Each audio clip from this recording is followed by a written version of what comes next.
It's all right. That's right. Okay.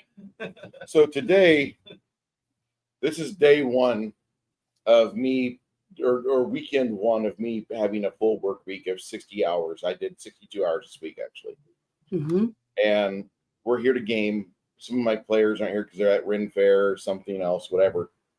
So I've got 3 players, one NPC that'll be with them just to get them teleported around.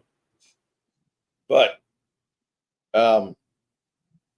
before I go further, if any of you are at home and you have ramen noodles, they're made by, I think it's called Marchuan or Manchuan or whatever. Maruchan. Yeah. That's it. I went to their facility this week. Oh, no. And I looked in their pit. Typically, grease pits are places that are not really fun to look at. Like if you're staring in Satan's asshole. But in this one here, when I pulled the tops, it looked like bread pudding. But there was an important distinction. I did not see a single cockroach. And we had 10,000 gallons of this crap that we had to pull. And I saw not a single cockroach. Cockroaches love grease traps. That's like their home away from like the rest of like nature. That's if cockroaches had their way, the planet would be nothing but a giant grease trap. So they can eat and fuck, shit, eat and fuck, shit, eat and fuck. That'd be it. Yeah, that's it. What cockroaches do. That's all they do. That's their purpose in life. But this stuff, that soup, I never really trusted it because it's really cheap. Now I have a reason why, if it's not good enough for the cockroaches, it's not good enough for you. You deserve better. If the cockroaches choose other things, they'd rather go eat on tree bark, like a yogi. What if they're just so clean? What if their hygiene is just so good? This is all of it. Say again, Travis. What if their hygiene practices are just so good in the plant it's just sterile? I absolutely believe that is. I press X to doubt, and I would get carpal tunnel pressing X to doubt. Okay, I doubt that so hard. There's no way that you can say, "Oh, their ecological practices inside the processing facility don't allow the cockroaches to foster within the grease trap." All right, I disagree. Bullshit. And the reason is that like we have to shut water off first, and then we can pull the trap. If we don't shut water off, we're getting flooded. Like it's getting flooded over there, and we're not actually pulling the stuff we need to.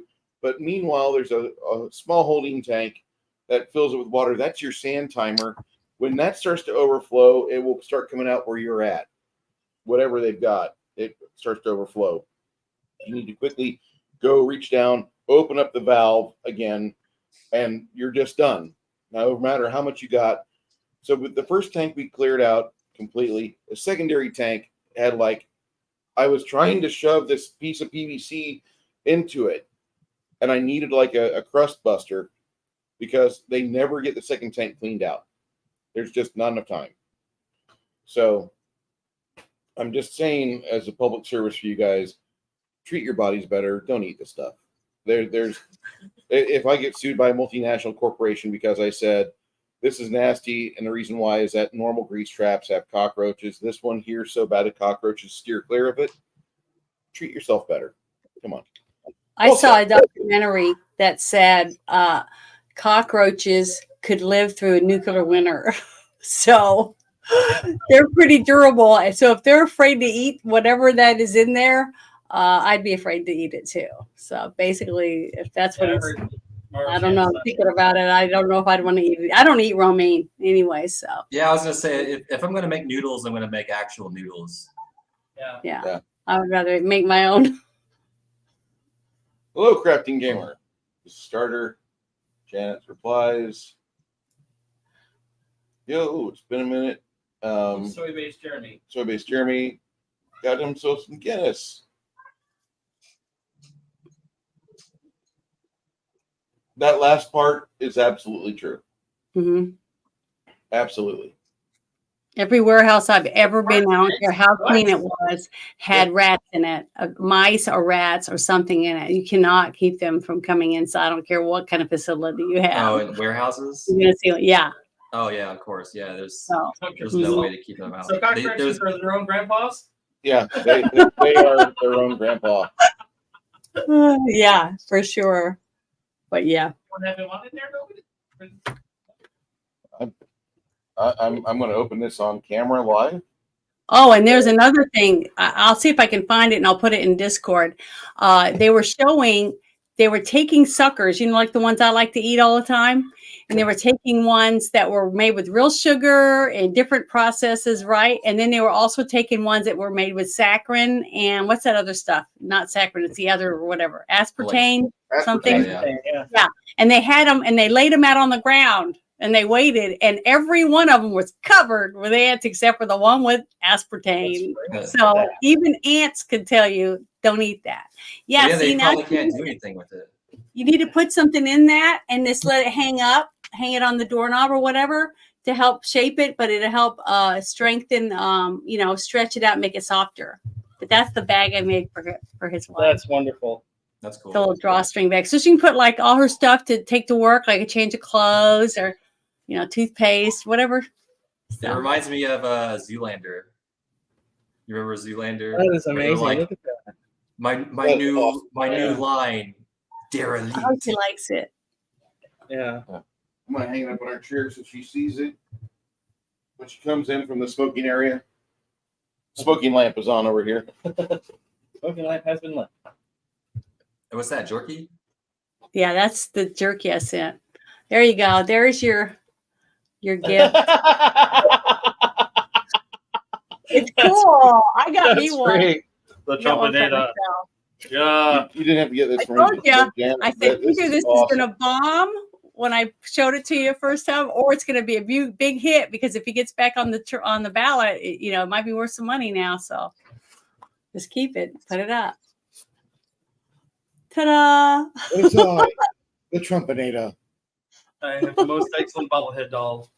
It's beautiful. That's so beautiful, A Janet. tremendous Most, bobblehead. most tremendous bobblehead. Well, congratulations. He knows Now what you can get it autographed. It'd be worth a lot of money. Oh my yeah. God. Have him sign the. So keep that, and when you get to have a rally near you, you take that box and get the box and the figurine autographed. Okay. That would be worth it. Yeah, That definitely. would be so worth it. Wouldn't it?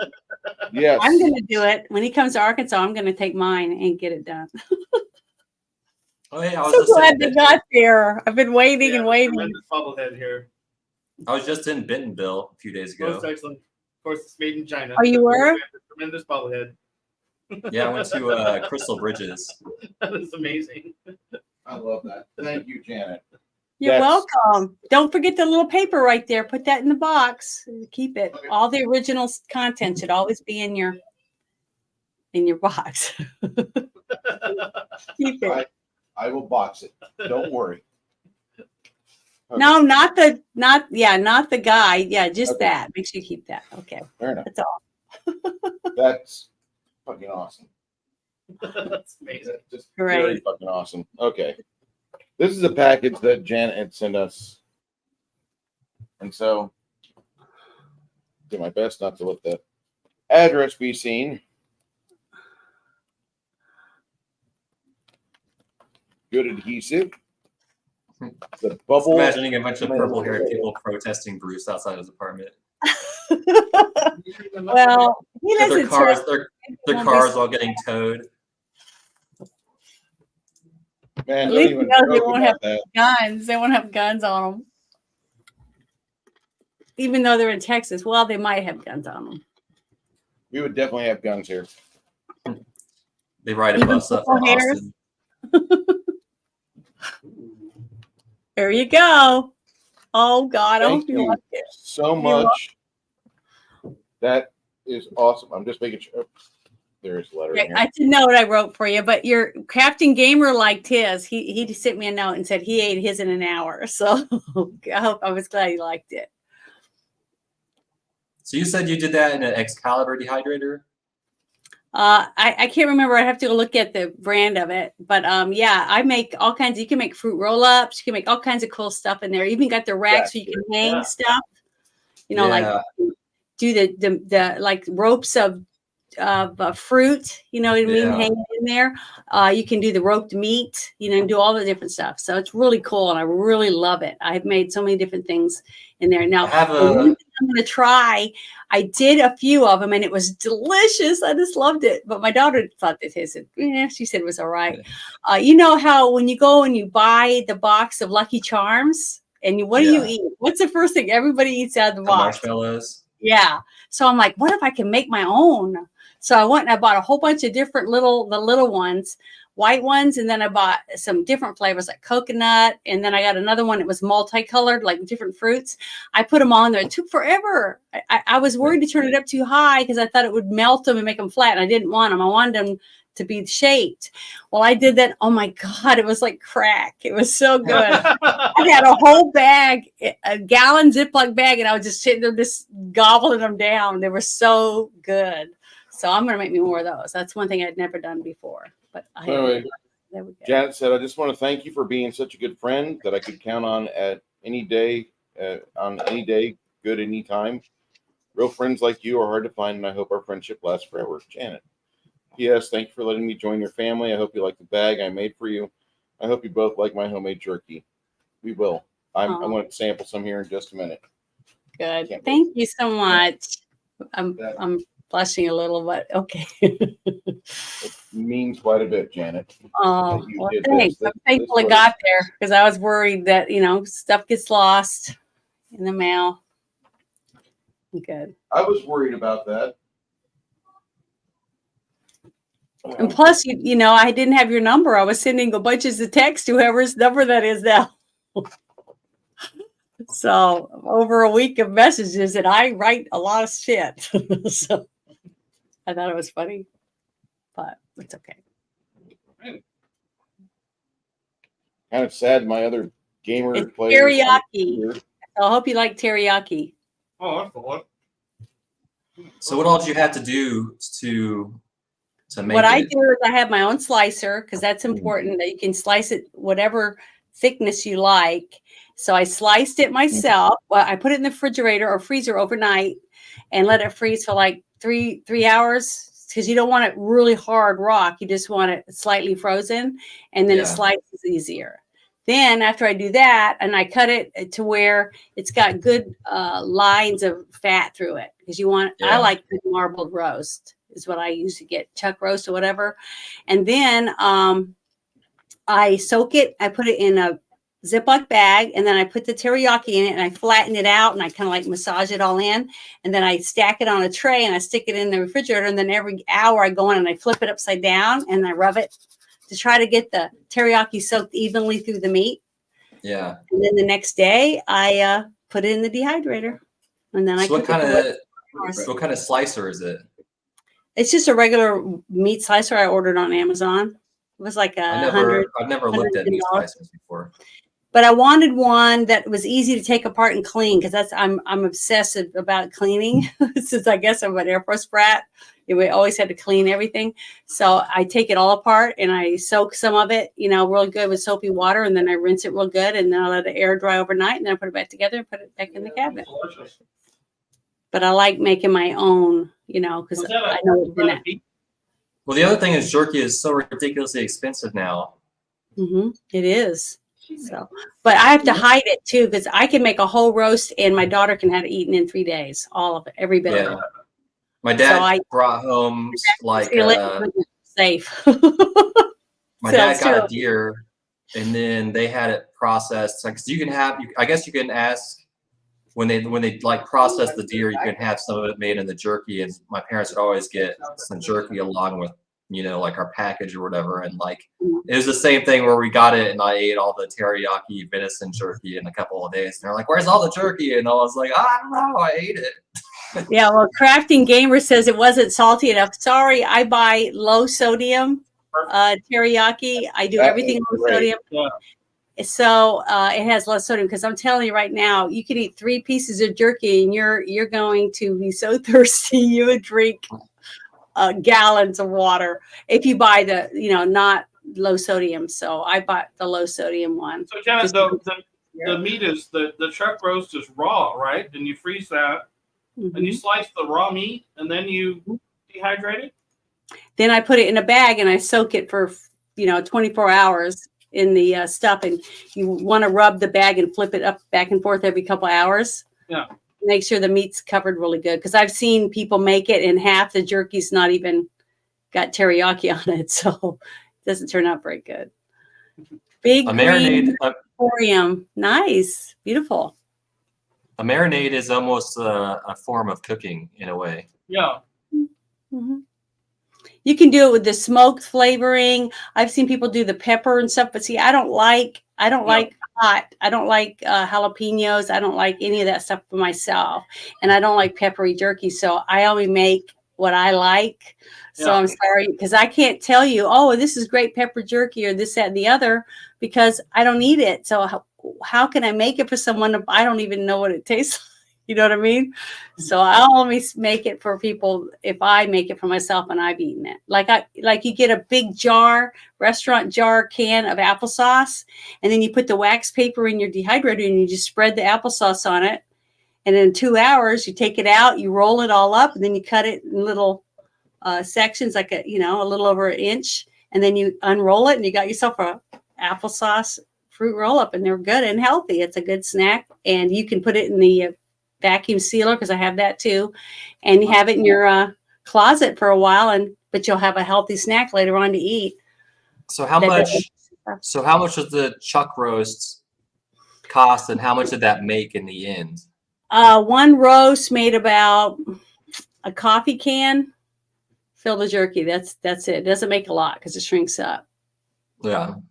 So. But if a roast is like $12 or something, like. Well, yeah, they're more expensive, because when I was going to make it right at Christmas, before Christmas, I was like, holy shit, I can't afford it. Yeah. I can't afford to buy 2 roasts, because I knew I'd need at least 2. It took 2 roasts to make it for the guys that I made, and a little bit for my daughter, which I was so proud of her. She did not try to steal any of it, because I said, please don't eat all of it. I just wonder what the price breakdown ends up compared to store. I don't know. I'd have to sit and figure it out of everything and then do it. But they want cheaper. like $10 for like 4 ounces of jerky or something like that. Yeah. I feel like what the amount that you would pay for a bag of jerky is like what you would pay for a whole roast. You know what I mean? Yeah, it probably is. It's really close to it.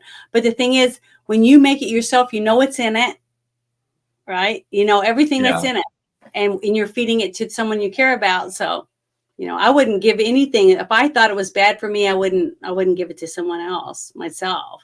But other people would. That just like you said about the romaine soup. Some people are happy to feed it to other people. Just like a drug dealer, they don't take drugs themselves. They just sell it to everybody else. Yeah, you think about all the crap these companies make, and they just put it out there. Like I think about all those little Debbie cakes, like all those little box cakes that you think. Yeah, I don't eat any of that stuff. You could put a Twinkie. I had that. What was that guy online, right? That opened a Twinkie that was like 40 years old and ate it online. Did you guys see that? Yeah. And he said it tasted fine. So. You put that in your body, how long is it going to sit in there? I don't know. I wouldn't want to try it. Well, on the other hand, though, to give Twinkie credit, there was the guy who wanted to do pure Seco, the calories in experiment, where he took like a multivitamin, but he only ate Twinkies, but he ate within like his calorie limit to lose weight. So all he ate was Twinkies, and he still lost weight, because he was only purely counting the calories. Yeah. Yeah, but I guarantee his bones and everything were all getting weaker and weaker. Probably there's no way it's actually good for you. Oh, hell no. No way. Mm-mm. See, I wear a thing I put on my shoulders. I have it right here. See? Because I don't want to be one of those little ladies that's all like hunched over walking around with their little walker. I want to have Oh, is it like is it kind of like a clavicle brace or something? Yeah, see, you put it over your shoulders like that, and it pulls your shoulders back, and you can tighten it or loosen it. But I feel like I could use one of those. And when I'm sitting, I used to have a chair, because I used to do a lot of writing and stuff, and I had a chair, it had no back, and it had a little thing where you put your feet on it, so they're sitting underneath your feet like this. I can't show you because I'm doing it, but it would hold you up and make you sit up straight. And they also now have desks in offices that raise up, so you can stand up. Oh, yeah, that's what I have. So I got this for you. I have this really great desk, but like I never stand. I should, But like, yeah, I've got this button, and it like, oh, here we go. Goodbye. Yeah. Goodbye. Yeah. See, but they're made because they've learned over time it's not good for you to sit and have your neck all hunched over, looking down at a keyboard and stuff. It's just not good for you. That's Are you why ready? I have a standing desk. Uh-huh. I stand at my table most of the time. It's good. It's good for your posture. The other thing I like about my job is that there's like 7 or 8 stops a day I do. So I have to jump out of the truck and I have to go grab hoses. I want to drop down weight. I'm doing video footage of myself because I fucking look like melted ice cream. I look like shit. And I'm going to drop weight. Like if I can't do it naturally on my current diet, then I'll fucking start grabbing hydroxy cuts or Dexatrim or something. No offense. Find natural stuff. I'll look at my health food store and I'll see if I can find you some stuff that's natural instead of taking the stuff that's jacked you up on caffeine because you drop. Okay. The thing is, people think, oh, yeah, it's great. It helps me, gives me energy. But then you just fall like from the high. And that isn't good because you could go off the road. It could be do a lot of things to you. I listen to a lot of Viking metal, so there's really not a lot of threat there. I'll be fine. Okay. When I drove a garbage truck for summer, I definitely lost a ton of weight, and I was in and out of the truck, 100, I don't know how many times, climbing in and out of that truck nonstop, and like I burned so many calories, even though I was drinking like the big gulps and eating whatever I wanted, and I was still losing weight and it was during the summer too, when it was hot. But then recently, I got to like 226, which is like the heaviest I've been, but that was like almost 35% body fat, which is like, I was literally getting into obese territory. In the last 2 months, I've lost 20 pounds, and I cut out soda. I haven't drank soda in over 2 months, and I cut out alcohol. I haven't drank any alcohol for 2 months, and I haven't been snacking on bullshit. And I mean, I've still been eating cheeseburgers, but if I eat a cheeseburger, that'll be all I eat all day. It's like if I eat. That's one of my snacks. Yeah, pistachios is good for you.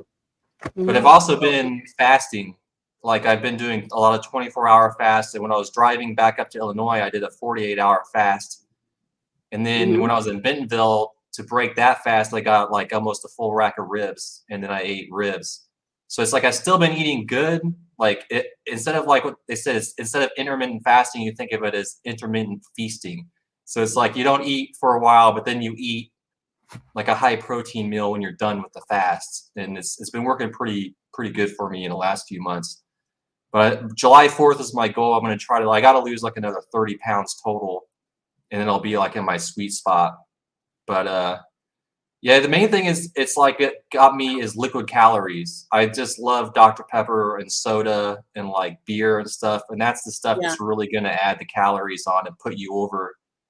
The soda and the liquid sugar. That's what gets you. This is Tang. Well, I don't know. I haven't had a soda pop in 16 years. I haven't drank a single soda. I do drink iced tea, and I only use real sugar. I do not use any fake sugars at all. I love pink lemonade. That's my very favorite. I drink lots of water. I don't drink any Red Bulls, anything like that, loaded with sodium, which is not good for you. Too much sodium is not good. Now I put when I salt my food, I use garlic salt or something like that. Garlic is good for you. So I'm just real picky about stuff like that. Sorry. Salt is one of those things. I think it depends on your metabolism too. Like some people can handle more salt than other people. And it also depends on your total diet. Like if you don't drink a lot of water and you eat a lot of salt, you're probably going to damage your kidneys. But I've always drank a lot of sparkling water. Yeah, see, that's good too. Yeah, Bruce, that's exactly what you guys should be drinking. It's unsweetened. It hits that soda spot without giving you all the sugar. Yeah, that's a good way to break yourself from soda is by drinking those. Way better. I got one of those a long time ago that helped a lot. I got a Soda Stream and I was drinking all carbonated like water. But then like it gets annoying refilling the CO2 things, but like Yeah. that's what would happen is I would run out of the CO2 and I'd be like, a Dr. Pepper sounds good right now. See, that's the only thing. Old habits are hard to break. But if you can do something for 2 to 3 weeks and get in the habit of doing it for 2 or 3 weeks, guess what? You don't even think about it. You just, next thing you know, you're opening and drinking, going, hey, I'm drinking my carbonated water, you know? So that's good. I'll be right back. Yeah, Bruce, I think, yeah, but with your job and changing your diet, you'll probably drop a ton of weight with all that extra activity. Yeah, because we were lumping some stuff. Like, there's some jobs where it's hard to get the truck close to where you need to be at. So you just put your pylons out and you try to be safe. You don't let people walk around that area because you're going to open up a pit. And then afterwards, you want to just get the hoses out there, suck up, and you're going to spend like an extra 5 minutes of doing cleanup and making sure you don't spill anything anywhere.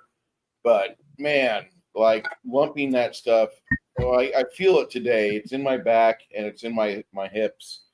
Not like bad back, but like I haven't worked this body like that in a long time. And I know I'm a fat bastard. So how's it different than you did like the same kind of things before, but now you said you got bigger hoses and there's more We got shit you bigger gotta hoses. We have to put a piece of PVC down at the very end. It's got a 90-degree angle that you fit the hose onto, so you don't get your hoses that dirty. And then the whole time you're pulling the tank, you're hosing it down with a jetter, with a power washer. Okay. So you're constantly manhandling hoses and stuff while you're doing it. And if you're working a power washer, like your arms and shoulders are getting tired because you're like, I got a 7-foot power washer and I feel so weak. And you're doing this every job. Yeah, I can see like people underestimate like how much dragging a big. I've never all that seen stuff around. the bottom of a septic tank before, or excuse me, I've never seen the bottom of a grease trap before. Yeah. I pulled a septic tank completely empty because my boss had to work on it. He didn't want to get dirty. Well, grease traps, he's like, just leave a foot in there and then throw some chemicals on it because you want to foster a good culture. So I asked the boss, I'm like, this is what we used to do over here. He's like, yeah, you're going to find out that's bullshit. He hands me like a bunch of industry links and magazines. He's like, read all this.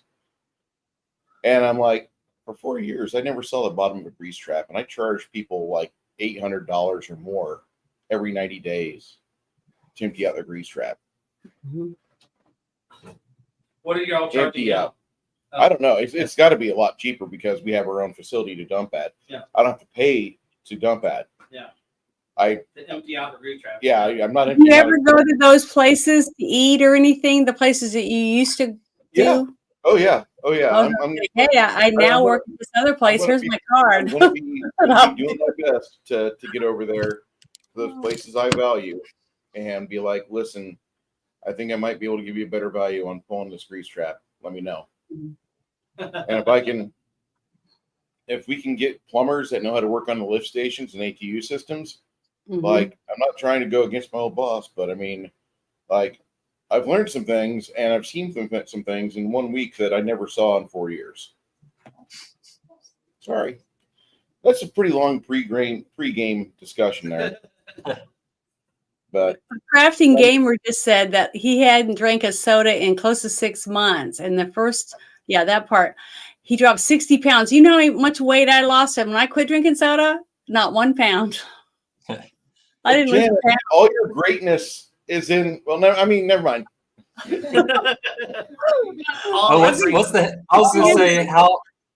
the heaviest you've ever been? Were you ever like, did you ever pregnant? get thick? Well, when I was pregnant. I lost weight for the first 3 or 4 months because I didn't do anything but throw up. I gained like 20 pounds each time I was pregnant. So I guess that would be my heaviest, about 165, 169, around in there.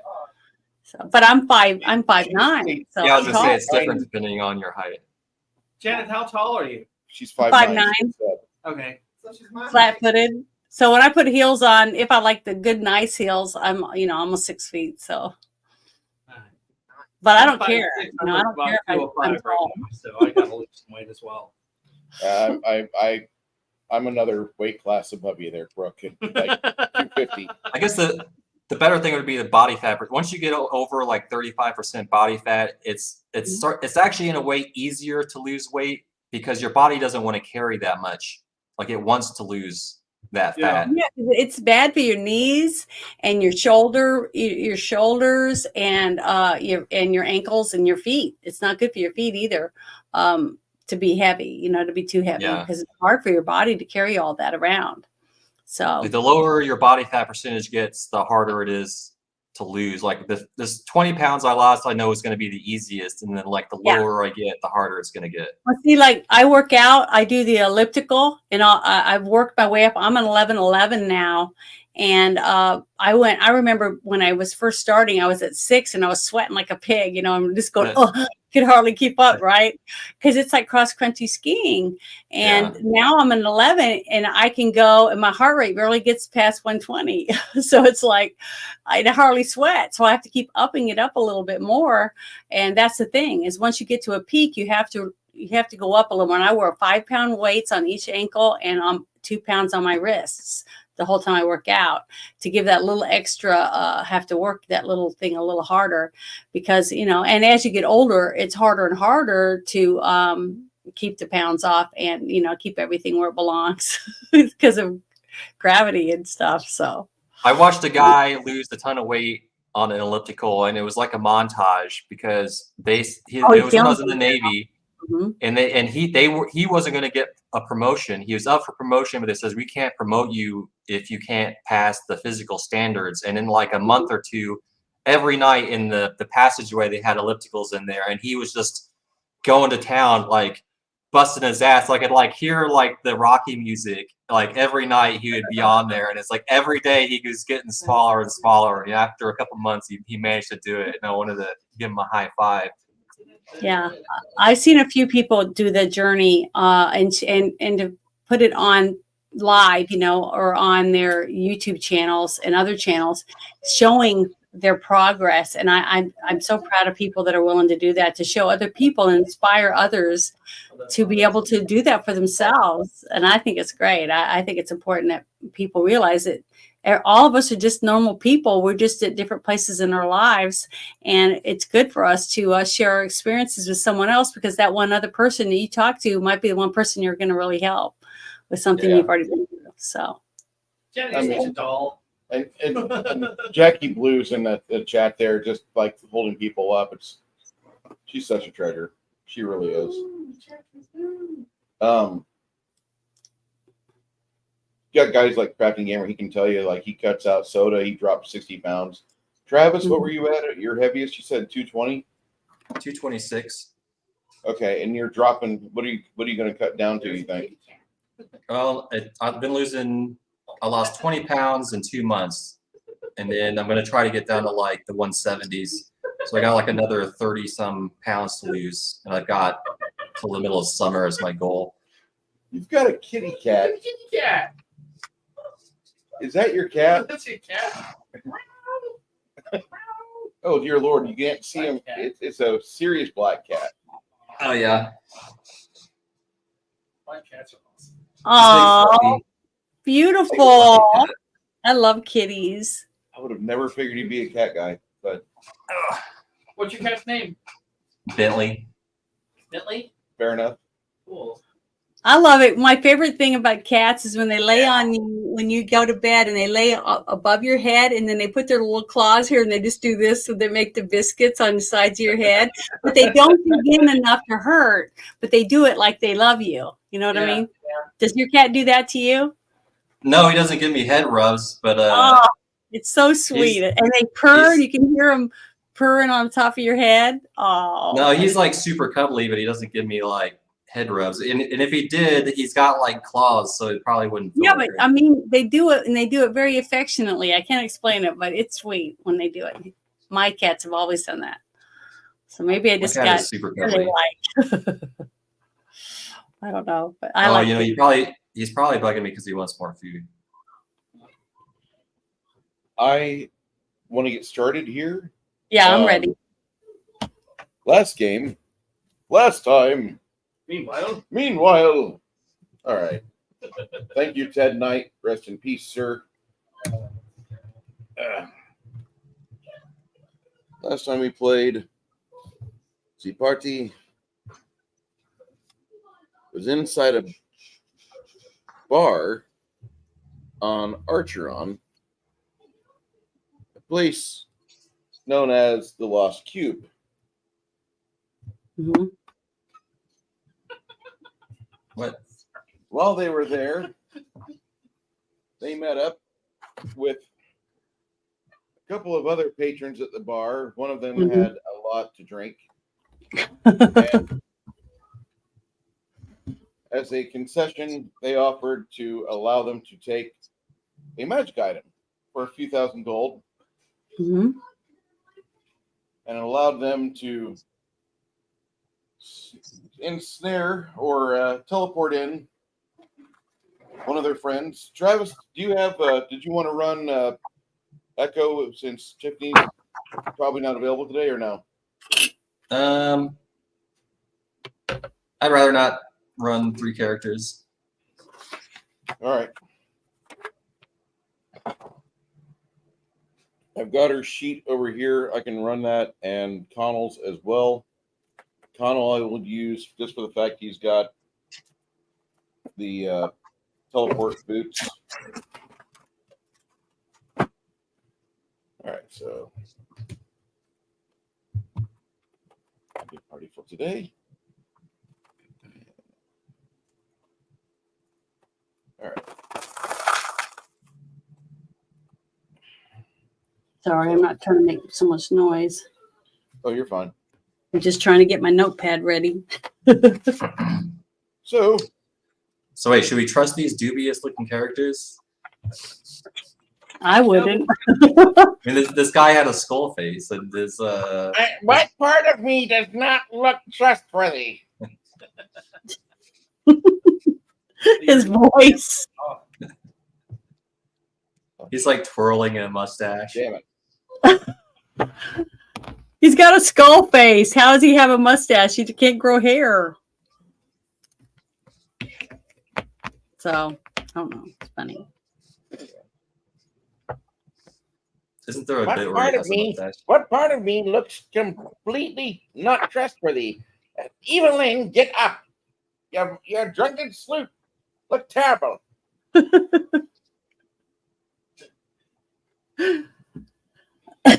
So, she staggers up and he says, "Now, just go out there and take care of this business. If you could find out Alpha, if you could give him a nice tap on the head to put him down, that'd be nice. If he continues to be a violent menace, I mean, he almost ripped my arm off. If you could do such a thing, that would be regrettable, but completely understandable if you cleave him in twain. Yes, So you want him alive, but dazed, preferably not dead. not dead. But Preferably, if he becomes an issue, a problem, then we can kill him. Okay. I have the means to return him to life, though. So we'll just bring him in dead. Okay, got it. Just not cleave in twain. I hate to see this, but yes. Yes. So who are these people exactly?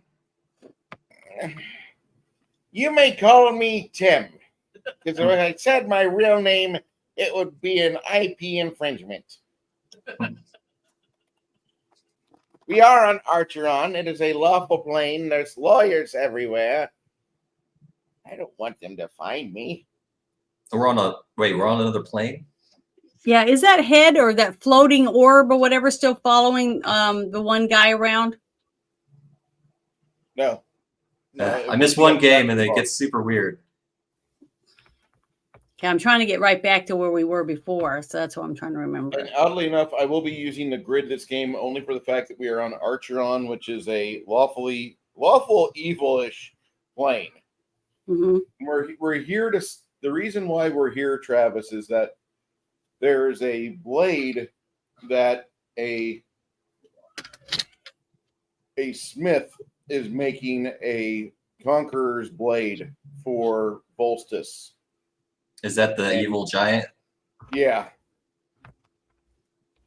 Solstice. So we need to prevent him from getting this Conqueror's Blade. Is that the? Yes. However, Now, when you made your way to the fortress to, barge in and stop evildoers, they had these two not gigantic. For you, they're big. They're large cats called steel predators, and they're just vicious. And it pissed me off that of all times when Chris wants to take off, like, no, Chris, I need you at the table. You put me through Pounce bullshit every fucking game. I'm going to put you through Pounce bullshit. And he's not here. Yeah, and he's kicking our ass. The cats, I mean. Yeah, the Pounce mechanic in Pathfinder is a little bit broken, and I was hoping he'd be there to witness the other side of it. Now, how did we get to this plane? We actually found somebody or a way to take a planar gate over here. Okay. I mean, I could also plane shift, but are you supposed to have like a tuning fork or whatever? Yeah. Well, you can find one of those. They're not too hard to find. Didn't we get a scroll? Didn't we get 2 scrolls, magic scrolls, to help us with this? Yep. And that's how we got Travis over here. Okay. Because Mindy did not. Oh, wait. I have a message on Discord.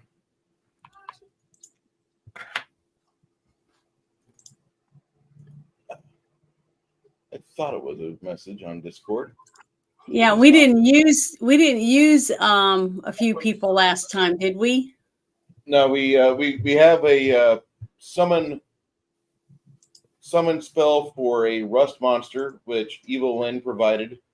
Mm-hmm. Yeah, and I did as best I could to try to keep everybody from completely dying. So that was really good with that. Nobody died last game. Yeah, I did pretty good because I had my cat. Thank goodness now. She was able to, fight while I tried to just do healing spells. So that made a big difference. Yeah. And I'm getting a little better at learning my dice. And now I have a tower, so I don't have to worry about them rolling off my desk. Thanks to Crafting Gamer making me one. So it was good. I've been showing it to everybody, so bragging about it. It's very awesome. Yeah, I love it. And Crafting just put up some new dragon miniatures that he painted up. Yeah, on Discord. In the miniatures and brag posts of my Discord, he's got his new stuff out there. That fabric paint's badass. Really makes the sapphire edge pop. Oh, is that green that we used? Yeah. Yeah. Okay. Yes, so you guys have the ability to summon a rust monster or two. I mean, your mileage may vary, but at least it'll try to target that first and not your tender flesh belly. I remember when I was not exactly the most charming individual, and somebody attacked me in the gut, and that caused me to lose a lot of weight when I had to chop off 20 feet of intestine. So he's just the floating body, basically. No, he's full. He's full. He's about frog size. I don't have an Evil Lynn print yet. When I do, I'll just use this one. Fuck everybody. Okay.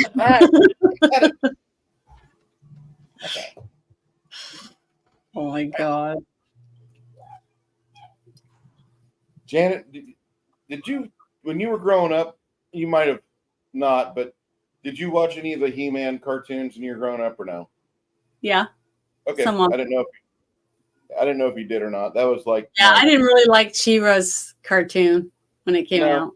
Too much emotional bait. It just wasn't I just didn't think it was very good. No, it was pretty weak on a lot of aspects. So the bad guy was okay, but he was never Skeletor. All right. So, do you have any further questions before Tim, before him and his little hot mess go away? No, but we haven't been able to use that spell yet, have we? The rust spell. No. Okay, yeah, I want to see whether it's even going to work. I mean, I can't wait to find out. Should we use it on the alpha? Whatever you want to do. I'll leave that up to the party. The thing is, I mean, we can only use it once. Yes. Oh, two scrolls that of it. sucks. We can't even find out whether it works on one of the regular ones before we use it, on a bigger one. You've got 2 scrolls of it. One should be a test fire, and the other one should be. That's what I was saying, but you said we Yeah. only have one. So And Connell had an idea to where he was like, I wonder if I could cast enlarge person on this thing. I don't know. It might work. I don't know. Or enlarge. Casting large on a rust monster? Yeah. Why would he want to do that? Make it a bigger threat to steel monsters that are robbing Oh, you of- yeah, okay, yeah. yeah, for That makes us. Yeah.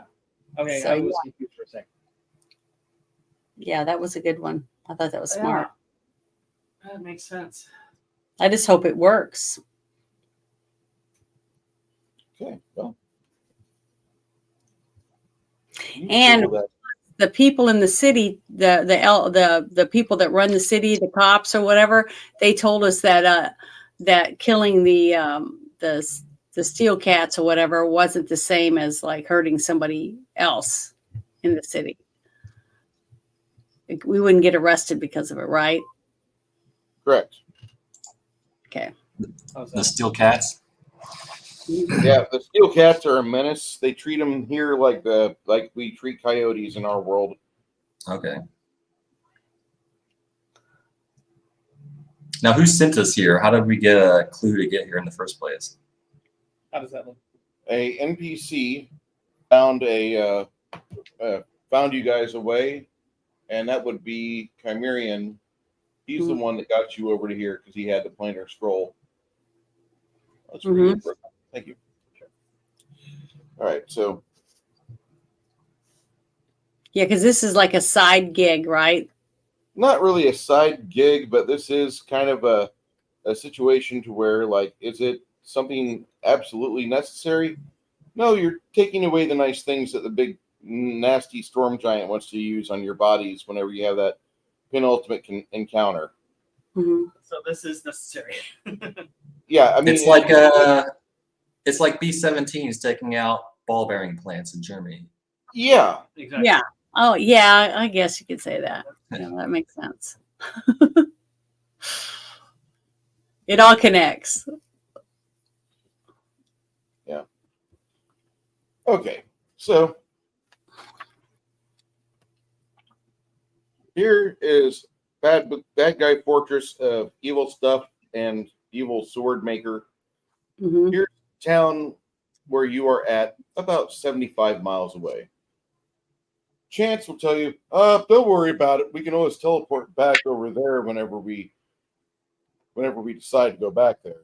I know where this is. However, what you're told is that you need to pick up, there's supposed to be a trail for the cats to the north about 30 miles away. X marks the spot. Mm-hmm.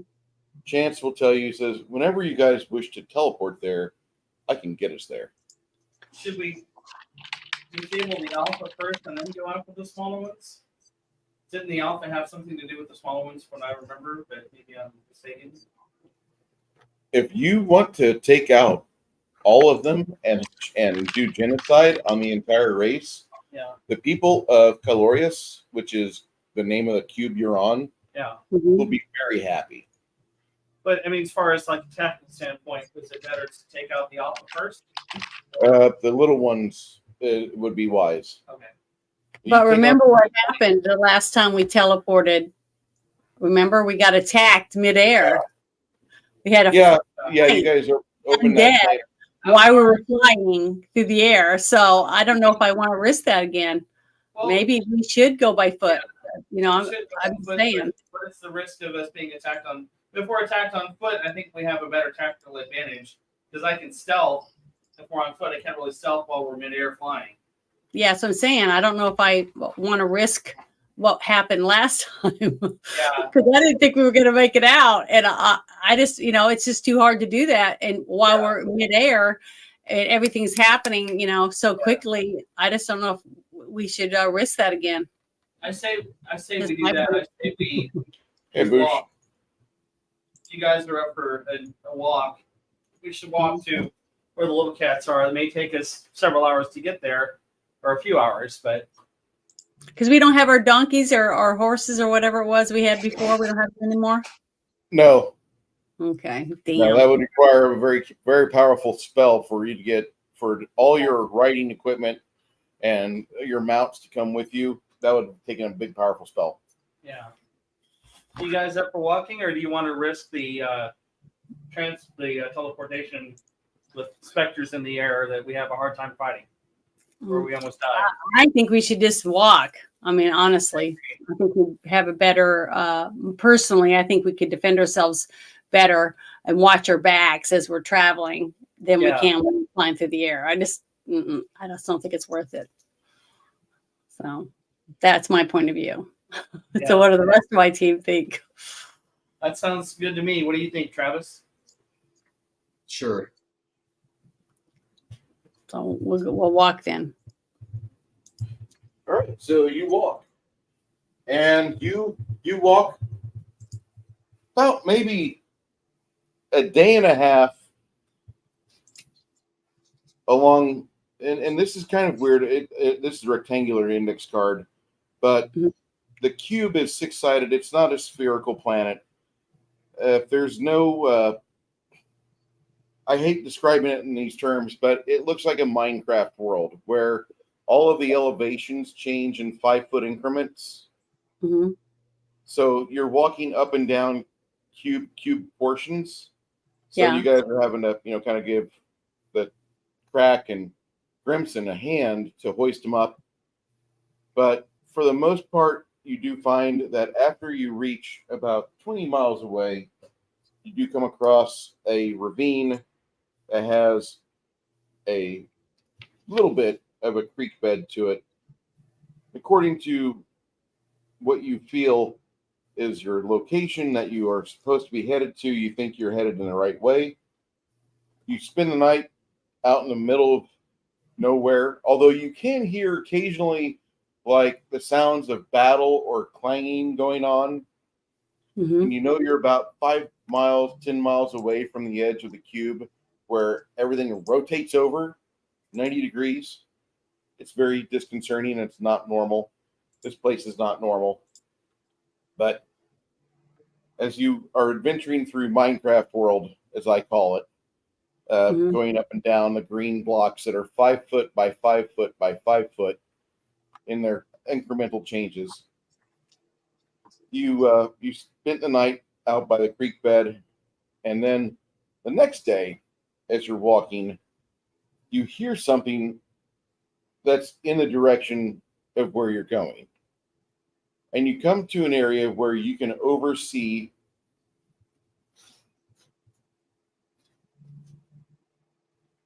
not appearing in this game, Crimson and Crack,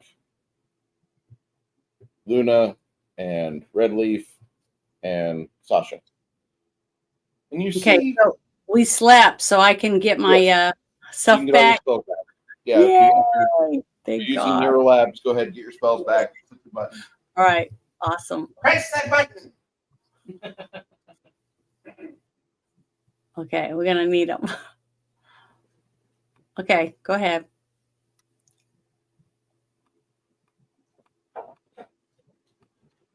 And it looks like you have about 100 feet away. There's a group of fire giants that are engaged in battle.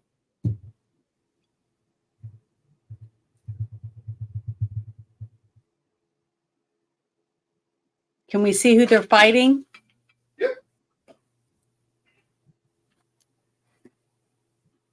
I say we just stay down and see what happens in the battle before we engage anything, because we may have two groups turning upon us. Unless we want to help the fire giants, maybe the fire giants will recognize we're not a threat if we help them. Yeah, but we want to see who they're fighting before we can make that decision. Yeah. So they might be fighting a big dragon or whatever. We don't know. That's the reason we want to be at the back of the table. Sorry. Yeah. Okay, I'll move over here. No, you're good. You're good, Brooke. You're not hurting my feelings at all. You're not hurting the table. You're not making my channel lose a strike or what. Nothing. You're doing good. Although I think I'm going to warm up than I made yesterday. Cool. You can see what appears to be 3 blue dragon-like beings that the fire giants are engaged with. Okay. Does anybody in our party recognize the creatures they're fighting so we can find out about them? I don't know who they are. Janet, they look like blue dragons. Mm-hmm.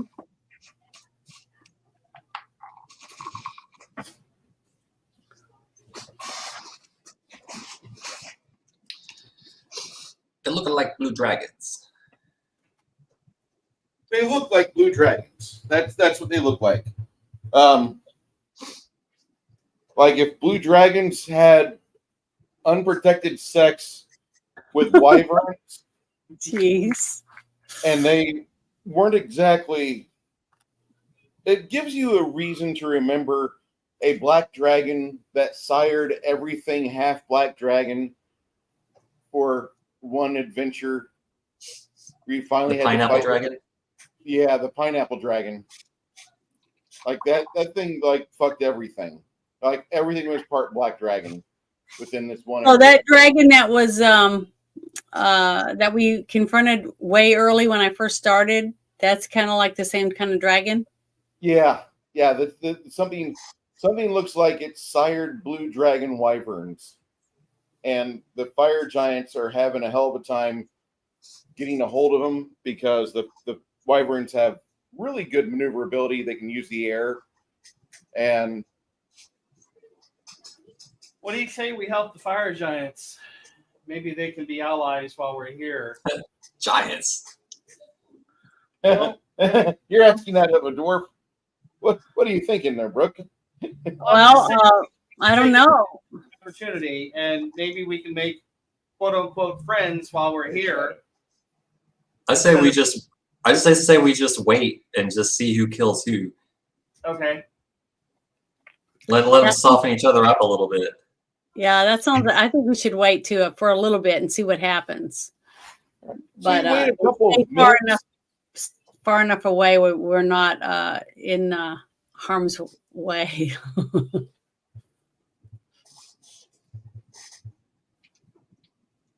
You give the dragons the ability to lose one of their members. They do kill one of the fire giants, but the fire giants slaughtered one of the wyverns, one of the blue wyverns as well. That's a couple minutes later.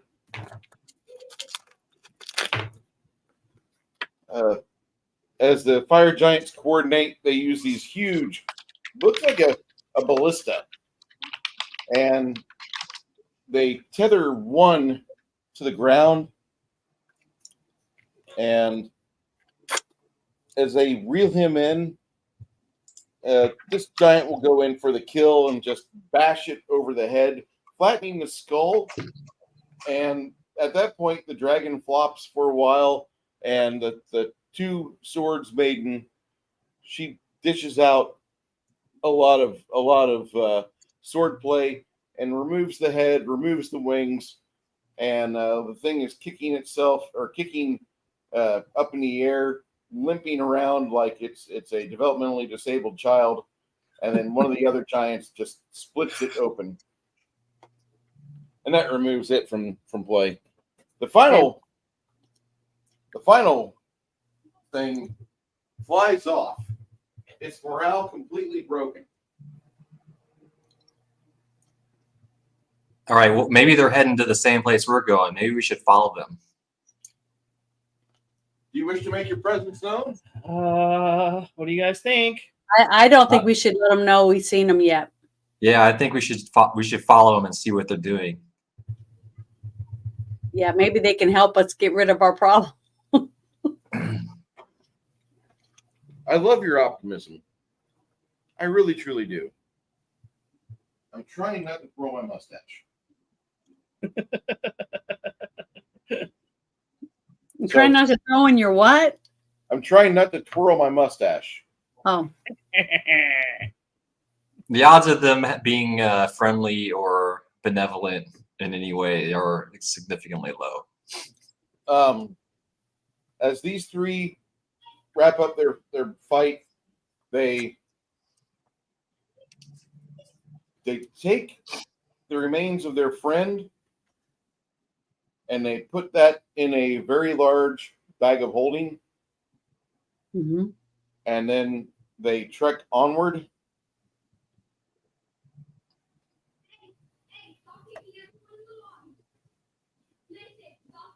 Say our sneaky people should stay a little closer, while the less sneaky people should stay further behind. Yeah, I'll stealth. Well, I have vanishing trick. That's for 10 rounds.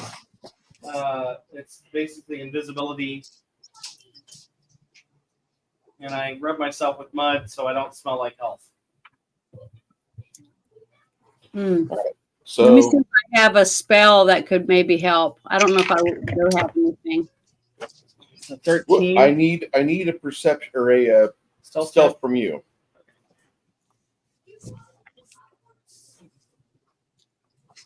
Because I just rolled a 21 perception for the Giants as they finish. The rest of the party staying hidden about 30 foot away from you. Okay. 43 stealth. Yeah. Well, you like I said, they're mostly pretty vigilant about things, Yeah. but they're not good about being able to detect you, Yeah. and you keep the party following them forward.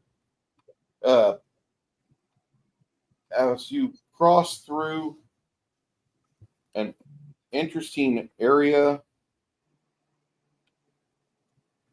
you have a bunch of dead corpses here, and the X that marks that spot is a bloody stain on the Minecraft world that you're on, and you have these grayish, rocky outcroppings that are 5 foot blocks, 5 foot by 5 foot by 5 foot blocks. And you can see your friends behind you trying to help each other up, and Echo's being as helpful as she can to the dwarves. She's really good at just being an extra set of hands. Mm-hmm. And then you see the fire giants as they collect the items of note from the dead. They continue. They're getting more and more paranoid. It's almost like they can feel something is watching them. Okay. Well, I crouch down in the grass and silent. Roll another stealth check. Mm-hmm. That would be a 37 to stealth. When you look at the grass is pixelated. It's I love it. I never got into Minecraft, and it's kind of funny. Oh, I'm using that as a description because it's perfect analogy as for how this world looks. In Archeron, there's all these cubes. This is a Nintendo 8-bit adventure game, basically. Basically, yeah, but in the sky, you can see these cubes. Some spin real fast, some spin real slow. But on each cube, that's a different location / battlefield / instance or whatever. Yeah. And this is an infinite plane Yeah. of lawful order. But it's weird because these things have pre-programmed flight paths, and they're supposed to bump into each other. And like sometimes there's a little bit of damage. And you'll see like at certain areas where you'll have vantage points, you can see like troop movements of infernal or abyssal creatures moving about, waging war. And occasionally here you see like there's some ancestral, or not ancestral, but celestial types that are whacking away at devils all over the place. Yeah. The devils, by the way, love this place. It's got an ordered bit of scheduled chaos in it, but it is absolutely nuts. And when you arrive here, these guys are at this battlefield just kind of picking through the dead and looting items. Once they leave, you note where they go off to, and when you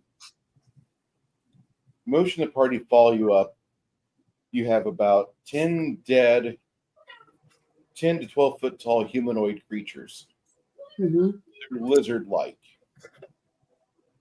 And the giants took everything of note off. The magical items look like a big clean. There's still like some large armor. There's some large weapons here, but the reptilian faces look like they're the same type of critter that you could encounter at the skateboard swamp of South Carolina. The But lizard in South Carolina. These all look like greenish and blue lizards. So they fought lizard creatures and dragons? No. They went to a battlefield where the lizard creatures were killed. Oh, okay.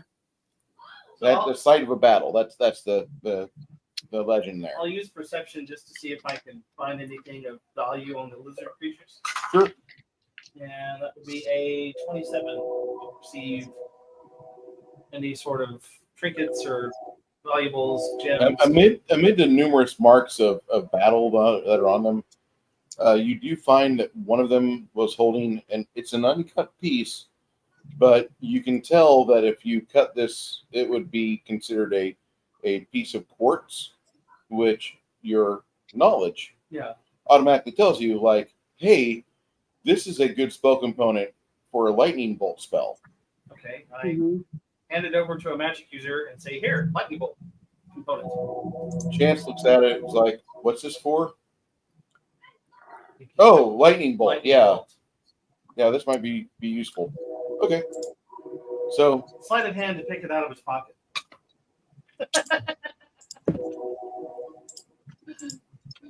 Sleight of hand, so that would be a 38 to take it out of his pocket again. okay, you remove it from his pocket, he doesn't flinch. Okay. So as you continue to follow the trio of battle-hardened fire giants, I pause real quick and I say, hey, I found another one here, and hand it to him. oh, you're so awesome. Thank you. Sorry. And he puts it in his pouch. He doesn't even try to feel the pouch or to feel the weight difference in it. He just slides it in. Apparently he has grown immune to the concern of being robbed by the party thief. Mm-hmm. I know he's not here, but I had to mess with him because he was like, oh. I was like, well, fine, I'll take it back. So where are we now on that map that you have drawn? You've just loitered at or looted at a site of battle. Okay. Luna, you have no idea what type of creatures these reptilian types are, but something tells you that they would be found underground on Earth because David Icke said so. There we go, YouTube. Have another strike against me. I mentioned David Icke.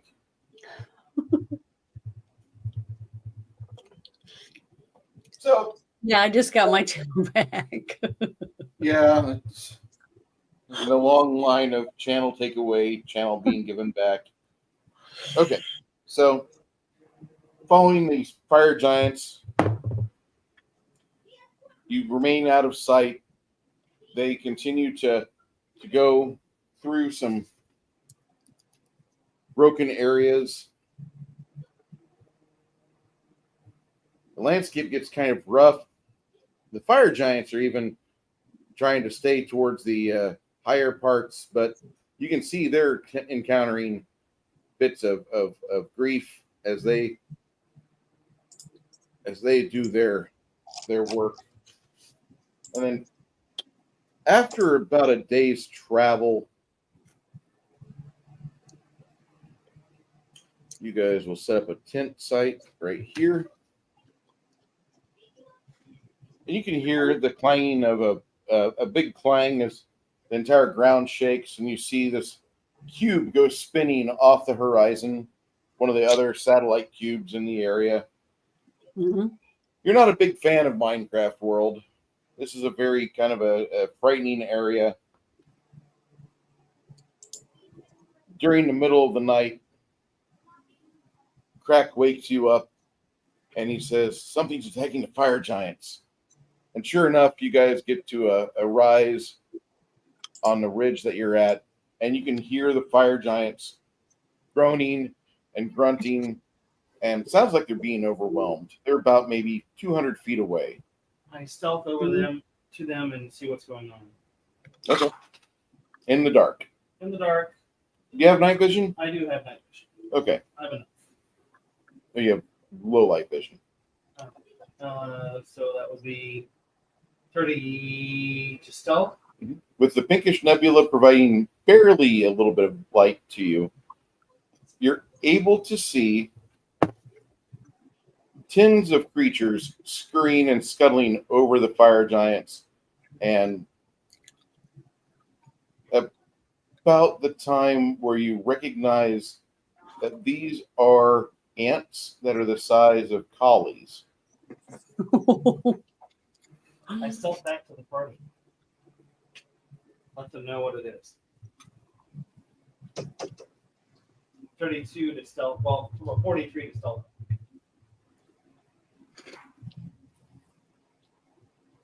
You get back to the party safely. You should tell them what you've seen. There's a bunch of dog-sized ants overwhelming the, like, tens of, I'd say about 40 dog-sized ants, maybe 50, overwhelming the fire giants.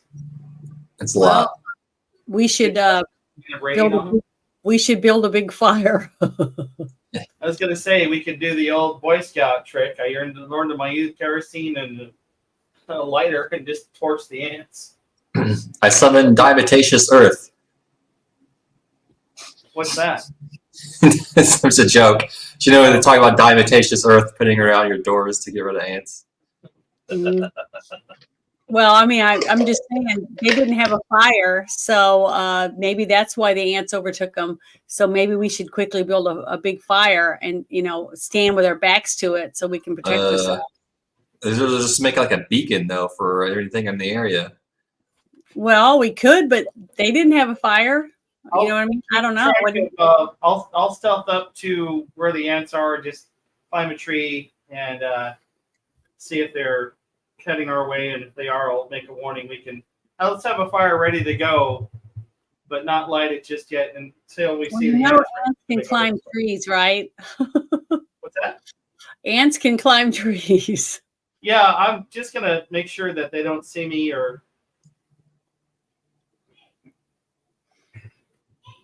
Okay. So well, I was just wanting you to know that, go up a tree, maybe you're being stuck up the tree with all the ants and have nowhere to go. Yeah. That's all I was just going to let you know. I think I have tame animal. You would need something special to do that. Are you guys using a fire or no? You guys want to have it ready to be lit and let me know. I'll let you know if they're coming our direction. Well, I'm not going to light it. I was just suggesting that maybe we should build a fire to keep them from coming, and then stand around it with facing out away from the fire so we can protect ourselves from the ants. Okay, and I'll go over that. Nobody else wants a fire. I don't want to go one. I think a fire might be a good idea, but do you want to wait to light it until we know they're going to be here, or do y'all want to go ahead and light it now? Let's not light it. Yeah, let's wait until see if they come over to us. Okay, so I'll stealth back towards the ant, and that is a 45 to stealth.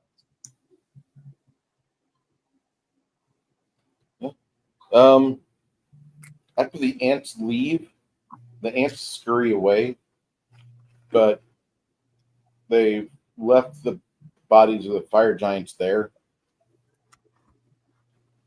I go back to the party, let them know, and suggest why don't we wait till I can wait here till daylight, and then we could raid the fire giants' bodies and see what they had on them. What do y'all think? Well, they have a bag of holding, which is apparently who knows what else is in there. Yeah. That's good. Well, we know there's a corpse in there. Of their friend. Yeah. So the remains of the fire giants, are they just like skeletons now, or? Yes. That's an editing program I have on my phone. I used. So these aren't your ordinary ants. They can take fire giants. Apparently, Yeah, we need to we just need to put a few of these eggs in Ash Peak and give it some time. Do you have knowledge dungeoneering, Grimson? Or no? Yeah, I should have some.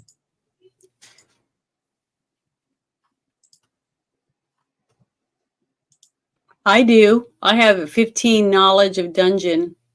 Yeah. That's what it says. So,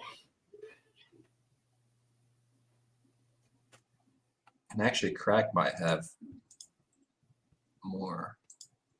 Yeah, but that's all I have is what mine says. Just looked at it.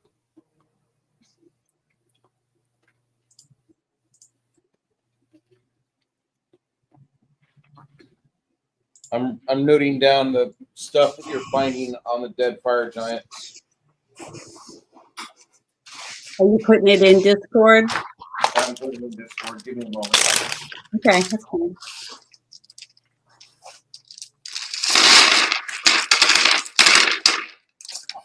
Oh, maybe I should open it. So how about a 26 on a dungeoneering check? These things are called Formians. Formians. That sounds familiar. They're planar vermin, like what ants are on Earth, Okay. but they seem to be, when they're encountered in the plains, there's typically an agenda to what they're doing. And typically you find their drones and workers out and about scuttling around. You might have random encounters of them. But typically the queen or the monarch of their nest has an agenda or has a idea for their future. The bug menace. Yeah, they are a serious menace. I'm doing my part. Oh, speaking of which, are you going to get Helldivers too? I am. I think it looks really good. I like the first one. I have that. I have everything for that. It's a great game. You got a computer that can run it? I hope so. God. I just bought a 13700 i7 with a 4070 Ti. No, 4060 Ti. My bad. Oh shit! Yeah, your computer should be fucking fine then. I just thought for so long you've had like a laptop or something. I'm like, I'm going to miss not using that laptop. That's all I'm going to say. but if you got a 4070, that's pretty good.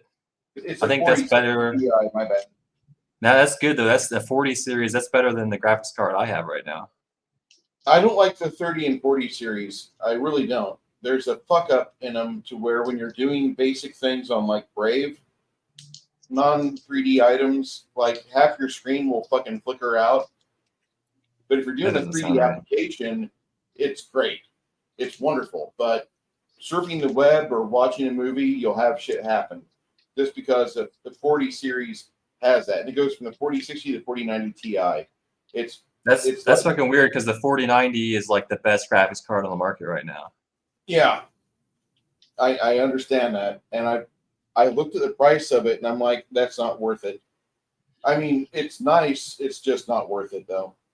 I might get it, but yeah, the cost is fucking obscene. It's the only thing that will run path tracing. But shit, yeah, if you're gonna get Helldivers, I might pick it up. I need time to play it though. Yeah. I get home, I have an hour of food prep, and then I lay down, and then I get up for more driving around. Fair enough. I might, but I really want to beat Quake 2. So you got the money together to finally get a PC, but then it's like you don't have the time to use it. Yeah, that's the joy of life. I think Optimus has been playing a lot of that. Yeah, he loves it.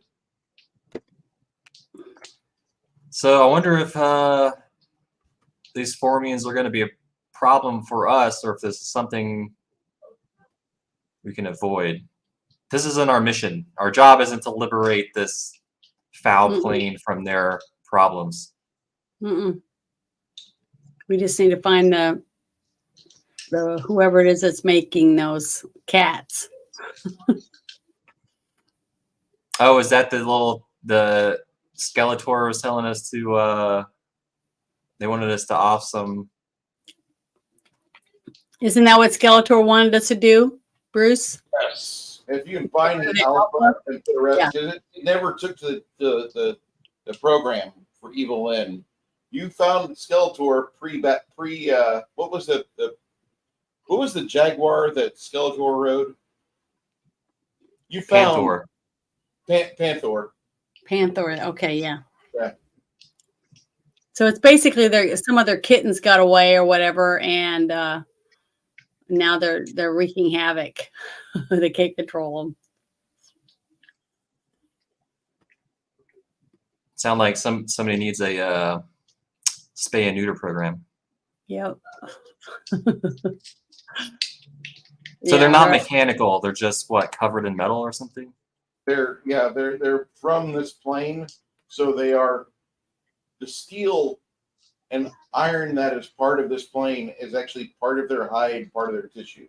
Okay, so they're not like constructs. It's just part of the biology. Yeah, that's just the way that they I guess you call them developed or whatever on this plane. This plane, 'tis a silly place.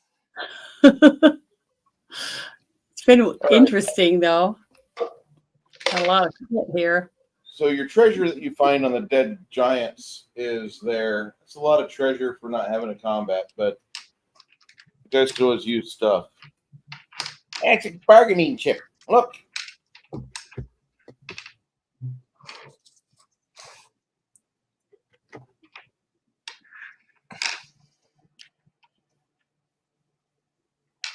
So we got another bag of holding. What's inside the bag of holding? Oh shit! Yeah, one large bag of holding. Can we even pick it up? Yes. Is any of us big enough? Okay. I was like, I don't know. Ooh, a fire opal. Yeah, I'm gonna go open my Discord now and see what we have over here. It's a Type 5 bag of holding. Oh, I love the picture. Sorry. Get the big pineapple. That's cool. Yeah. Jesus, Greg. Hold on. That looks delicious. I wish I had it. Well, one of our players is out playing with a pineapple today. So it's like Greg to play with a pineapple when a pineapple presents itself. For the people that have watched our campaign for many years, you understand what I just said there. Okay, you got all these cool gemstones. Are they typically to cast spells with? I mean, what do people normally do with these certain like a fire opal and the violet garnets and a black pearl, things like that? What would you use those for? They go into the dwarves' pockets. Yeah, you can use No, those. besides that, I mean, what's the lore behind them? What's the lore for someone who doesn't play this game a lot or doesn't understand that? The main thing is that some of those gems might be useful for just bargaining chips, while other gems may actually have a purpose as a spell component. Normally, the dwarves collect them greedily. I know, but why? They're mainly just a currency item. Okay. What's the difference between the firestone compared to the opal? I mean, is there a difference in price? I mean, what's the value? Huge difference in price.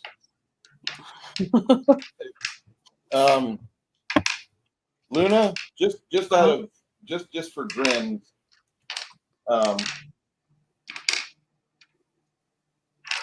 you think about it. And the fire opal, It sounds beautiful. I bet it's a really pretty stone if I really was to see one. you probably get the fire opal for about 1,000 gold. Wow. For real? Yeah. Whoa. Okay. So Yeah. all of these things are really, really worth a lot of money. Yeah, atypically, yes. Okay. I thought they just seem like something someone would use in a big spell of some sort. And what would this spell be used for? Is what I was thinking, because maybe these. Typically, they're based, fire opals are more of a thing where dwarves or runic magic comes into play. But I'll just show you what they look like in real life.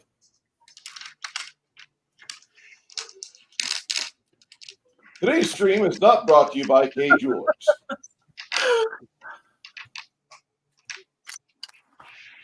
Oh, it looks pretty. I can't really see it. I'm trying to. Sounds- There we there go. you go. It's very pretty. It's kind of an orangey look to it, but it does look like there's a flame in the center. You see that? Yeah. It's very I feel like there's pretty. better. There's way better descriptions of this. Let me share one.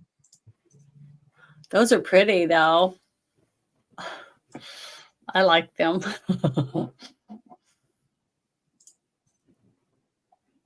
A good comparison for bags for giants compared to human bags.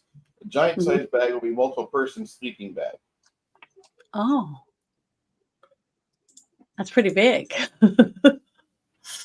There's one sleeping bag is pretty big. We couldn't wear that around our waist.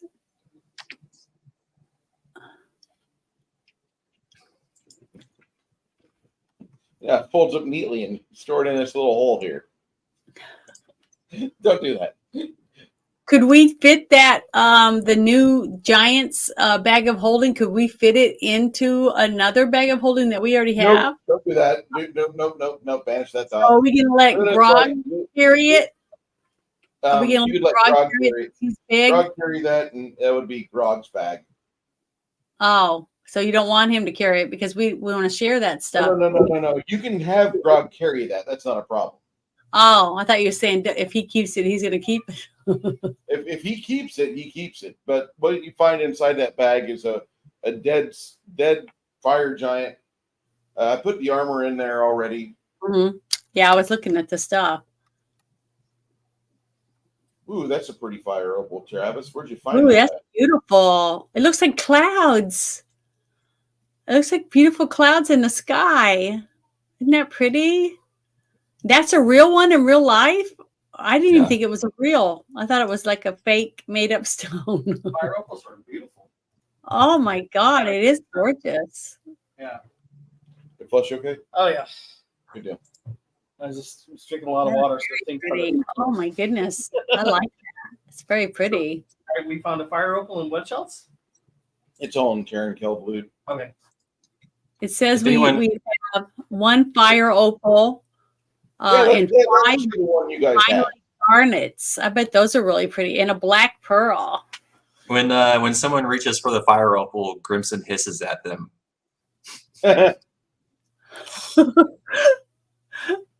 He's like the Bilbo and He's like a golem. yeah. Apple shape is that for your- It is pretty though. I can see that. pineapple shape. It looks like. Yeah. So what's the tourmalines? What's that?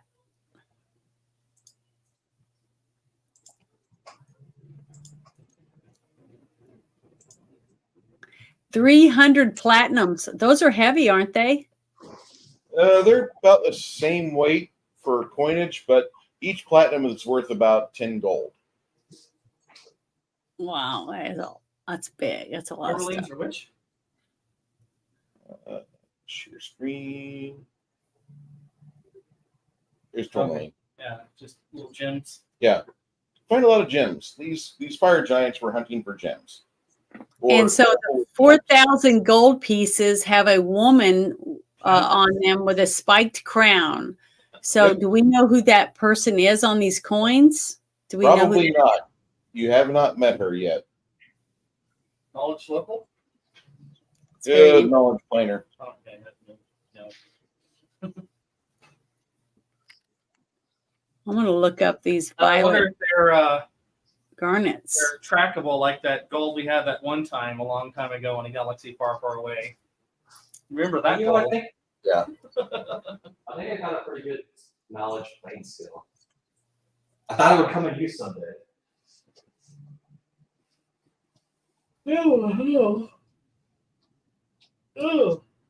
So the next day will arrive, and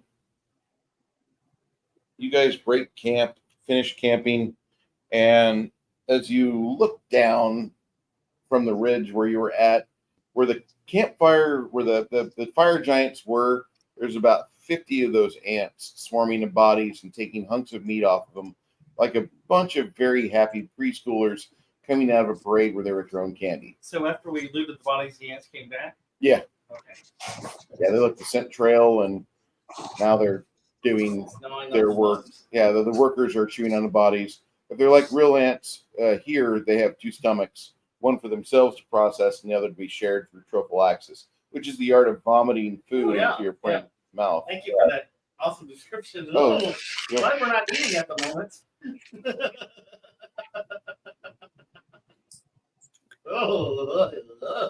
The insect world is its own brand of horror. Oh yeah. It's like flies stick up on your food every time they land on it. Okay. What you got? Roast, Oh, or actually ribs, but Oh. it's food. no. Thank you. No problem.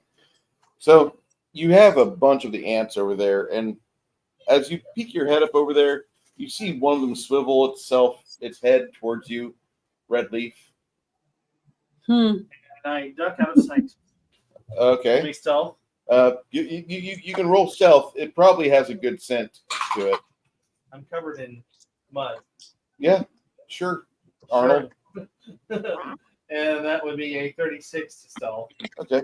You if you want to grab some of the mud from nearby and smear it on your body, you dip your hand in the pixelated mud and you smear it on you, which gives you a funky appearance. You look like you're trying to smear. As you're putting it on you, it's the blocky mud. Pixels. It's all pixelated. What does it smell? It smells like mud, and it smells like a little bit of mud mixed with clay. Okay. Hopefully that'll detract from the smell of my smell that the ant is smelling. I stealthily make my way back to the party. I think one of the ants has a bead on me. You guys want to prepare for combat, or do you want to just try to get out? I think we should avoid them in general, Yeah, considering they were able to quickly dispatch fire giants without. I don't know. How many did they kill? 3. That's not a lot. But he said how many there were. Was what, like 40? Yeah.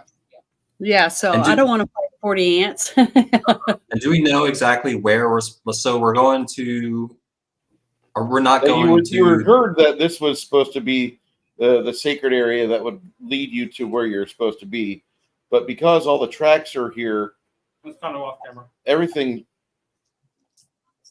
everywhere you were supposed to find all the things, because of all the critters in the area, the tracks you were supposed to find and maybe lead you to your goal have been put down. First, you found the dead reptilian types. Then you found the giants. And the stuff you were supposed to find, like, it's getting marked up and over by the random encounters or the various encounters that you're finding here. The reptilian types. Do they have ant bites on them? Yeah. Okay, so we know this is an ant-infested area. What do you say we kind of make our way around it rather than through? I mean, we could try teleportation. I don't know what you guys think, but I think better than specters than dozens of ants. Yeah, but where are we going to teleport to? Since we've Well, already where that X is? No, you've already been there. Oh, Yeah, That was we've very- already went to the spot. So do we didn't want to see- teleport towards the castle or not? The Wait, this is castle's where- where that's the Iron Fortress that you guys opened it up, and inside there was a iron golem with kukris instead of hands and 2 steel predators. That's where Red Leaf's like, no, and he shuts the door and ran back to the party, and the party went kumquat, and they went out. Oh, yeah. We don't want to go back there. No. But so we don't exactly know where the. So wait, there's a person that's doing something with the seal cats, right? Yeah, trying to find the alpha and kill it. Okay, so there's an alpha cat that we're trying to kill. Mm-hmm. Is that right? Mm-hmm. Yes. But we have no idea where it is. Mm-mm. And I don't know if I have any. I don't think I have any kind of spells or anything that could help me find it.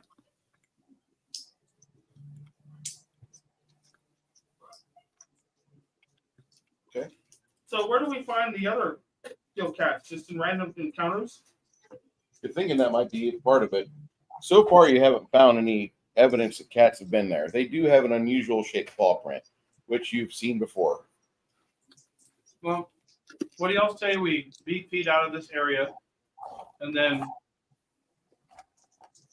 make our way around the cube looking for the steel predators, avoiding ants? Yeah, we don't want to piss off an entire hive of interplanar insects.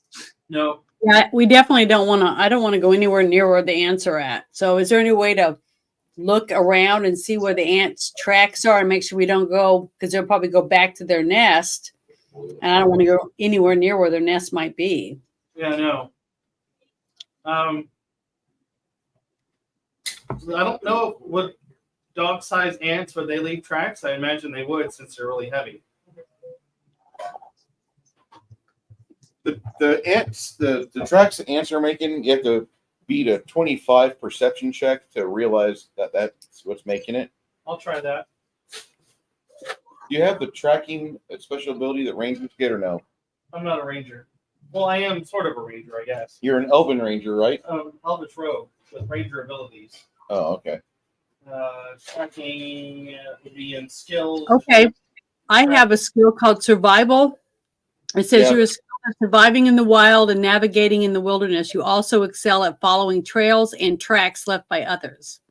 The reason why I was asking if you had tracking was because the ranger is the only class that What about- allows you to track something with a higher than 20 difficulty number. Okay, well, Our mine party. doesn't say I'm a ranger or anything. So. Chance? Chance is not a ranger. Oh. Mm-mm. He's mostly a rogue and arcane archer. Mine says to follow tracks, you have to find tracks or to follow them for 1 mile requires a successful survival check. You must make other survival check every time the tracks become difficult to follow.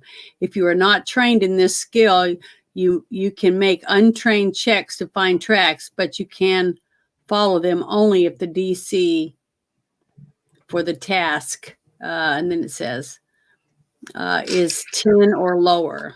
So Yeah. I'm not skilled enough. You're not going to be as great at it as you want to be. I hate to say that. Yeah, well, that's fine. I was just saying, I was just reading what I had, and I just don't have the skill. And it would be Survival. survival. I got a 14 with survival. And I rolled a 17, so that is a 31.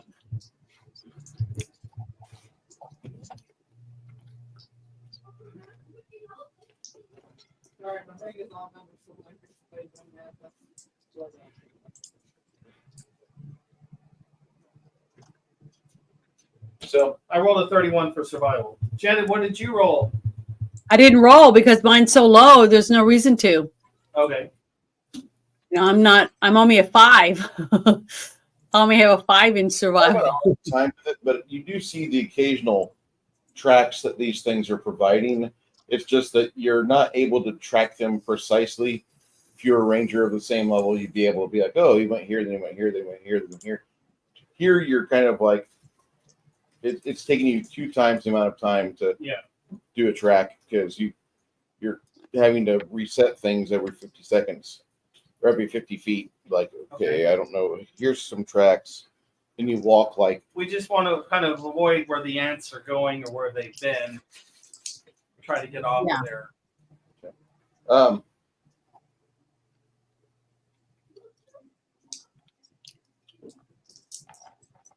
So you're right here. Do you guys want to cover over this way, or do you want to go to another side of the cube, or what do you want to go? What do y'all think? So we left that castle that we were at, right? This is the Iron Fortress. Okay. That's So your destination. But you were feeling like you were kind of outclassed at the front gate. Okay, so let's I guess down below where that squiggly line is. The creek? Yeah, so go down towards the bottom of the page. This is where you met Skeletor and Evil Lynn. Yeah, so let's go. I'd say let's go to the left or to the right of the two, looks like 2 swords, I guess, whatever. Is that where we're at right now? No, you're up here at the campsite. Okay, well, let's just go to the right of that, like towards the castle, but not, you know what I mean? Away from where we're at, because we don't want to be anywhere near where we think the ant pile is at. Yes, please. Thank you. And see if that helps us get away from that. Maybe we can you head towards this mountain range area, and as you're picking around, occasionally looking for ant tracks and not finding a whole lot of them, you do find that about right here, as you go through the mountains are spaced evenly, and they all exceed. They all get to a height of about 7,000 feet, where it starts to get really crisp. Mm-hmm. But about right here, the dot on that map, you smell like there's a smell of ozone in the air. Like lightning. Oh yeah, it's being cleansed. The atmosphere is being cleansed by lightning bolts or something. Is that a good thing or a bad thing, you guys? Make a survival check, Janet. Okay. Which one do I roll? Anybody wants to roll D20. Okay, here we go. One of these things. I rolled a 20. All right. Janet, Luna thinks that whenever you start smelling this, she thinks about it. Luna's eyes get real wide because she remembers there was a gargantuan blue dragon that belched out lightning as breath, and then the lightning stuck around and fricasseed your party members. You think of your friends and a big blue dragon. We don't want to be near the dragon. So I'd say let's go the other direction. That's what I would tell them, but I'd let them decide what they want to do. I like the crafting gamer was talking about baiting the cats. So how would we do that? Plenty of yarn. But I don't think they like yarn. I'm just. They like metal. Yeah, that's right. They like to eat metal. Forgot about that. Metal. That aluminum tinfoil balls, like you make your cat sometimes. But where are we going to get all that? I'm being silly. I'm so sorry. Oh, That's all right. I'm just trying to think of, if we're going to lure them, what would we want to do? We need a big, giant, heaping pile of metal. Yeah, just I crinkle some aluminum foil, like. Well, did we grab the armor that was on those giants or not? Yeah. Okay. You have 4 sets of it. And we have a dead one in the bag, right? Were you able to grab that bag of holding? I don't know. Yeah. Did you? I was in the bathroom. I don't know. I Yeah. thought we put it on Grog's belt. I would 100% grab that because that's the whole goal is to get the bag of holding from those guys. Yeah. Okay, so we need to find out where the set a trap for the bait for those belt cats, and then stand by with the rust monster spell. So we need to find out where the cats are But the gathering. thing is, we don't know for sure where it is, where the cats are at.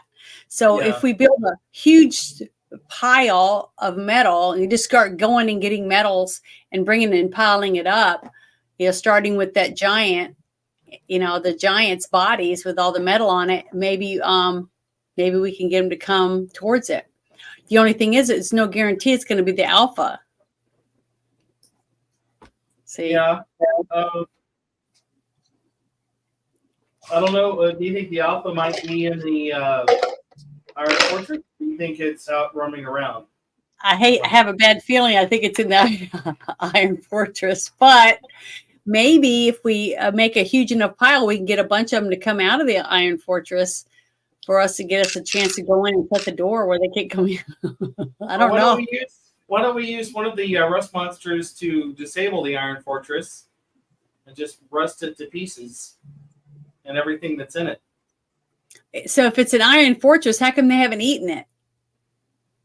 There might not be any rust monsters native to this plane. The entire plane has an iron oxide type of consistency to the solid bits. Mm-hmm. Even the trees have bits of iron. If you cut a piece of tree down, you're going to see like bits of steel or alloy or even rusted bits in the veins of the branches and parts of the bark. Yeah. Mm-hmm. This is a very weird Minecraft world. Yeah. So what do you guys think we should do? I think maybe take a set of armor, maybe a couple sets of armor, go east from where we're at, and set up a bait of the rusted armor or the armor parts, and see if we can gather some of the steel cats, and then from there, just send a rust monster, depending on how many steel cats we have. If that's a good idea for y'all. Or what if now that we have the rust monster, why don't we go to the fortress, open the door like we did last time, and send it in and shut the door? It's a good idea too. Yeah, I'm just trying to think. Is what happened last time? Remember, we almost didn't get out of there. So and that's why we wanted the rust giant or whatever it's called in the first place. When we went back and talked to Skeletor and whatever her name is again, can't remember. I would so blank. Tim, About getting that, yeah, get that, so we could take it back with us to try to help us defeat it. So maybe we can try that and see what, because we only have it twice. We can try it twice and that's it. Yeah. So let's just open the door like we did last time, push the rust monster in, and wait outside like we did last time and see what happens. That sounds like a good plan to me. I mean, it can't hurt. I mean, we'll just run if something changes. But at least it's something to try, and maybe it will work. I don't know. Because it's going to eat it. It's going to rust out the metal, and that's what we want. And does one of us have a spell we can put on it to make it bigger when we send it in? Yeah, I'm going to look real quick. I think, didn't Chance say that he wanted to do that? Mm-hmm. Let's see if I got something else we can put on it too. Okay. So you start headed back towards making a kind of like a line there. About right 2 miles away on the side of the mountain facing away from you, you encounter like more ozone smell, but you see that there's a very large hole in the side of a mountain. Mm-hmm. Slowly and sneakily, walk around that hole very, very slowly and cautiously, avoiding the hole at all costs. I agree. But I want to ask a question. If we have this rust monster, is that what it's called? Okay. Can I put bull strength on it on top of it after it's been enlarged? Absolutely. Okay, because it says it grants it a +4 enhancement bonus to its strength. So would that help? Does it need strength or not? I don't know. It would not say no to that. Okay. Well, I think I'll do that before we send it in too. Can't hurt. I mean, I'm trying to look at what I have available to see what will help us hopefully be able to take out some of them. Hopefully the alpha, because we don't want to go in because we don't know how many's in there. And it was pretty scary last time we were in there.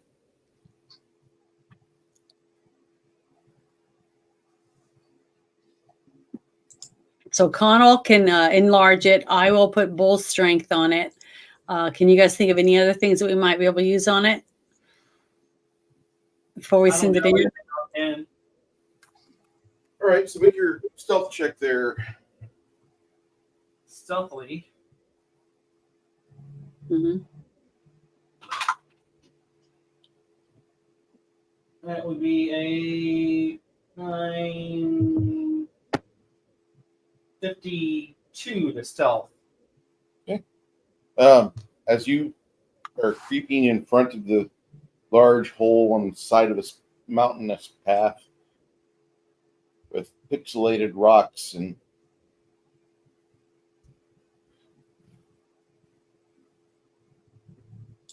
see a frilled head of a blue dragon snap out of the darkness.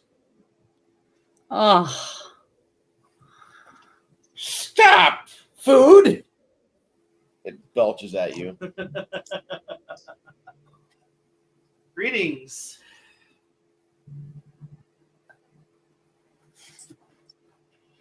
I've heard about you.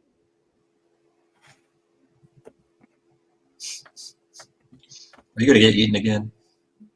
I hope not. I Now let's take what's going on out there. We have honored guests. A whole band of them.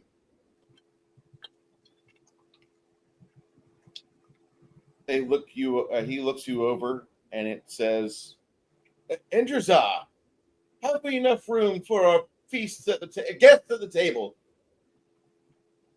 We really don't want to be food today. Guest on the table? that's what he was saying. The dragon looks at you with some beady eyes, and it says, "Tell me, what could you offer us in exchange for your life?" Oh, how about a dedicated food source? Plentiful food source. Come down with me. We're going to discuss this. This is a plan that must be looked at, orchestrated, and measured out to precision. How good is his hearing if I whisper to the party? You probably don't want to do that. Okay. I'm gonna tell Red Leaf, don't whisper to the party. Right. They'll fucking hear you. Okay. And I Can I ask a question? Do we still Yeah. have the bag of holding with the giant's corpse in it? yes, but that's not what I was thinking about a constant food source. I know, but I was thinking that if we told it, well, if you just let us go by your cave and don't follow us, just let us go by, pass by, we'll give you this giant's corpse to eat, and you guys can dine on it, and we'll just leave it with you. Yeah, We'll just take it out of the bag and give it to them. You think they'd take that? Start, but I think if we told them about another constant food source that we almost ran afoul of, Mm-hmm. I'd say to the party, perhaps that would be better for them. What do y'all think? Well, we could, but how are we going to guarantee that? Because if we can't guarantee them that, we're dead meat. They're going to come after us. The best thing we can do right now, I think, is to give them what we already got. You know what I mean? And say, here's a snack. If you just let us walk by, that's all we want. Take the armor off of it and feed it to them. Also, is if we just give them the direction of that food source and say, this is an available food source, but no guarantees on the easiness of obtaining the food source. But here's a dedicated food source for you that is plentiful. I mean, I'm not saying that, they won't have issues getting the food source. It would be a challenge, in fact, for them. But I think if we just told why them would they believe us? Why would they believe us if we don't have anything to prove to them that that's there? I think it's worth a shot. I don't know, just to get us out of this mess. We have now 3 dragons inside the cavern. Indeed, one behind us. Yeah, the looks like the adult dragons and baby blue dragon. Not quite as huge as them, but still huge. This is way more blue dragons than I was expecting. Yeah. But you remember, don't blue dragons just like to control the situation? Absolutely, which is why we brought you down here. So, Wait a minute. I don't know. Do we really just walk down into a room with 3 dragons? I don't remember going in. I thought we were at the door. Okay, so I must ask. On the ledge, the dragon could easily belch a partner, a friend off the side of this Rocky Mountain Trail, Mm-hmm. and he offers he says to you, I want you to come down into the lair, explain to us this food source that is nigh inexhaustible. But we didn't say that to him yet. We were discussing amongst ourselves. I said that to them so we could at least barter You our did way say out it without even talking to us? Okay, so I thought they were just inviting Red Leaf, and I was just imagining he was just going to go down there, and then we were just... Yeah, I thought. Okay, this is what I thought. I thought Red Leaf was farther ahead of us.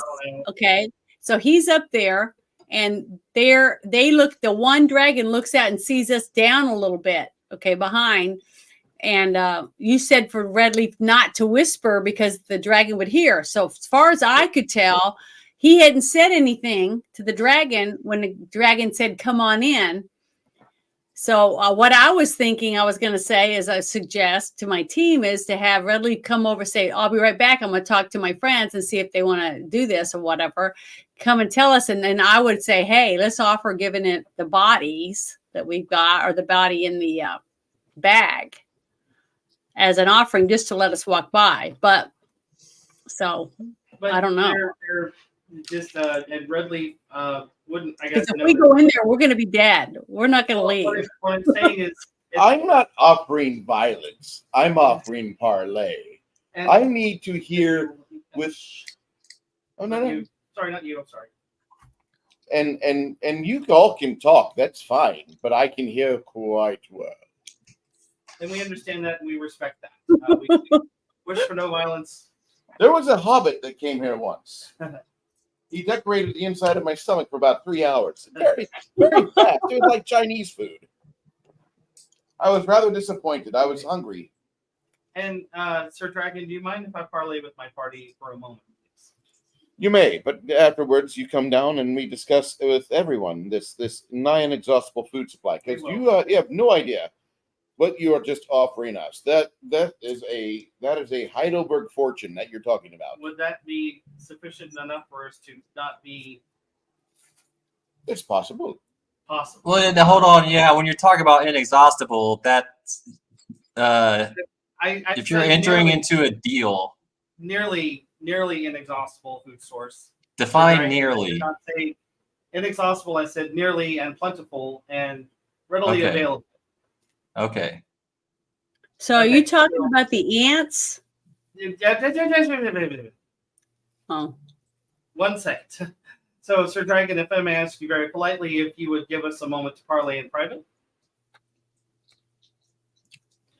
He does something, and you see like this weird magical, like a cone of whatever it was. there's like a shimmering field between you and the dragon. Okay, so what I propose is we tell them about the ants.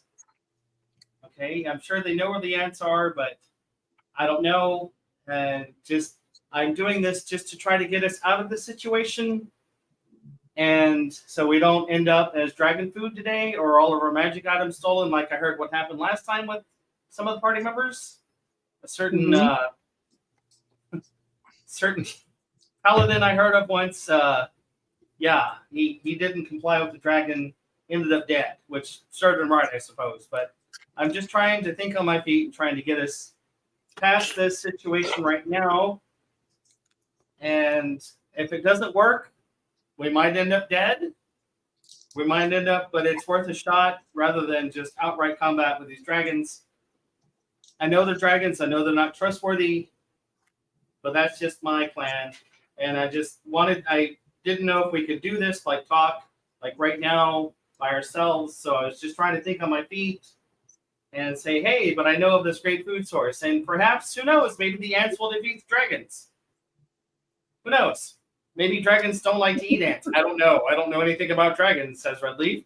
So I just wanted to just try this. But if I was stepping out of line, I apologize.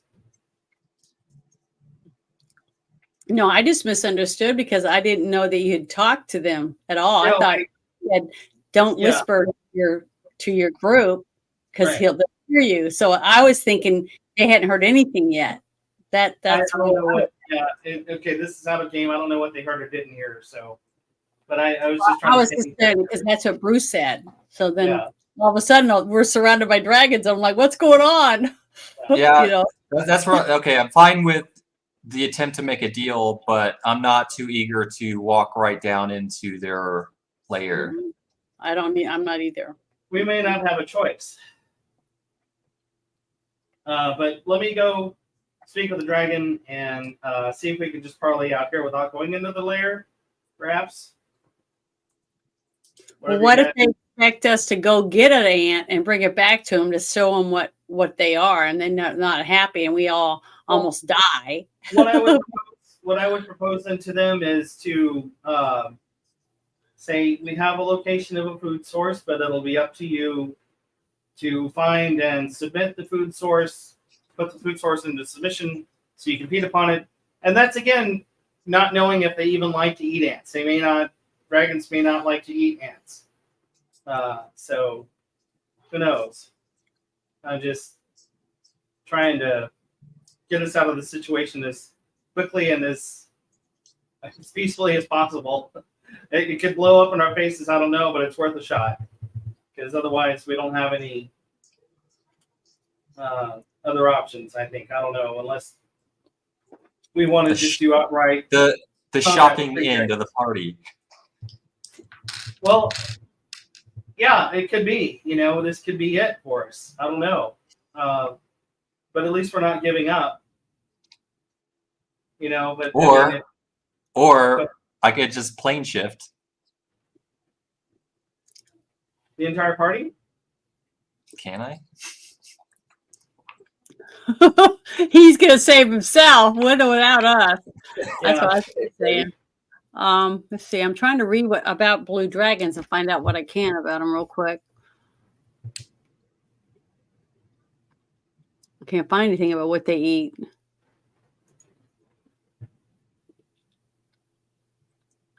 That is an option. I could plane shift up to me and 8 other people. Well, then we would just give up on this quest then, and the fire giant would have a sword. So either that or we die, Well, offer up see if they'll take this deal. Okay. And so here's just a quick plan off the top of my head. So offer up to see if they will even take this deal. We say there's a bunch of fire ants, size of corgis, the size of dogs over there in this area. And last we saw was tens of them, about 40 or 50 in the battlefield, and they were starting to track us. We got out of there. Tell them that, and if they say no, then we'll try to plane shift out of here as soon as we can. Yeah, make sure you also tell them that we only saw, what was it, maybe 40, 50 of them, right? Yeah. Okay, but we know that there's a huge ant pile towards the direction that they went back to after they killed those fire giants, so that there's more in there. Yeah, which means that they probably have eggs and everything down there. Yeah. Yeah. So make sure you explain that to them when you Absolutely. talk to them. Yeah. And I didn't mean to like take control of the situation. I just No, that's fine. We'll just have to deal Oh with no, it. it's not you. It's that Grimson has a very strong self-preservation mode. Well, I mean, so does Redley. You know, I mean, I don't want to. No. I don't think any of us want to die. We all want to live. Grimson will do. Grimson is an absolutist about in the next 6 seconds I'm going to live. In the next 6 seconds I'm going to live. In the next 6 seconds, that's beating in his head like percussion. Okay. That's why he's still alive. And he has PTSD about blue dragons. Yeah. This is my first time ever getting to see one, you know, as a gamer or whatever. So all I was thinking about was I don't want to go down in there because I don't think we'll come out uneaten unless we're pooped out. So I don't want to go in. Why would you not want to come down? It would be better for you. He dispels the wall of sound. He says, I insist that a lot of you come down into our guest chambers. And we respect that, but we don't really trust blue dragons necessarily. That is a shame. We are the most legal-minded of all scaly folk. Do you not understand that? We understand. However, you would put us at a disadvantage if we were to go to. You're already there. Let's just keep it outside for now. If we talk about the food source, would that be amenable? No. Inside. Well, just me or the whole party? Preferably all of you. That way. Well, why don't you just recommend that they go swimming? If anybody stays outside, it's that one over there known as Chance. He has become discussion topic. Oh. Why me? Wait, what's going on? No. You are staying outside. You have those ensorcelled boots. Aldrazar's boots. You wear the boots that have caused numerous scaly folk problems for hundreds of years. And because you are who you are, your sad, sad existence has become known to many like me. No, you are not permitted inside. And at that point, the dragon just kind of keeps his firm grip on the situation. Very well. I look at the party. I guess we don't have a choice. So. Well, I think that they should just go swimming in the sands and relax and think about our offer. We haven't made the offer. They like. I'm still waiting for that offer. Bring them down here now. I thought you already made it. Not yet. No, we're still. We have the cone of silence around us. No. He's dispelled that. Yeah, we had it, and now we're talking. So they were insisting, in fact, that we go down into their lair. All except me, says Chance. All except me, says Chance. Maybe we should just grab Chance by the hand and let him say the magic word, and we'll go just right to the castle. Maybe we should do that.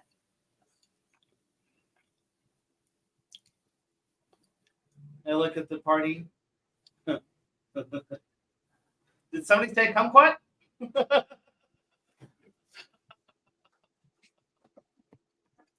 All right, initiative. Oh, shit.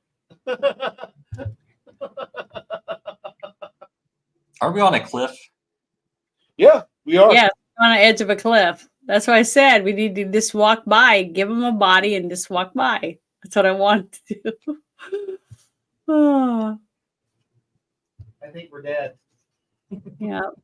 Sorry, guys. I can't. There's not much I can do for you. All right. So I said for initiative. Run as fast as you I need initiative. Oh, wow.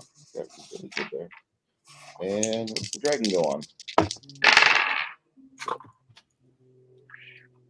24. Anybody beat 24? I did. No, but no chance. I got a What 20. do I roll? Which one do I roll again? A D20? Big fat D20, hon. Oh, I got a 3. And do I have to roll one for Sasha too, or just No, myself? she goes on your initiative, Janet. Okay. Chance leaps into the midst of the party and intones the words to activate his boots. Thank God. As Grimson, what's your initiative? 20.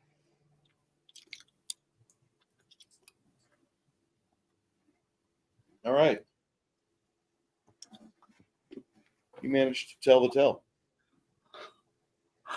Oh, I thought I was dead meat. I was ready. I was like, okay, I'm gonna tell Sasha to run for her life, and I'm gonna die.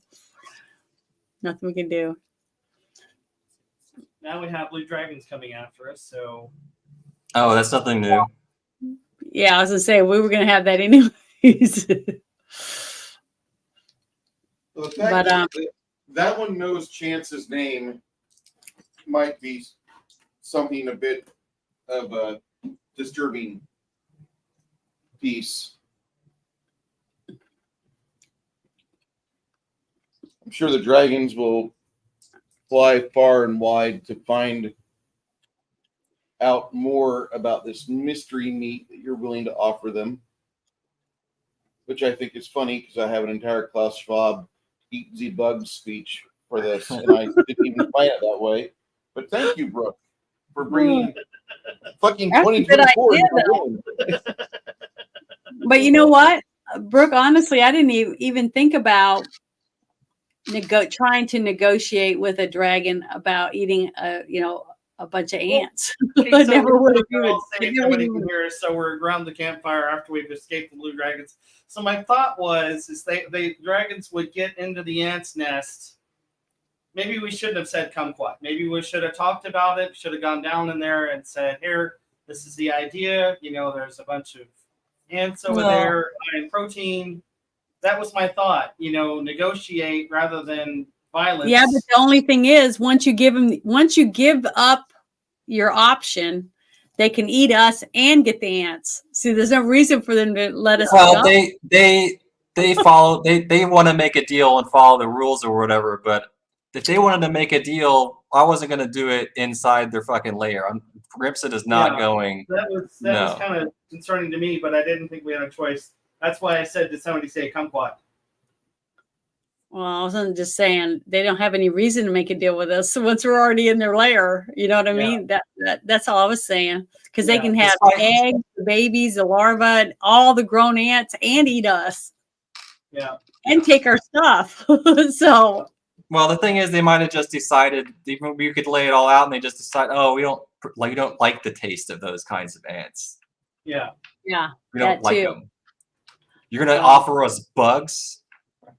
I didn't trust them at all. They're just gonna eat us and take our shit. That's all. How do you make a contract under duress, anyways? It was just a thought. I was just trying to think on my feet rather than just go straight to combat like some people do when they game. Not anybody in particular, but like that's usually a default. It's like, oh, a blue dragon, let's kill it. Or get ourselves killed. Let's have a bad combat. You guys really act like a bunch of army enlisted whose officers just been shot. I don't know if you understand that or not. The officer is concerned about shit like cost or PR or just things like that in general. Yeah. And when he is removed from play, the words excessive force frequently are brought into reports of after action. I'm not saying you're a bunch of drunks, but like you guys, we just don't want to die. You could be mistaken from being from Fort Leavenworth. That's all I'm going to say. Oh wow! I'm not a general. Chimera's like The Wants to live. Be yourself because it will either catch Oh. yourself killing dragons like killing Fang. yeah. And suddenly imagine the dragon throwing his hand like that's so nice for one of the next stars roar. We get an R. Yeah. And Chimerian's like, dragons could make a wonderful deal. And then he's like, oh wait, we get an after action report? Yeah, love from it. what I read though about blue dragons is that they're very bossy and controlling. So basically, once they have control of the situation, they don't give a shit about what you think. From what I read about blue dragons. So I You're figured right. once we went down there, we were going to win anyways, because they're going to take total control. So we're going to get eaten, and then they'll go get the ants. Anyways, that's what I was thinking. So I was just going to tell Sasha to run, get away, and I was just going to let them eat me. So let's get it over with. I was just gonna jump off the cliff. Well, see, she could have done that. I can fly I now. didn't mind it. Yeah, I was gonna say I was just gonna leap off the cliff and fly away. I should have done that because I could fly. I got that goal now. So Goodbye, you chumps. Well, you teleport to a hilly area. And you teleport in. mm-hmm. You guys take a few minutes to get your bearings. Go ahead, roll me perception checks, everybody. They call these the Blue Dragon Hills. I got a 4.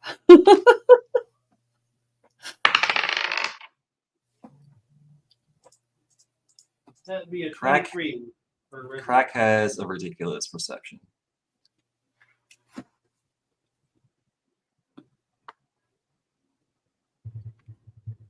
All right. Well, It is meanwhile, 32. in a Got a different 32. location,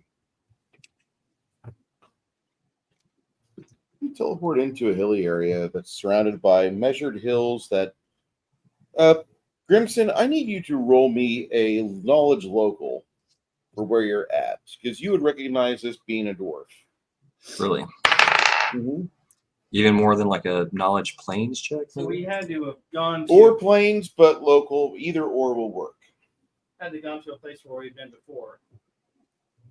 What is your knowledge level? You've not been here before. What'd you roll there, Crimson? 19.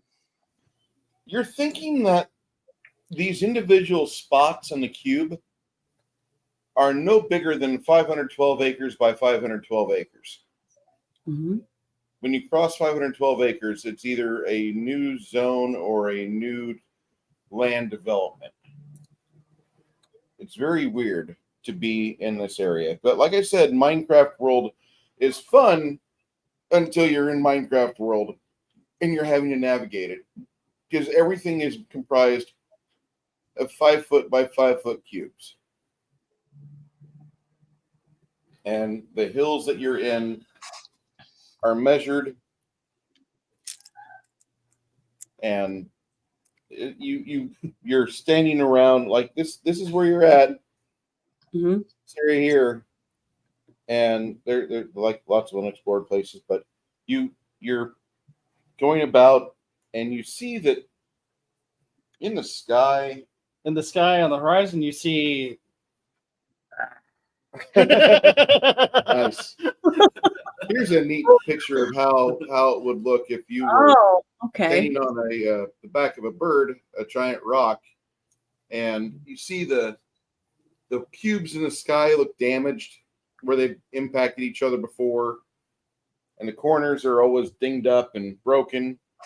But this entire place, not 1 meter cubes, they're 5 foot by 5 foot.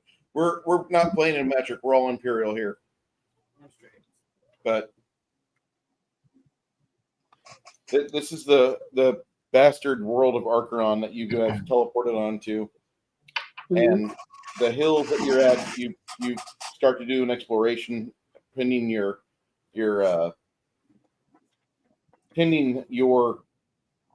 examination of the grounds immediately.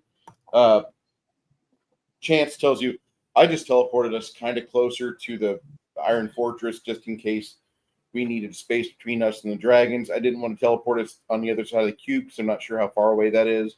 But I have an idea that we need to be closer to here than by the dragons. Also, the dragons will take flight and be looking for us. How important is this sword? I know, but dragons can cross different planes, right? So no matter where we go, there they're going to be. Is that right? Or They again, could be, yeah. knowing nothing about dragons, separately. You guys, you tell me what you want to do, where you want to go, what you want to find, because there's lots of things to discover here. If you want to explore these hills for a while, or just try to find like a water source because your canteens are getting low, you could do that. How close are we to that? Well, the stream is not really drinkable because it's 5 cube. But The water is drinkable, but if you wish to empty out the stream, you have to figure out a way to block off the water to where it starts to rise up in 5-foot volumes. And like, you see how this fucking grid is? so Well, we I can't, can purify. Everywhere you we look. can't dip our, I can purify food and water. I have a Or spell to do We that. can create food and water if we absolutely have to. Yeah. Yeah. I can do that myself. So if we You get can to where put we whatever have to have it, you I want. can make But we could follow the stream because it might be easier to traverse rather than climbing over everything. Mm-hmm. You do find a stream. And you'll follow that for a few hours Okay. into an unusual plains area where occasional wild wheat grows.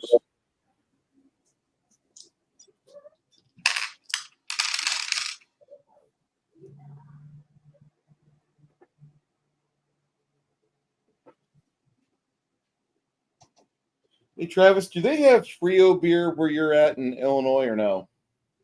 I've never heard of it. Okay. It might just be something local here because we have a Frio River. Oh yeah, it's probably just there. Yeah. I can't drink it. But, You can't drink today? oh, remember I can't drink alcohol. Oh, Yeah, liver problems. that sucks. Yeah, I could have a sip, but not like a whole beer. Well, just drink some of that can of water he had. That looked good. Yeah, I've got that. I just wanted to try the Frio beer. Yeah. No, let's just sample. Simple. I'll knock back the rest of it. I don't think it's brewed here, but I think they make it somewhere else and they ship it here. It's a Pilsner 6.0. Yeah, it's Frio Beverages, Memphis, Tennessee. Yeah. It's weird. But it's a good beer. Is it from the Frio River? I wish. God, that would be awesome. Oh, The fucking Frio River. Do not ford the Frio. Do not swim. Do not what do they call it? Float the river. Cold as crap. If you float, yeah. It for some odd reason there's no springs around. Yeah. Oh. It's one of the best pilsners I've ever had. I used to like a lager, but that's not bad. If you're into beer, that's a good beer. And don't drink a whole lot of them because then you'll be loopy. Loopy. see? My drinks I was drinking last night were a little higher than that can of beer, and I drank 3.5 during that quest. You got to put Janet back on the elliptical, otherwise she's going to tub out on us. Don't do that. It You was don't mind if we do. It's okay, Janet. well, it was So fun. as you're walking around here, you do run into an area where there's some wild wheat growing, Okay. and I put box.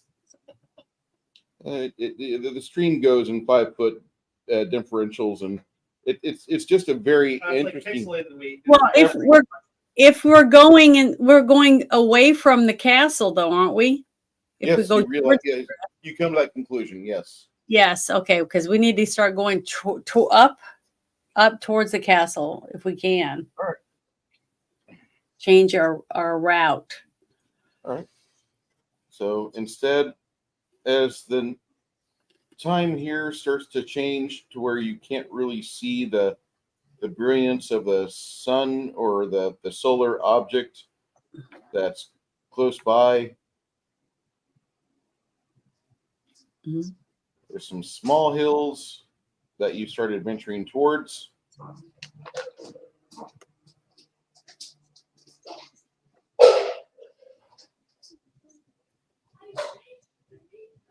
Archeron feels like that sad game server where everything is procedurally generated in a programmable fashion to where you can see it. You can see the programming basically because the cubes are everywhere. So like I said, you find some low hills. As you're walking through an area, just passively, you guys notice that there have been a few of those big ants in this area. Mhm.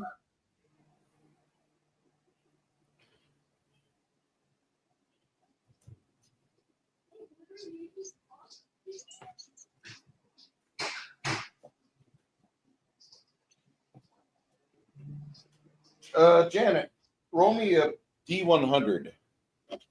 Like what we do next week. Roll one of these for me. Okay. I rolled a 00. Full 0. Yeah. Oh, I rolled like shit last night. So All right. so now what? As you're making your hike, you see that there is a person walking up and down the hills. Mhm. They seem to be wearing like a bluish colored robe. Okay. So they're one of the guild. You don't see, they don't look like a guild member. Oh, okay. It's Well, the but blue that's- dragons in disguise. Oh, probably. That's right. I forgot about that. I don't know. I'm just guessing. Yeah, but that's a great guess. Oh, As he comes God. up over the next hill, he waves in a friendly fashion. His cowl is pulled over his face, but you can see like some wispy white hair coming out of the mustache and beard he's got. A lot less foreboding for the moment. I wave back at him. Greetings. Can I do detect magic on him? When he gets in range, you can do that. Okay. Detect magic isn't exactly that far away.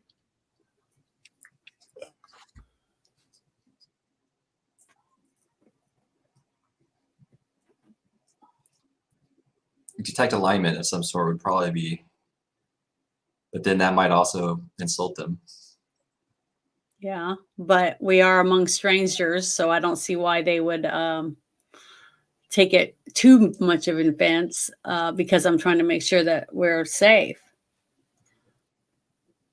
Getting closer towards him, you Mhm. can pick out the look he has, and he waves at you friendly.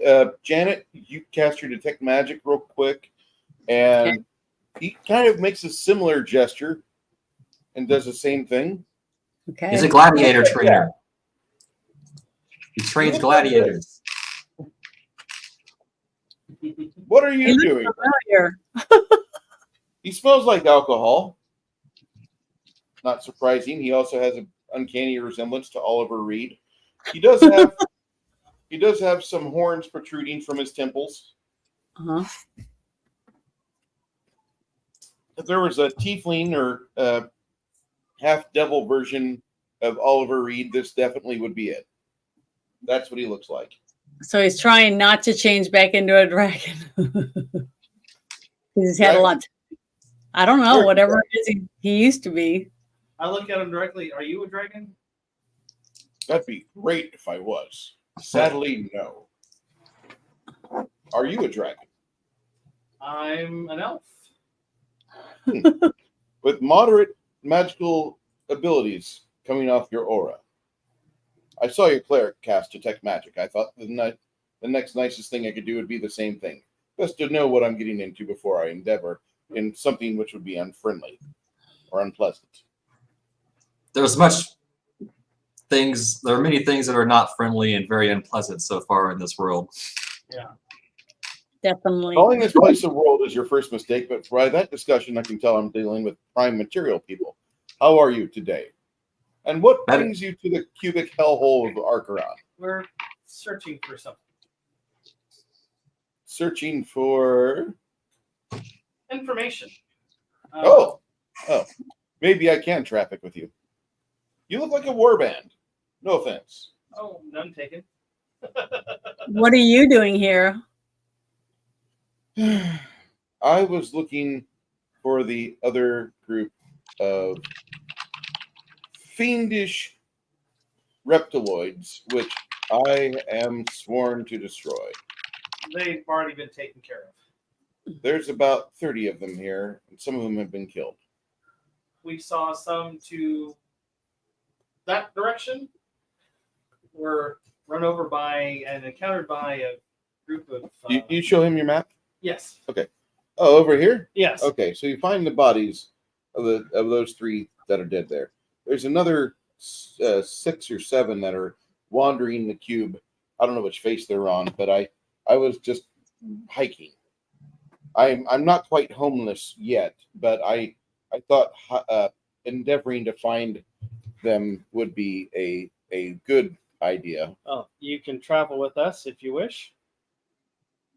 If it's up to the party, I don't mean to speak out of turn, but I think we should have somebody here that may know the area better than us. What do y'all think? I'm really not from here. I've only been here for about a month. Oh, what you would consider a month, since you're prime material people. I'll vary my vernacular a bit to suit something to where you can understand what I'm talking about. Been here for what, about 5 days, y'all? Yeah. About 5 3 days. Couple days. Days and nights here are very strange. They are. We really don't have a sky that functions like your world.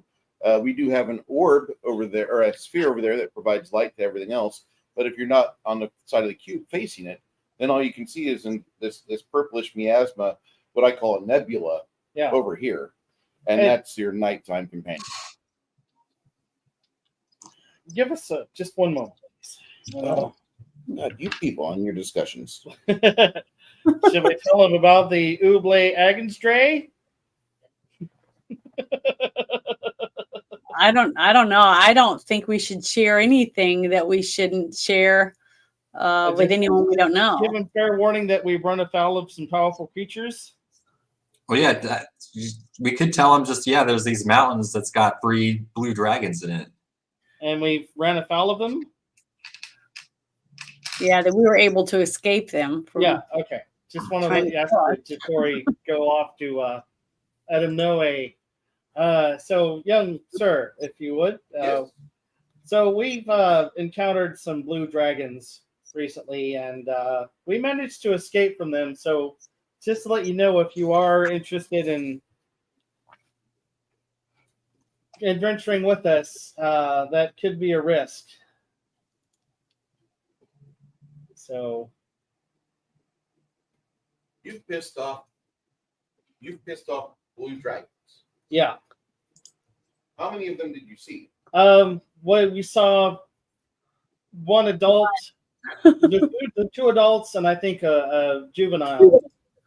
So 3.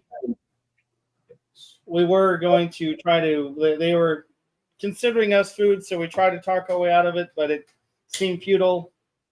So we escaped instead. So if you do travel with us, there is that risk.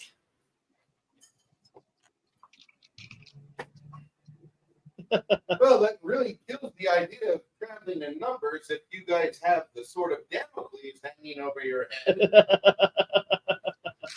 Well, this is literally for me to be with you if you're going to be hunted by 2 huge adult dragons. No. But you're literally, my man, on Archeron, where everyone is being hunted by nearly everything on the plane. The planes are literally knocking into themselves. We didn't really piss them off. We were just walking by, and one poked its head out and demanded that we go down into their cave, and we just said, "Hell no!" We took off.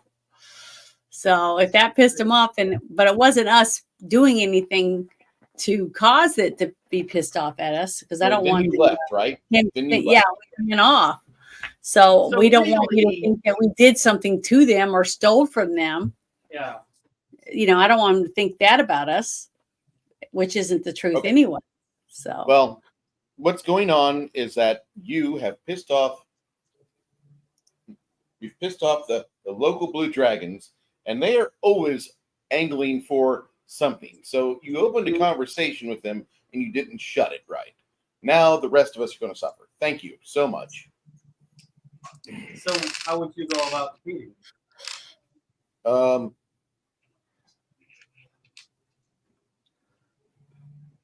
You have a few members of your party that use bows. Yeah. I have these arrows and I have these arrows for sale.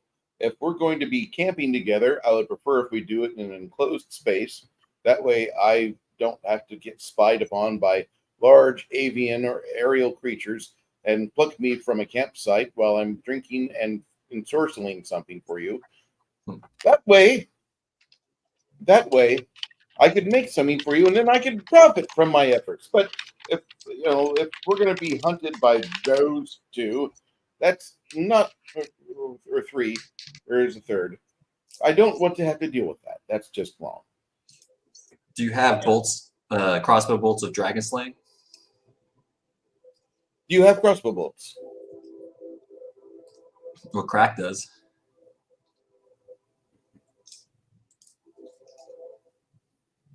Hold on.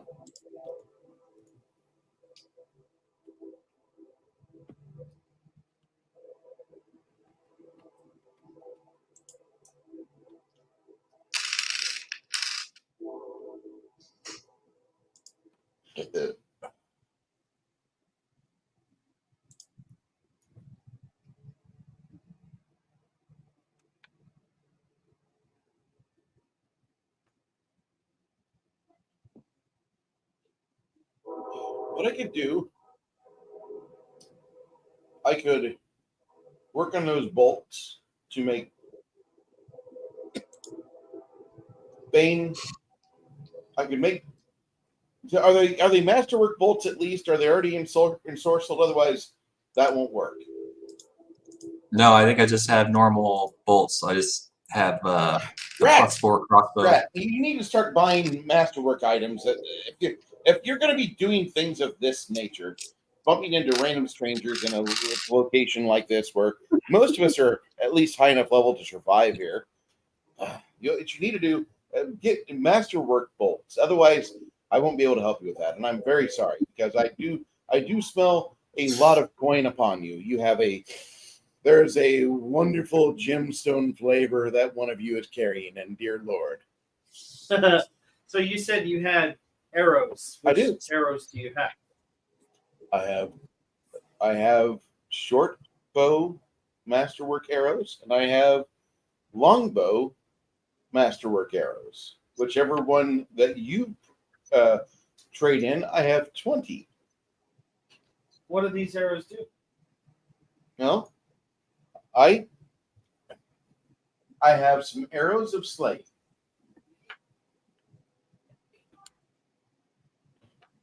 Bane arrows are particularly great against a certain type of foe, but they do aggravated or more damage than usual to those beasts, and that's typically it. However, the dragon arrow that I have, I could get you a dragon arrow for about 4,000 gold each Per arrow? per arrow. What does that dragon arrow do? It greatly diminishes its ability to stay afloat and as a threat. Yes, But if you miss it, you miss it. absolutely. So the other masterwork arrows, what do they do to the dragon? They will do more damage. They in game terms, a dragon slaying arrow will allow it to save. If it fails to save, then it takes like 50 damage. However, the Bane arrows do an extra 2d6 damage to it. But if you miss that shot, you wasted 4,000 gold. Yeah. And I could. The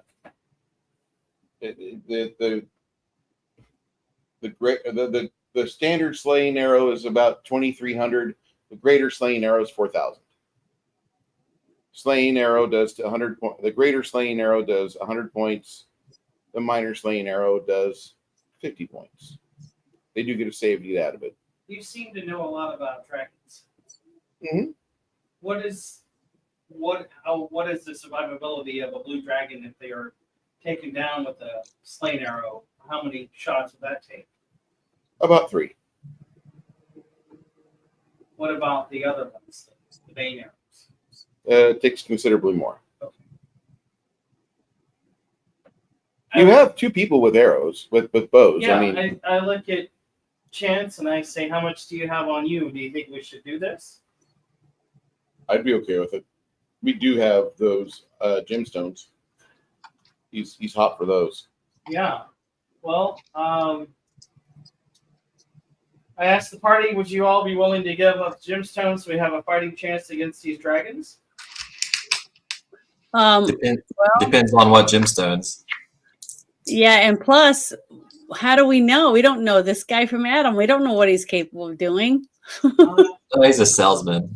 Okay, well, I don't do arrows, so you guys would be better at making decisions like that. I don't know anything about arrows, I roll a sense I'm motive. leaving it up to you guys to make good decisions when it comes to the weapons of arrows. One of your audience members has an important piece to discuss here. Any kind of arrow that requires a save to work guarantees the monster will make the save, and it's a waste of money. I hate to save versus suck because the DC to save is very low. Says, that's a valid point. If you hit it with a greater slaying arrow, I'm a better than usual crafter. Instead of a 23, he has to beat a 25. But typically, one of those dragons, all he has to do is roll a 9+ to beat it. So it's a waste of money. Half the time, yes. So, what would you give if we were to give you that gemstone that you're smelling? How many arrows would you get? Oh, you're going to need a lot of those. The tourmaloins are the ones I was discussing with you because they do have a little sweet scent to them. If you actually shoved it towards your face, you would smell that. But tourmaloins are great, and they're particularly good for crafters. But typically, those particular ones are worth about 125 gold each. I have a penchant for them. I would offer you. Anybody got diplomacy as a class skill that want to roll it for me? Hold on, let me see what I have. But it's really, really low. Anybody else have I have a plus 15. I don't know if that's good or not. Yes, that's much better than mine +3, Janet. Please, thank you. Okay, so what do I roll? My D20? Yes, Yeah, ma'am. and Everything here rolls D20. Add 15 to it. Oh, darn it.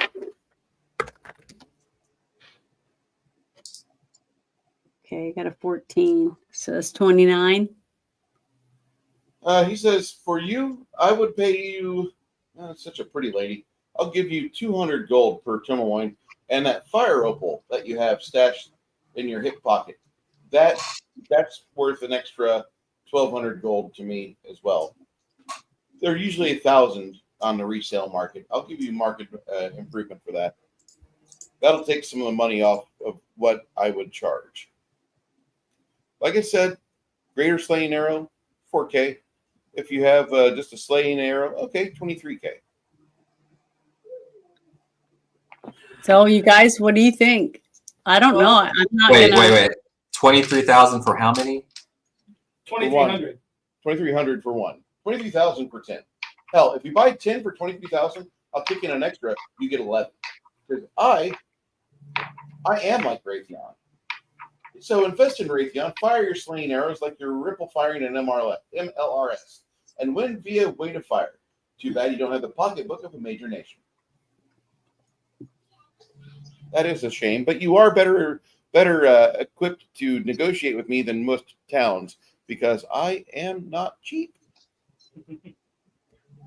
That draft that I was sold a while back, that told me all that draft is queer. He just stands around and does nothing all day but chew on eucalyptus leaves, fishing out the koalas.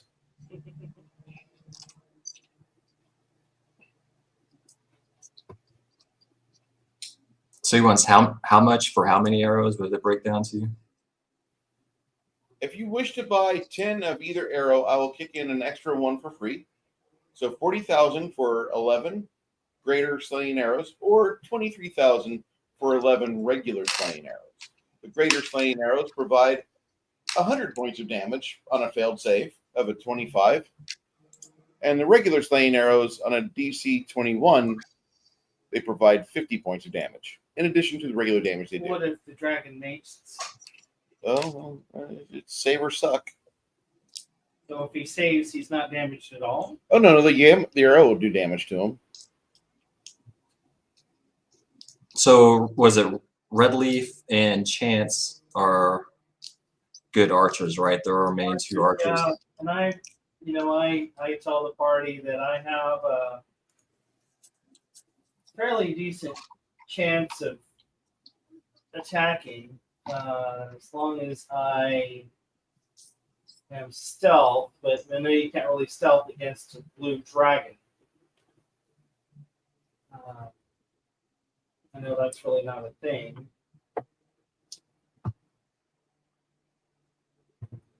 Well, if you want to buy them, I'm not going to stop you. I don't have the money personally, though. I have about 7,000 gold. We do have those platinum pieces. Yeah, how much is the platinum worth? 1 for 10. 1 platinum, 10 gold. How many were there? We have about 3,000 platinum. So you might be able to buy 1 arrow with one of those, the platinum. Yeah, and he's giving us. We've got 4,000. So this is what we've got. Got 4,000 gold pieces, and then so we have about 7,000 gold pieces total. Fire opal, he'd give us 1,200 for. I'm not giving him the fire opal. Okay. Well, And that went.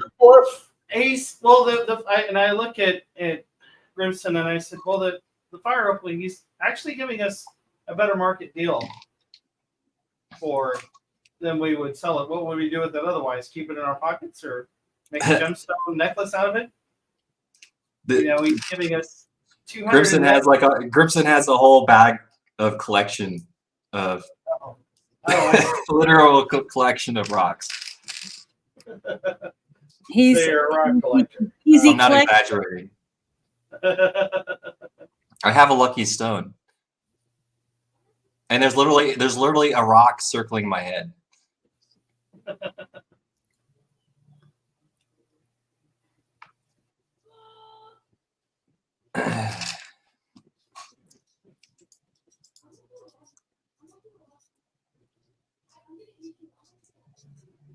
Now I have some gold, but I'm not going to buy $40,000 worth of arrows. Yeah. Well, this is one chance for us This to. guy. Sorry, guys. If I don't know, it depends on how much can everybody chip in. You said you have how much? I've got about 7. So 7. And then what does everybody else in the party? What does everybody else have that they? What do you guys want in gold? And we've got to think that this is, a fair chance to even the odds against those blue dragons when they come finding us. You're going to buy 1 arrow for all that money, and we have 3 dragons. Okay. So the arrows are really useful if you fire a lot of them and get lucky. Yeah. So what are the odds of us beating the blue dragons otherwise?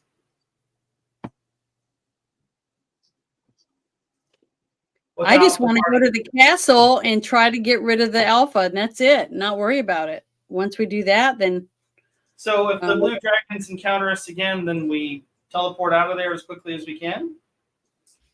Well, Yeah, if you only can buy one arrow, how are you going to kill 3 dragons with one arrow? Well, if you one hit arrow one. Okay.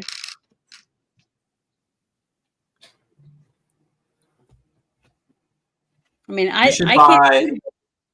if you Well, if what you I'm saying is that this is an opportunity. I think this is put in front of us as an opportunity to at least have a fighting chance against the blue dragons. So if we buy $40,000 worth of arrows, 10 of the dragon arrows, that if they fail their save, that's 100 points of damage against the blue dragon. Granted, we have to hit it. So as I was saying to Bruce earlier, that if we miss, that's $4,000 down the drain, unless somebody can find that arrow and give it back to us. But that's highly unlikely. You know, I'd be willing to donate enough for 3 greater arrows. Okay. So it depends on how much everybody else can donate, or if they want to donate. Okay, well, how much? What would be my portion of it? That's what I need to know. See if I even have enough money. And what I was going to say also is what is our other chance of defeating a blue dragon without these arrows? Just out of Honestly, curiosity. to tell you the truth, I have no idea how this. Without the arrows? Well, the main thing. Party dying. Without. Oh well, I mean, I can't do that. This is I don't know. Yeah. I don't think, since we're like short on players, I feel like that we would get wrecked by those 3 dragons. We would get wrecked by the blue dragon. So maybe Janet has a point. You know, maybe we should just buy a couple of them, of these arrows, keep them in reserve, try to get to the castle. Yeah, like I said, I've got 12,000 gold or so for, if you want to get 3 arrows, I can do that, but I'm not putting up like $40,000. Right. Yeah, I think we should just get a couple just to try to get away, just enough to. I'm not planning on trying to kill them all, because I think we'll die. There's just no way we're going to be able to defend ourselves from 3 dragons. But if you can shoot one and get for us to get away, then that would be worth it. That's why I said, how much would be my portion, and see if I have enough gold. What is a buy 3 of them? What is in the party fund? I mean, did we divvy up all the treasure, or do we have? Well, let's look at what do we get off those giants right there. So we got, if we do the platinum, if we do everything but the fire opal. Well, we need to sell the fire opal. That's 1,200 gold. No. You're gonna have a fight with the Crimson if you do that. Okay. Yeah, but I don't think we should have to sell all this stuff. I think we should tell them. We should tell this guy, this is how much we have. Either you take the money and give us what we want, or we're not going to buy anything from you. That's what I think. He's out in the middle of nowhere. Who else is he going to sell his shit to? There's nobody else around that I see. Does anybody else have a good, what's the haggle skill? Bartering. Is it bartering? Is that does that go under like diplomacy, or what is that? Yeah, I said I had diplomacy 15, a plus 15 diplomacy, but I didn't roll yet, did I? I don't remember. I think that would be up to Bruce if you could haggle it down. I don't remember quite how that works.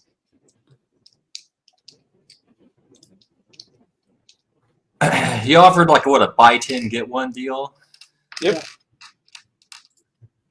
What I'm saying is, what is in the group funding? Not just what we have right now, but is there a record of what we have in? Well, just think about what we got off the giants. So there's 2 large full plates, large great swords. There's 4,000 gold pieces right off the bat. Okay. What I'm looking at right now in the Terran Pell Loot chat, and I know I wasn't in on this game. This was about a month ago. That everybody that played that day made 43,000 gold. Yeah, but we spent a lot of it buying different things at the city afterward. So yeah, that's I'm just basing off of what we just got. Okay, that makes sense. And like I said, I have a little bit of money I'm willing to put up for it, but I'm not gonna pay for. Yeah. I'm not paying that much money. That makes sense. So, and the fire opal is non-negotiable. Got it. Okay, so we have 7,000 in cold cash. The tourmalines, he said he'd give 200 each. So 7,600.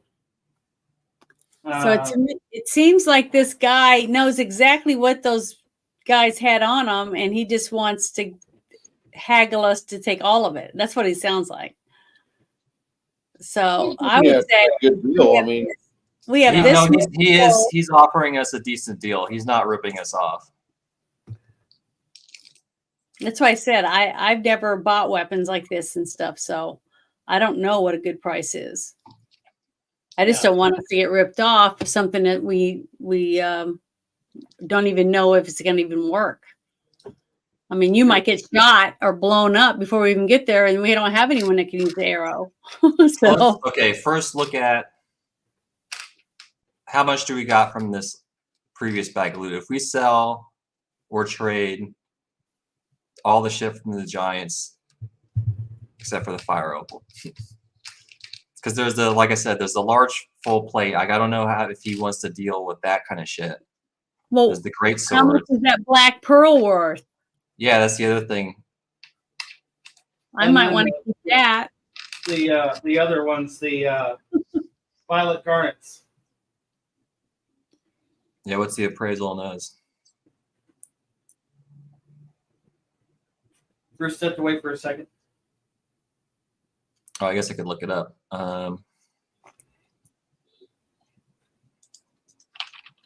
Is anybody keeping? Are you writing it down like on a notepad or anything? Let me do that.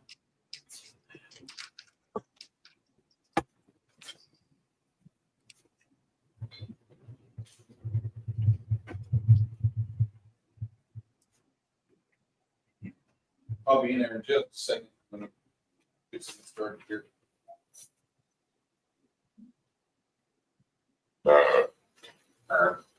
Belch.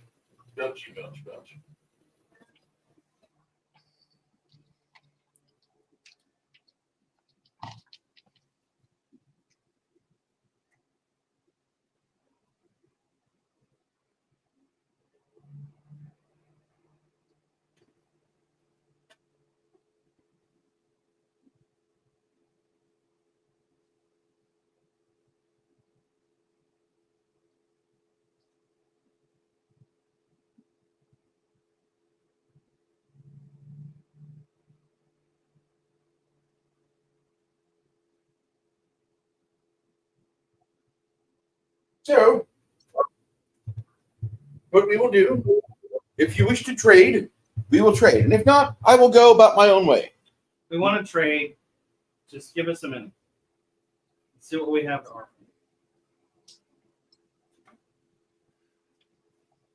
How much would you give us for the 5 violet garnets?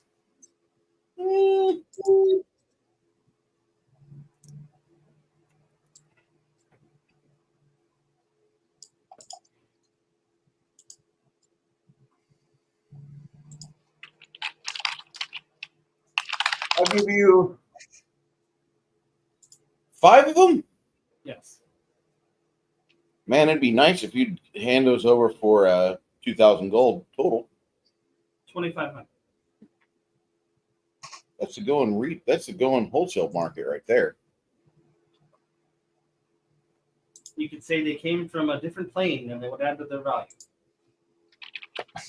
I've heard say that.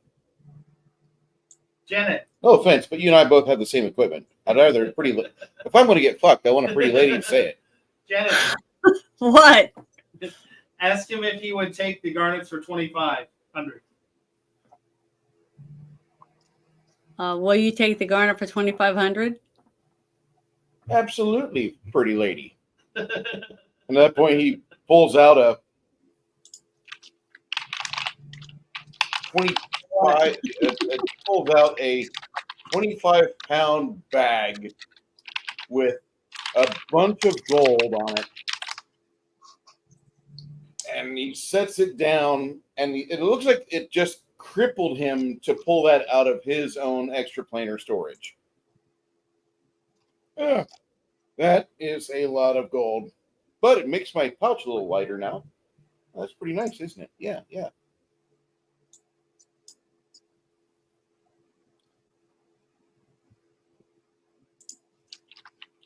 So what we've got, how about a black, we'll ask Janet, ask him about what do you think of the black pearl? How much would he give us for the black pearl? Yeah. Well, why are we selling it? So we To can buy those arrows? Is it to buy those arrows? Just in case we need them, yeah. Okay, but why not just trade the black pearl and whatever else we have for the arrows instead of having to swap the money back and forth? Well, that makes sense, yeah. But we're seeing, what I'm asking is like the value that we would get for everything, what we have from the fire giants. Okay, well, we can just ask him how much would he give us for the black pearl, not to swap money, or would he sell it? You know, we just ask him how much it's worth, and just say, well, we'll trade all of these for these 3 arrows, and see what he says. Okay. If he'd be willing to do that. Especially if this guy's going to be traveling with us, wouldn't you want us to be able to protect him in the first place? You know? Yeah. Or not?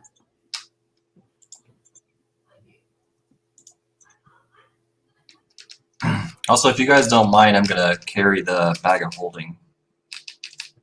Okay. Just to keep an eye on it. I thought Grog was already holding it. What's up, you guys? Well, we already have a portable hole, right? Does Grog have the portable hole? Who carries that? Yeah, I think Grog carries it, doesn't he? Yep. Because it was heavy. We needed someone big enough to carry it, and then to protect it when we're all in it. You remember? Yeah, but I'm going to carry the bag of holding since we have it. It's like another source of carrying. We could sell it, but it's more useful, I think, than gold. Yeah. I think we should keep it. I don't think we should sell that bag of holding. You're talking about the one that we got from the Giants, right? Yeah, it's a good one too. It's the Giants bag of holding. It's a big one, and it can hold more than the one we had before, right? Yeah. Okay, so yeah, I think we should keep it. I don't think that should be part of the bargain. And then is he willing to deal with the we got large full plate +2 and large great swords. So we have 4 +2 large full plates and 4 +2 large great swords. We were gonna use some of that armor to lure the steel cats. I mean, but we could probably use any metal. We've got plenty of. And it's like, do we have to melt it or just heat it up? It's not like we have to destroy it, One right? of the two. One of the two. They either one of those will be fine for Steel Panthers. The Steel Predators, excuse me. And yeah, we don't want to destroy a +2 large sword just to lure a. I mean, but it wouldn't destroy it anyways. Just heat it up right over the fire and. But yeah, does he want to buy +2 large full plate? I tell you what, if you send me the large 2 full plate, I could let that go. I've got these gold bars I could trade off. Or if we're trading them, yeah, if we're trading them straight for the arrows, I mean, how much are the gold bars? I mean, see what I'm saying? He thinks about it for a moment. How is he going to carry all this stuff by himself? His bag he can barely even pick up already. It's called magic, young lady. With magic, you can do a lot of things. And with that, you see him wiggle his fingers, and he loses 30 years of wrinkles in his face, looking like a very fit and trim young man from the 1950s before we had high fructose corn syrup. The bogs fell. He bogged himself. So, if we're going to measure, yeah, we could go the greater slaying arrows for one greater slaying arrow from one set of armor. That'd be fine. Don't worry Okay. about my ability to carry it. I'll figure that out. So if we, okay, so that gets us pretty close up to the thing. So we got 4 large full plates, 4 large +2 swords. I know the swords are the same deal. How much are this? How much does a +2 sword cost? Like what? 2 That's or what I was 4 going to, and it's a large great sword. Yeah, he says, I'm getting some fuzzy math here. Tell you what, 2 of those swords, I'll give you 3 of these greater slaying arrows. Okay, so now we're getting somewhere. So we can Yeah. trade him the large full plate. We can basically we can trade him all that armor and those swords, and we should get like a dozen arrows. Am I right? I'll ask him that. If we give you all this armor and these swords, you give us a dozen arrows of greater slaying. That's fine. Absolutely. All right, then I'll shake his hand. Okay, that's a good deal right there. That's way better. Greater slaying arrows. Good. So that doesn't include the gold and Yeah, and I didn't have to give up any of my shit. yeah. Yay. Okay. Yay. Good job there, Grimson. With that, the venerable but yet adorable Oliver Reed, rest in peace. He bids you adieu, and Was he. that from Hercules? Nope, that's from Gladiator. Gladiator. Mm-hmm. One of the first things he says, "That giraffe you sold me turned out queer." I love it. Oh yeah. Read. I tell you what, if you ever want to read about somebody fun, you got to read about the drunks. The drunks are the best. Oliver Reed and Peter O'Toole hanging out together would make for some fine fucking film. Just not for script, just like watching them drink and fucking carouse in a bar. That's got to be the fucking highlight of your week. All right, so we keep all of our gold, keep all of our gemstones, sold the armor, Yeah. And we got rid of a bunch of heavy shit. for 12 greater slaying arrows, the best ones. Right? Right. Okay. Good. Great. I think it's awesome. Yeah, I forgot- for you fancy archer boys. So I asked Chance, what is your chance to hit these are probably greater than mine, correct? A little bit, yeah. I have a +33 To hit? Yeah. Yeah, you're about double me. So why don't you take, say, well, you want to just do 6 each so we both have an even chance? Or Yeah, that sounds fine. chance. The greater dragon slaying arrows, sure, that'd be fine. Okay, so we got the greater dragon slaying arrows. What are you looking for? No, I'm just. Oh. This is Peter O'Toole. This is back when actors could go out, drink their ass off till 5:30, be back in makeup, and on set at 7 o'clock, be like, "Oh well, I didn't get any sleep last night. I'm gonna fucking power through it." And he does a fucking 8-hour, 10-hour, 12-hour day, Yeah. and then he goes and gets some sleep. Then he wants to go out drinking the night after that, and it might be till 4 in the morning. Peter O'Toole, fucking Oliver Reed, those were real fucking actors back then. These guys now today, like, they want fucking vegan everything, and like they don't. They're not good. Peter O'Toole was very attractive when he was young. I mean, and you can tell that fucker drank. Look at that guy. This is Zulu Dawn, I believe. Yeah. Very fine. Wait, what's different between Zulu Dawn and just Zulu? Those are 2 different movies, right? 2 different movies. I never heard of Zulu Dawn. You're thinking of Shaka Zulu. Yeah, this is the Battle of Isandlwana, where the Brits met the match against the Zulu Nation. Okay, I thought that was just called Zulu.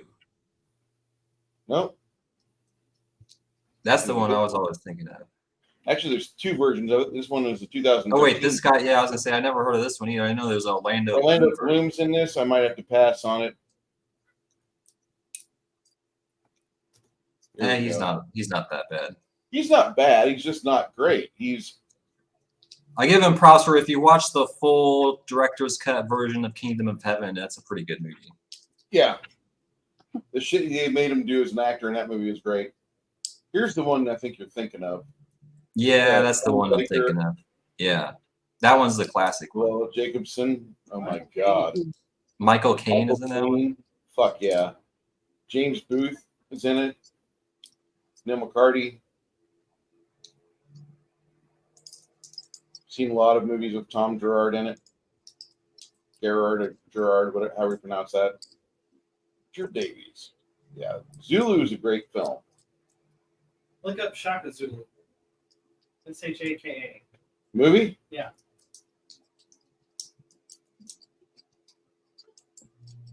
Hey, from 86? Yeah. Edward Fox. The historical account on the life of Zulu King Shaka. Huh. This is a 10-episode series. Okay, I thought it was a movie. Yep. Huh. I remember that from when I was a kid. It's on TV. Interesting.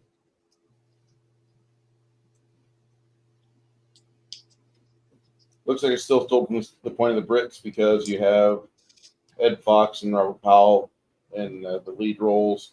And Henry Saleh is, Christopher Lee. yeah, Lord Bathurst. He was General. He was in Star Wars. He was. Yeah. Forgot who he played. Count Dooku. Yeah, that name right there just hurts my fucking brain. You're gonna use this as your fucking big bad guy? Count Dookie. Count Dooku. I'm sorry. Count Dookie. All right, so Meanwhile, after you trade, you have a pretty good trading session. Uh-huh. I'm gonna put in the. so we kept all the gold, kept all the pretty stones. We just transferred all the armor and shit to him for 12 of the badass dragon slaying arrows, correct? Yeah, and it worked out because you basically earned the you tracked those dragons and I mean not the dragons, the giants and Yeah. got their armor, so now you got some nice snazzy arrows. Yeah. And I didn't have to pay a bunch of gold. And get to keep the pretty gemstones. Yeah.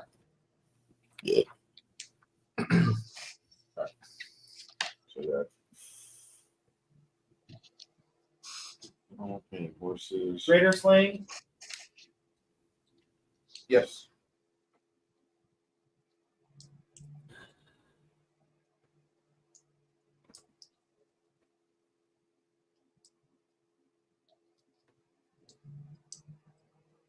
Oh yeah, Bruce, I got a new monitor.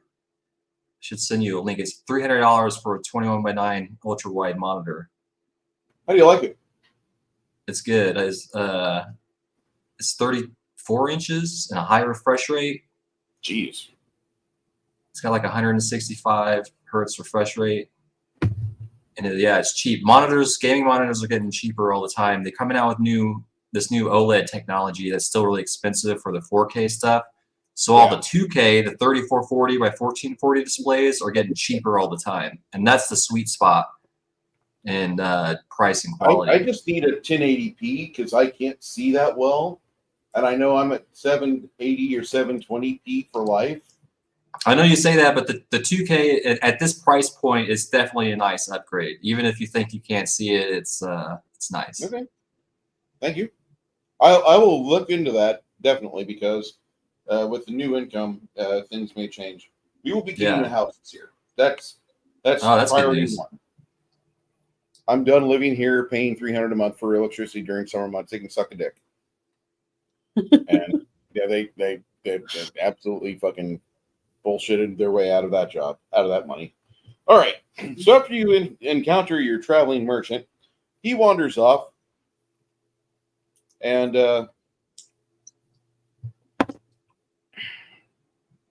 You see. Painted Horses looks behind herself as he's departing, and she says, "He wasn't a blue dragon, but he definitely It looked like the glamour wore off on him. And you guys look behind, and you can see like this blue figure that he looks kind of like a plainer anti-paladin of some sort. The best way you could put it, because he's just covered in spines. Oh, shit.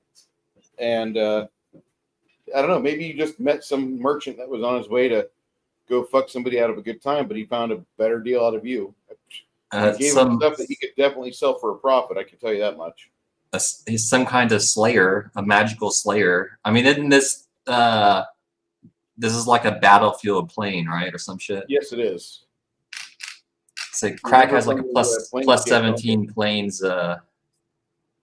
Crack has a plus 17 planes knowledge, so you should be taking notes as he's traveling.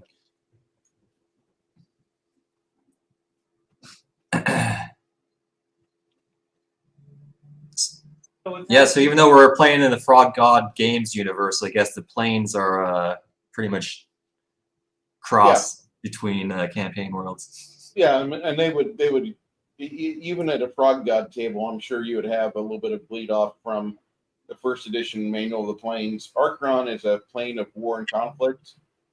It's got a, if nothing else, like there's a bunch of unmanageable skirmishes.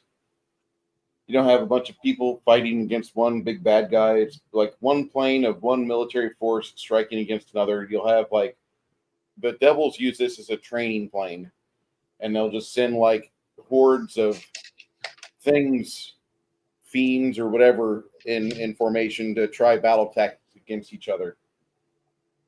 And the individual here is irrelevant. The best way to put it is like on the manual, the way that it all describes it, Isgard is a plane where like individual freedom and accomplishment is like the peak that you should always achieve to, and an Archeron you should achieve to be part of a group that achieves its goals. You should have a list of laws to follow. You have a list of laws to follow, but like it's different for every cube. Yeah, I was gonna say, what is the law here? Like, do the dragons even have jurisdiction? There's no one figure that's in charge. The arrows are asking for effects. Basically, it seems like the strongest survive here. Say again, Janet? I said basically here it seems like the strongest survive. Yes. The biggest, buffest badass one it's gonna take it all. So it's the law. It's the law of the jungle, but it's very lawful. It's a lawful jungle. They don't want people just going up and stabbing someone in the back, stuff like that. Any spell with a fire descriptor here, cast while within a cube. If you're on a cube, a portion of the cube around where that detonation goes off functions like the spell heat metal just went off. Just to let you know. Wow. So fire is iffy. Yeah. It's because it's sort of metal itself, right? Yes. Okay.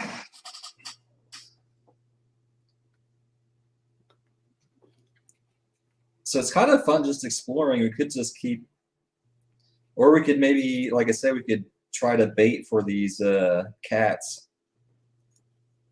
Mm-hmm.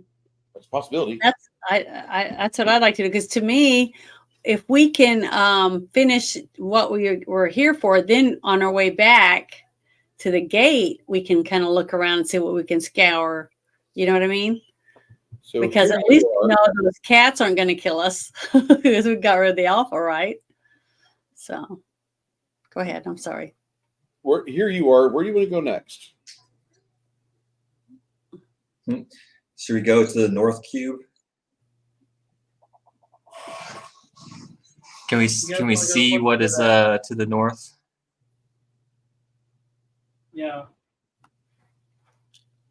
Okay. When you get over towards there,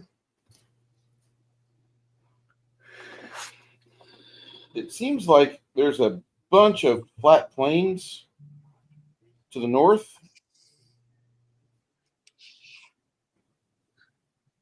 Sounds like easier to traverse. Very easy to traverse.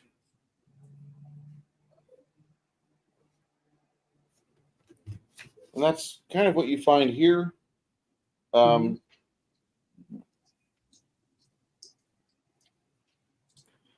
the west and to the east,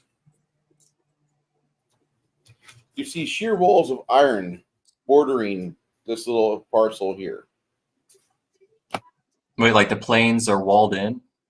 Yeah. And then to the north is the edge of the cube where it flips over 90 degrees. What's that like, going over the edge? The first time you do it, you smash your face. Second time you do it, you learn to jump off the edge, and then you'll orient yourself on your way back down. So it's like coming off an escalator. There's a trick to it. Yeah.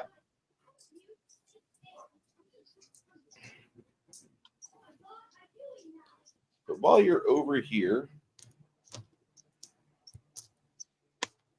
looks like you have 512 acres of absolute desolation.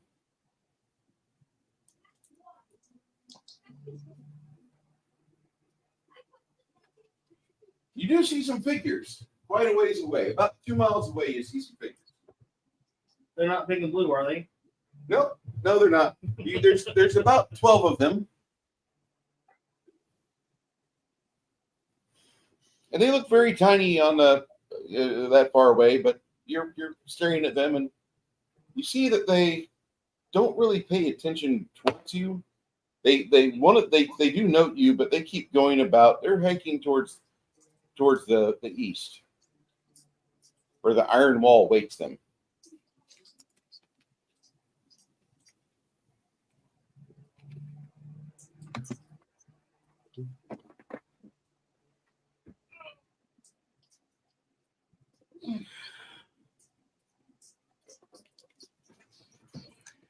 For a dwarf, this plane is strange, but also seemingly familiar.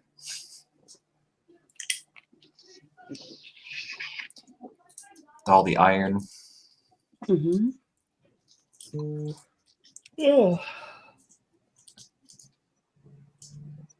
I just want to melt this whole place down. He's a little firebug. Holding. Well, that's something we can think about doing when we finish what we were supposed to do. I don't think we have that much fire. Well, we can maybe just feed the entire plane into the Forge of Prometheus. What if you were to find another portal and we had that extra giant size bag to drop down in there before we left? Oh. I mean, you never know what we can do. We're gonna have the plane FBI show up if we do that. Oh, I know, but I mean, I'm just saying, there's endless possibilities, so don't give up. But I'm thinking that after we're finished with our quest, who knows what we can find to take back with us before we go back through the portal. What other loot can we find here? Other nice gemstones. Find some more loot. Yeah, that's what I'm saying. I think there was lots of stuff here. So when you guys fought, where did you guys run into the cats to begin with? In the city when we first went to the portal. Yeah, there was some in the city. Mm-hmm. And then we went to that Iron Fortress, and then that's when I discovered two in like a, not a portcullis, but like a foyer inside the Iron Fortress. And I was like, so there was some in there as well. Yeah, and we were at a big safe-like thing, and up on the square safe, there was 2 of them. Okay. Yeah. They were ready to jump down on us and tear us. I was making my way around the Iron Fortress, trying to find a way in. Yeah, that's what I mean. I turned the corner, and then there was one looking right at me, so we beat feet out of there. That's what I think maybe we should. I guess we'll figure out what these figures are, and then we'll think about trying to set some bait. Yeah, if we can. To me, I think we should just go straight up to the place, open the door, and put in the rust monster after we've enlarged it and made it more strong and shut the door like we did last time. How many That's what rounds we have. does the rust monster last? Do what? How many rounds does it last? I don't know. I'd have to look it up, but we've got to think about what we're going to do. I mean, when you enlarge someone, how long does it last? Long enough for it to try to kick some ass or not? Yeah, scroll say. What? What does the scroll say? I don't know. I wasn't the one that had the scroll, am I? I thought you did. For the enlarge? Oh, the rust monster itself. The rust monster, I don't have that one. Oh. I don't know who it was that got the rust monster scroll. The chances Maybe was it Connell that got it? Yes. Okay. I So think about it. He did receive it. It says that it will last 65 seconds. So basically like a 13th level caster. So the monster itself lasts a minute. A minute and 5 seconds. A minute and 6 seconds, yes. What can it do in a minute? Well, no, 13 rounds is a minute, almost a minute and a half. Okay. So I mean- when we set it loose inside the Iron Fortress, what havoc could it wreak? Well, if it's at the forge, it could ruin the forge and make the making of the blade. The blade could be ruined. If it gets a hold of the blade itself or the material used for the blade, that would be interesting.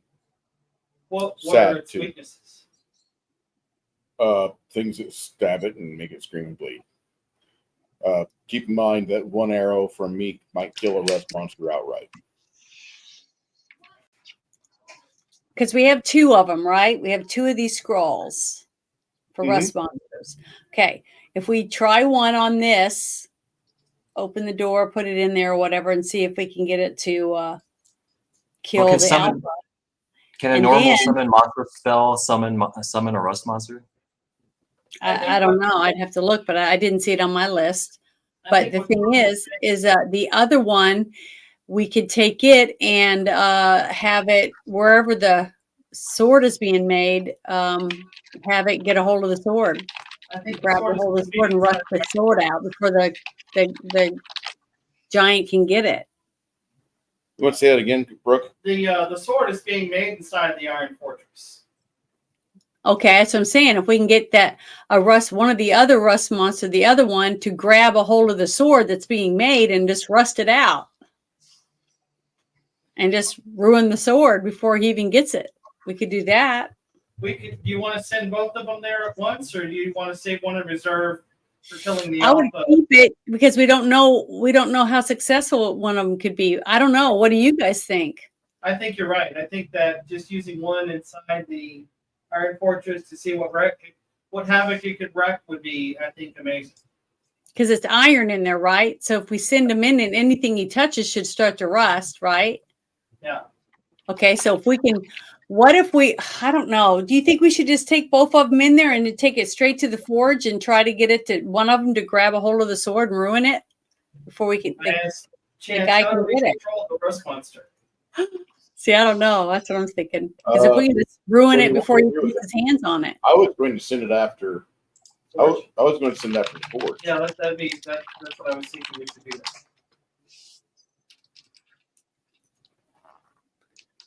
So what do you guys think about, what do you think we should do? I think that's right. I think what Chance says, we should just let it go in there or go after the forge.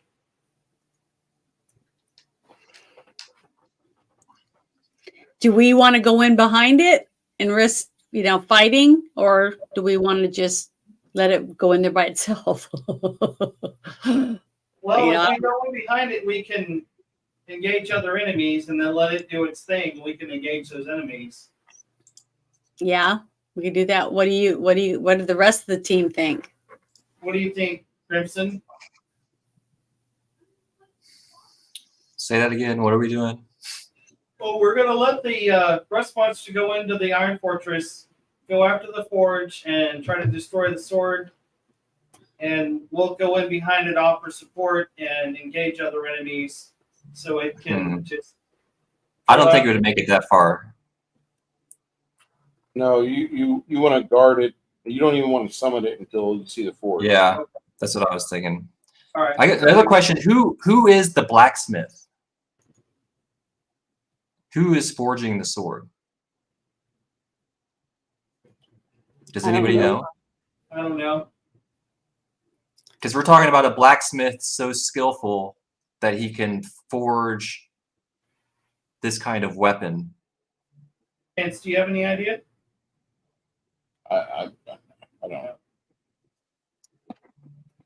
So we have no idea who this blacksmith is. No. So Mm. Yeah. what's a plan of attack then with the rust monster? Perhaps I sneakily open the door again, but we have to engage the creatures and monsters that are in the very first part of the door. Well, the thing is, that's why I said we needed two of them, because we'd have one to go in with us at the beginning and fight its way through. And then when we get to the forge, we'd summon the other one, and that would be the one that would touch Maybe get the That sounds like there has to be some other denizen around this fortress that knows things about this place. okay. I think we should have asked the merchant about this place. We need to find somebody around here that can give us some intel. Yeah. 'Cause I want to know who the blacksmith is. I think this is you're an important piece of information. We have a powerful fortress here in the land. Somebody knows something about it. Mm-hmm. Unless you guys just want to head in. Like, No, I think you're right. I think you're Well, we're right. not close enough yet. We're working our way there, so let's start looking. at people yeah. on our So way we there. can see if we can find somebody, maybe even an ally. I don't know. Yeah, I that's what I'm saying. doubt we'll find an actual ally, but who knows? Maybe we could help somebody. Maybe Can someone we knows. take a potty break? Yeah, go ahead. It's a good idea. Going to take a 5-minute intermission so you guys can stretch and rest your legs or stretch your legs or whatever.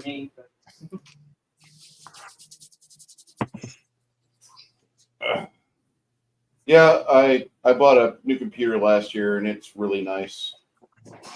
I just wish I would have bought a better video card with it, but I can always get a new one. Can we add these points to our experience That's now? preferable. Yes. Okay, I'm gonna go ahead and do that real quick. I just saw it on the thing. But did you see my 20? I posted a picture of I it saw you posted it. in my awesome tower. I just love that. I think it's so cool. All right, I gotta go to my in play and put this in. Whoops, I'll drop that.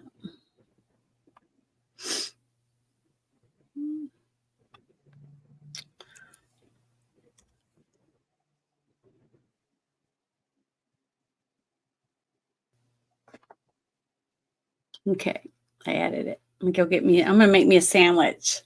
Okay. For those that are still here, thank you so much for watching us today. My name is Bruce, and I plan on running this campaign today up until about 9 p.m. or maybe 10. All depends on how my players are feeling.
While you guys are enjoying this, hope you're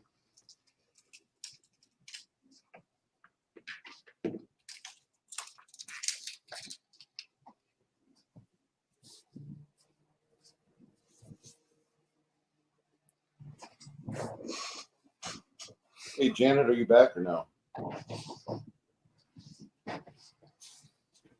Hello. I'm back.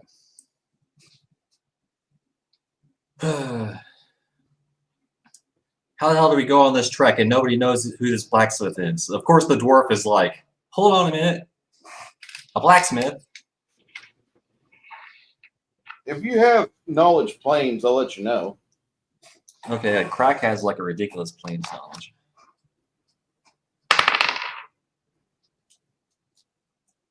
What's 12 plus 17? 29?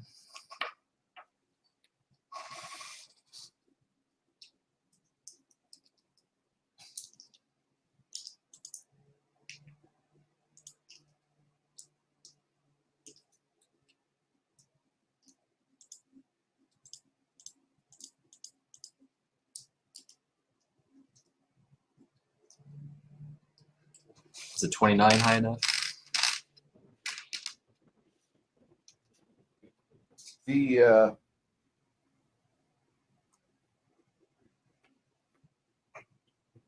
name is that of a half Dugar dwarf named Empiragon. Half Duger. Yep. So half Duger, half dwarf. Half Dugar, and you think it's Red Dragon or Magma Dragon. You don't know which. Ah, an abomination.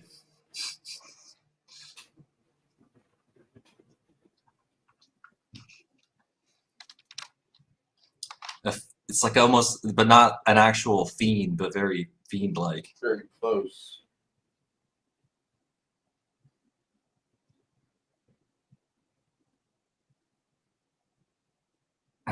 Probably lawful evil, probably.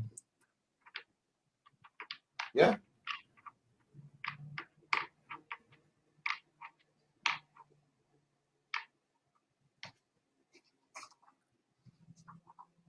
A lawful evil.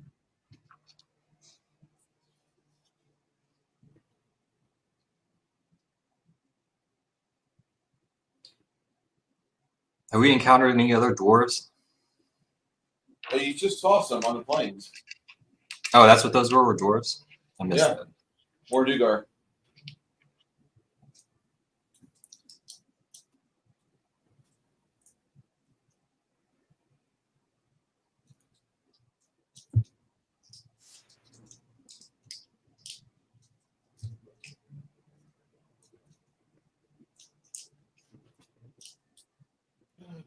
Might as well share some goodness here.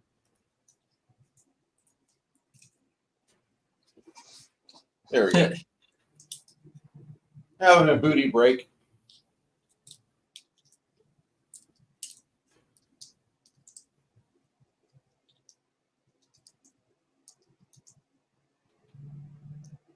Actually, know one of the girls that does rough and rowdy ring work, Sarah Stanley. Excuse me, Sarah Staley. My bad. Don't know her very well, but know her enough to like. Oh, hey, that's Sarah. She's like 5'4", and very much a ring girl. Not a whole lot of career options for that one. So is this like a crazy UFC thing? Boxing Yeah. or what? Rough and Rowdy wants to be like UFC, but it's okay. If you don't mind rough and rowdy, if you don't mind fights, for some odd reason they started showing up on my feed.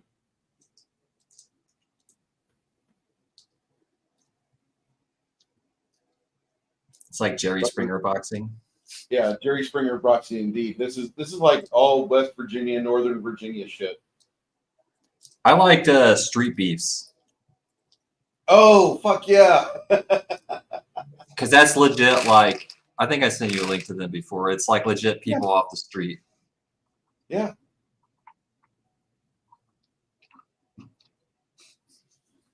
They're like amateur and semi-pro people at best.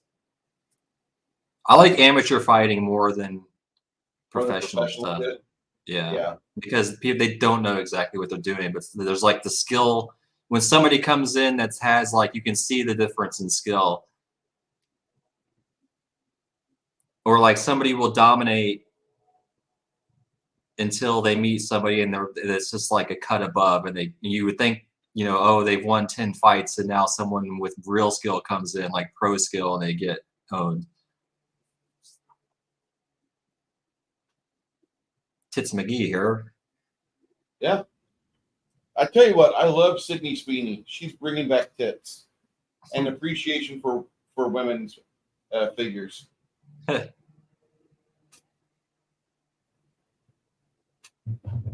I didn't realize Barstool Sports was people funding Rough and Rowdy. God, that makes so much more sense. I'm not a big fan of Barstool, but it'll work. No, I don't want to watch this. Bruce, have you played Elden Ring yet? Not into it.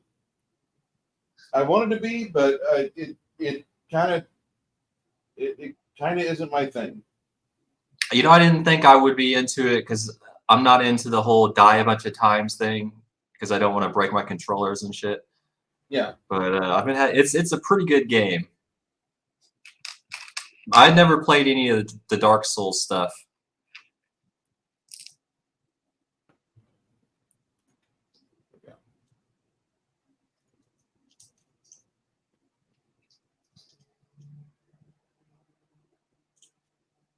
Is this Colombia? Is that what this is? Yep, Colombia. They're so poor, all they can afford to do is take their horses downtown and have all the thick mammies ride into town like that.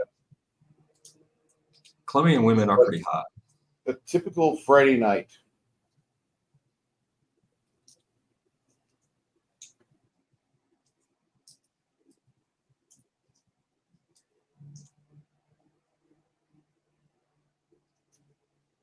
I love Colombian women. I just wish Colombia had more to offer this than just like industrial amounts of cocaine. Hot women in blue. Yeah, that's about all it is.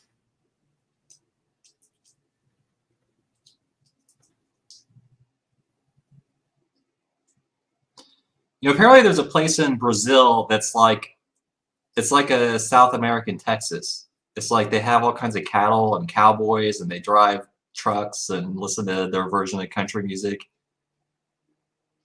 You know what I'm talking about?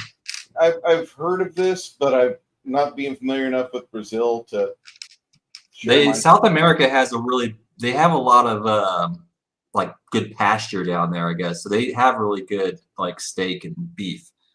When I was down there, I had some good barbecue, but it's, you know, like Brazilian style barbecue. They had the big open pits. Ooh, that sounds good. Yeah, they kind of have like these big brick barbecue pits. Watch Colombianas. Yeah, they're called cabagata, which is we're too drunk or we're too poor to afford much, so we just have our ladies go downtown with the horses. Well, they can't be too poor if they have nice taken care of horses. I don't know how much a horse takes. I don't know how expensive it is to take care of these. These aren't really big horses. Yeah, I just mean like they can't be that poor. I mean, they must at least be like middle class in Colombia. Oh, what? I feel like a pig with all this, but I feel like it's just snorting all day. How about SpaceX's launch the other day? That's pretty awesome. Yeah, they actually did what they were supposed to with it. They couldn't. Except then they lost Starship. Yeah, well, they always do. I think it's in orbit. Well, at least it didn't blow up this time. And I thought they did control demolition it. What I read was they launched it. It did the hot separation. The booster safely returned, and then they lost Starship. Yeah. Over the Indian Ocean. It was supposed to, I think, do an orbit, and then, or maybe just semi-orbit to the Indian Ocean, then splash down. But they lost. And then every time anti-Elon people cheer as if they like he's some loser. Like, haha, Starship didn't make it. Yeah.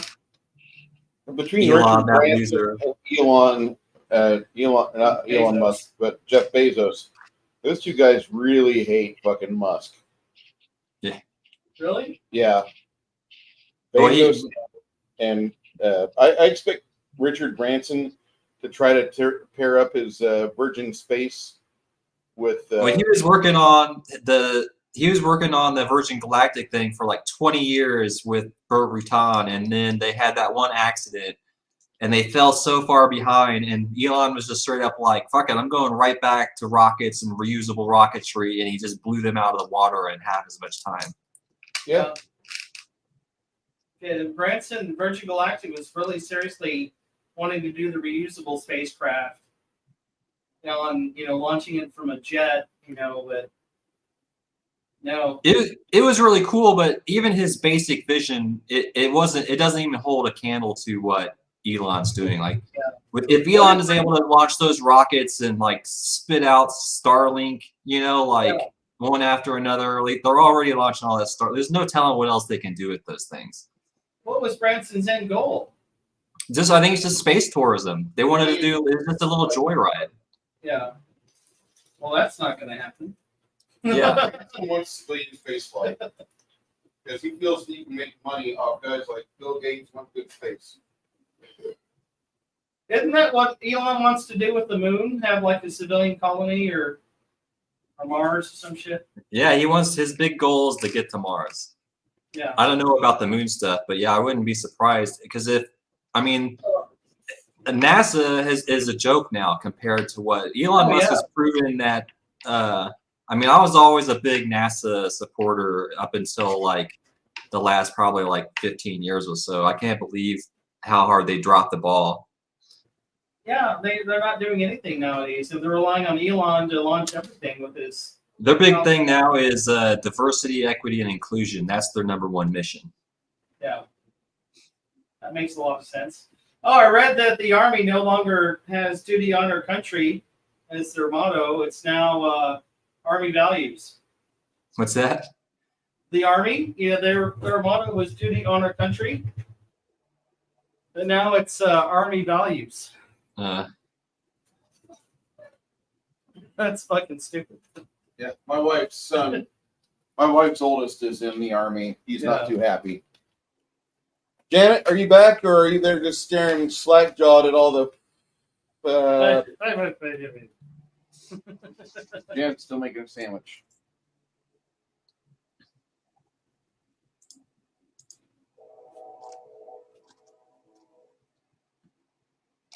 So what led us to this? Who gave us the tip on this plane to get here? Chimerian sent you over here because the possibility of having to deal with a storm giant wielding this black blade of disaster would be absolutely traumatic. All right, so we had a good lead and a way to get here. Yeah, I've been thinking about like how hard is it to make these tuning forks? Like if I have the spell, I don't. It's just a casting item, right? Like I don't. Yeah, it's just you can forge one and do it within probably, I don't know, the tuning fork. Yeah. Okay. You can crank them out daily. So it's not a problem now. Okay. No, so there's nothing preventing us from plane shifting on a regular basis. Not at all. Okay. Because I've been ready. Oh, that was West Point, not the Army. Sorry. Yeah. Still, though, I mean, the military is losing its fucking way. West Point accused of going woke after suddenly dropping duty on a country for mission statement. This is from the New York Post. Well, the big problem is what they're going to do is they'll probably offer citizenship. They already do to some extent. Like you don't have to be a U.S. citizen to be in the Army, but they'll do like what Rome did, where they'll fill the Army full of foreigners, and then they'll have no problem shooting U.S. citizens. Hey, Nerdy Ogre, how you doing, sir? McDonald's fan.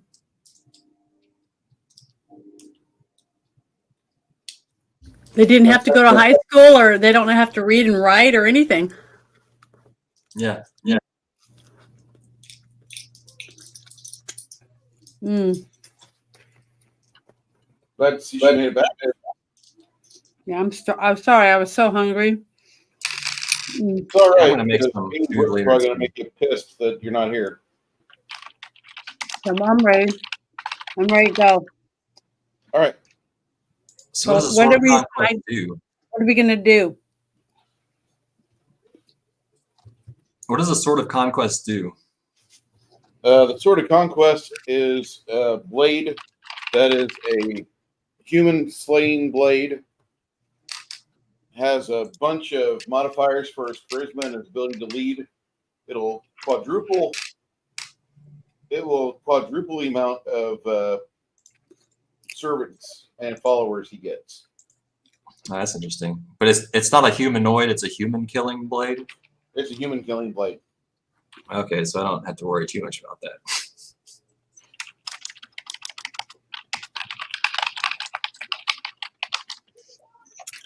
Yep. What a great world we're gonna have when all the humans are gone.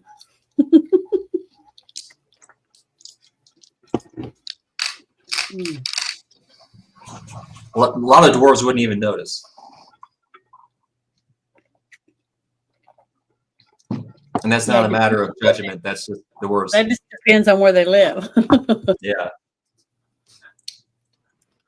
Roadhouse is coming out in a few days with Jake Gyllenhaal. Yeah, I'm going to skip that Why?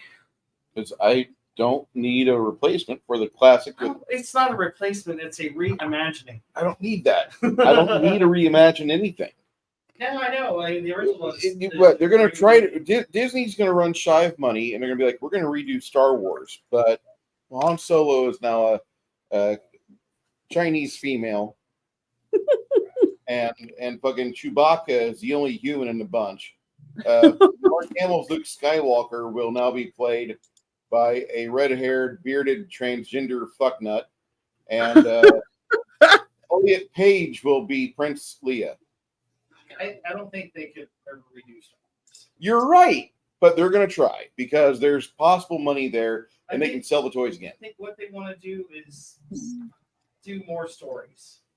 God, that'd be terrible because what they're doing now sucks. The Mandalorian is amazing. But guess what I found out, Bruce? What, Janet? My favorite series, comic book series, The Midnight Suns. Yeah. They're wanting to make it into a cartoon. Oh, did you see the Avengers 97 news? Yeah, it looks pretty cool. No, it doesn't.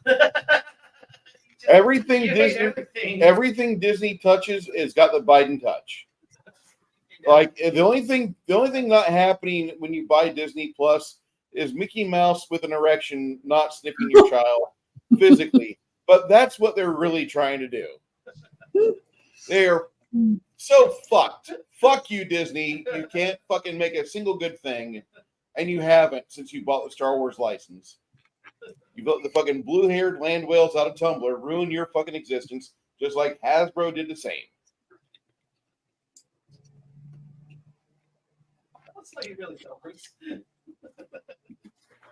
Yeah, When I'm they say sad. like this is a threat to our democracy, ooh, please, big. Kill all humans, Bender. I Kill all love the that. humans. Oh, that's funny. Okay, so He's probably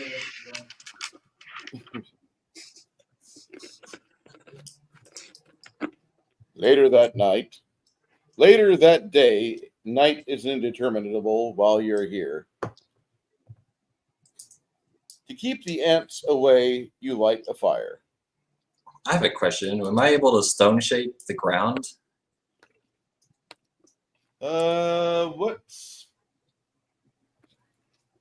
What is the school that is? Is that transmutation? I think it's Earth. Okay. Well, I don't know. It's mainly just out of curiosity. Like, how does, because isn't it all like a weird, yeah, it is transmutation. No change. Completely So it works. It completely works Okay. as much as you want. Because there's a lot of stuff that like I didn't really think about how these different planes can affect. So it's mainly fire that's weird. Yeah. Well, spells with the air descriptor, they don't function worth a fuck inside Archeron at all. Water descriptor, when it's cast on the surface of the sphere of the square of the cube, they have half the effect. And if you do sort of rusting grasp or something, you're going to see that kind of magnified ×2. Oh yeah, does anybody got some rusting grass scrolls or anything? You don't have any of those. Where are all of our wizards? Boy, it'd be nice if Chris was here, wouldn't it be? Oh yeah, that's like a druid spell, isn't it? Yeah, it is. Rusting grasp is druid. I don't think that's really the only rust you do have thing. Chance's character. I mean, I'm looking through all my scrolls and stuff right now. See if I have anything.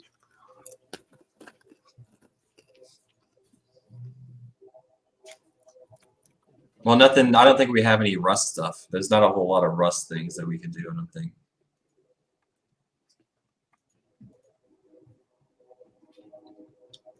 Dwarves aren't too into rust.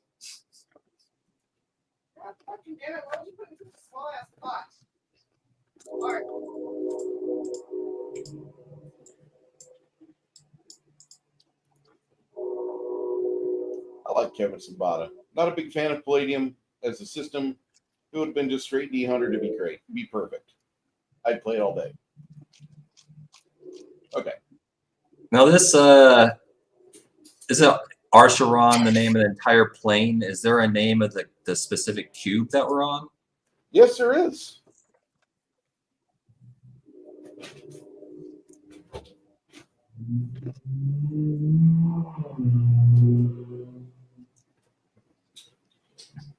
I'll put the cube name in the private chat for you. It's called Calorial. Wife is like, is that Glory Hall? See what I married?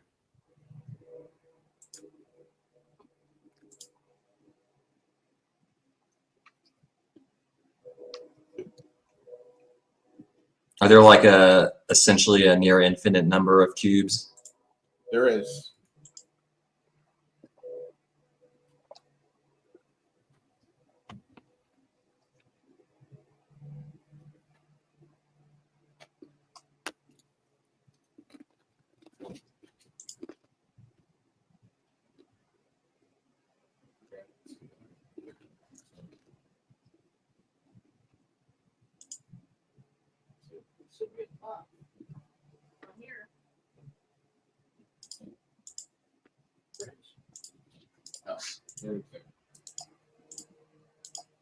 I'll use this after we don't do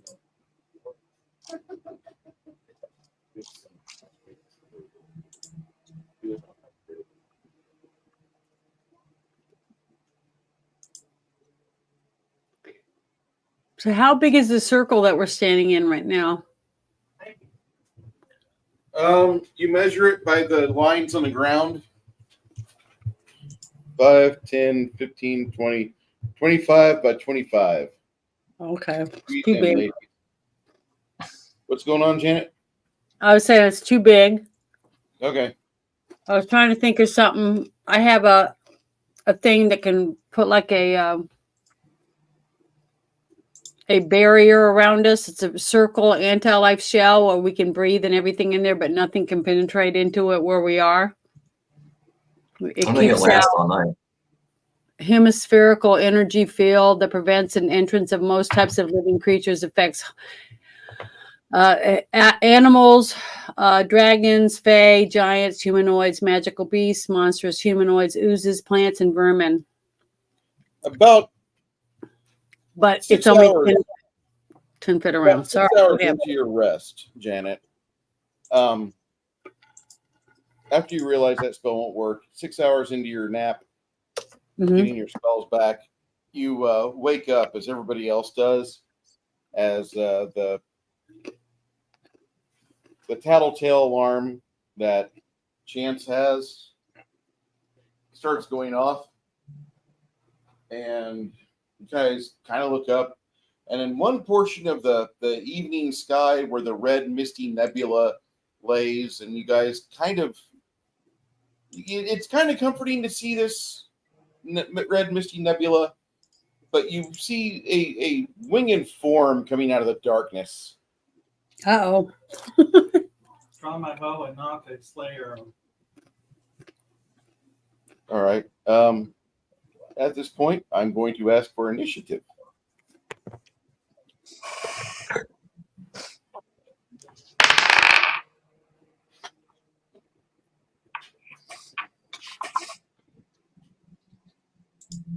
$25. Anybody better than 25? Oh, here's Connell's roll. Plus 12. 14. Oh shit. That makes me wonder something. He starts talking about kumquat. You rolled a 25. Travis, what did Grimson roll on his initiative mod? 17. Janet, what was yours? Mine's 11.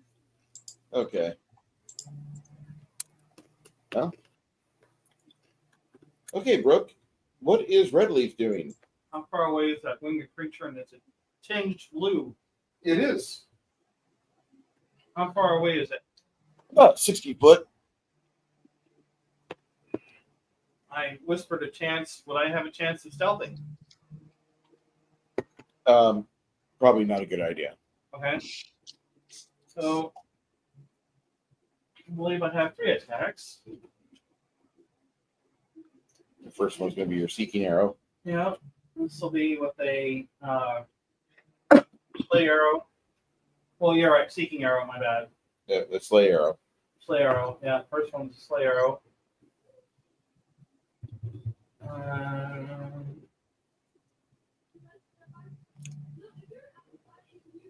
Unless you guys want to kumquat, we can. What are you guys thinking? Um, I'm thinking we're the other dragons. yeah.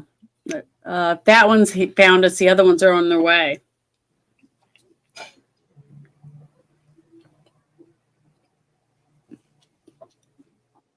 Okay, 1 second.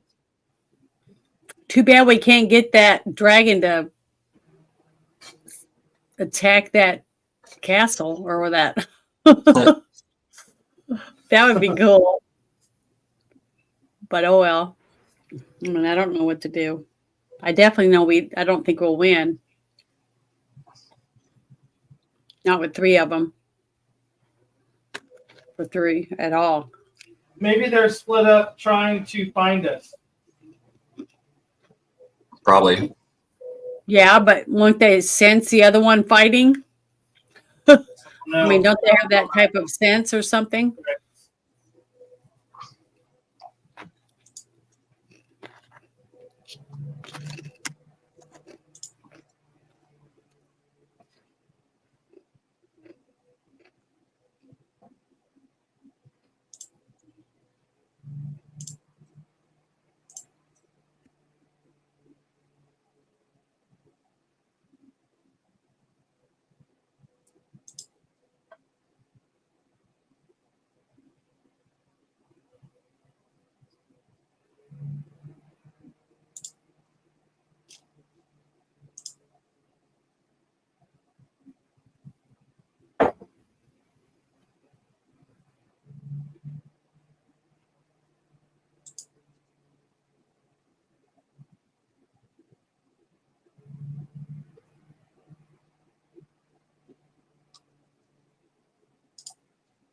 Go ahead. Brooke. Okay, so I have 2 attacks because I have rapid shot, so that enables me 2 attacks. Okay. But it's the next shot. Well, it's a -2 penalty. I thought I had 2 attacks to begin with. Where would I find that? Sorry, Should be. You have rapid shot or no? I have rapid shot. And you'll have 3 attacks total if you want to go for it. You're laying on the ground, by the way. Oh, I thought I stood up and drew my bow. No. Okay, we'll use rapid shot. We use one of those actions to stand up and draw. Okay. So I'll have 2 attacks, and this will be -2. So instead of You have quick draw? I do not have quick draw. For you to get to your feet and get your bow ready, that'll take you a full round. Okay, well let me do that. So I Next stand round. up and draw my bow. Next round, you'll go for all of it. Okay. Grimson.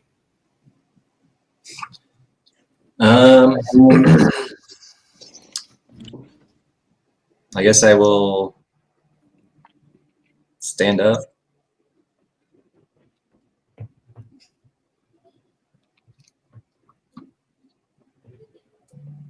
And then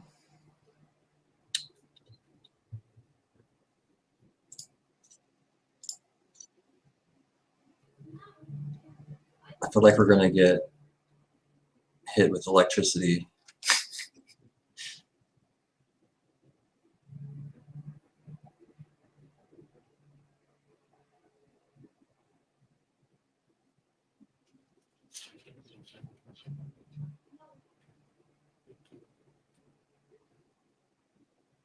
I kind of want to cast protection from energy communal.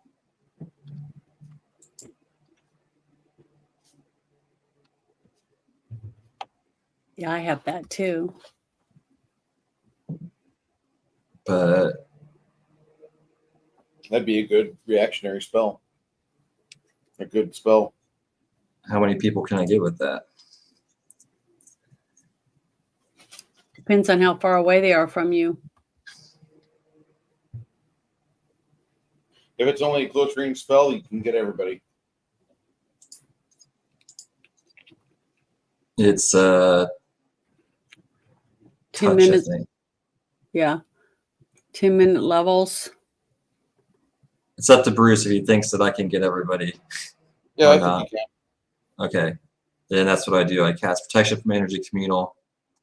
And then Crack is going to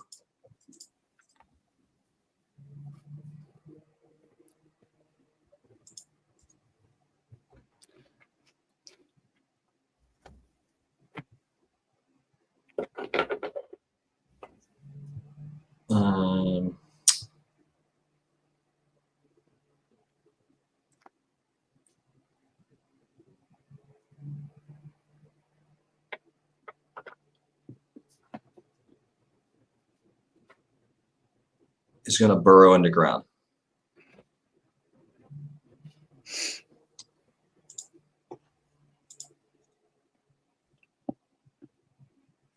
So yeah, Crack drinks an infusion. Instead of standing up, Crack literally just digs down as far as he can. Do what as far as you can? Is it possible for me to burrow? Yeah, it's a transmutation spell. He's going to burrow down into the ground. How far down? Um, What's the spell say? That's what I'm looking at. I think he can go down. I think he can do maybe 10 feet this turn. At a speed of 15 feet or 10 feet if he wears medium or heavy armor. I think he can go 15 feet, but he'll go down 10 feet. Okay. Goodbye. And I think I'm done. That's kind of funny. He just disappears. There's a big hole there. All right.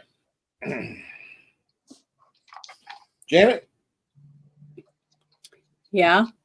it's your initiative. Actually, do you want, Travis, before I go to Janet, do you want Echo to use her ranged weapon ability? She does have a spear. Yeah, I guess I didn't even think about her ranged weapon ability. Sure. Oh, that sucks.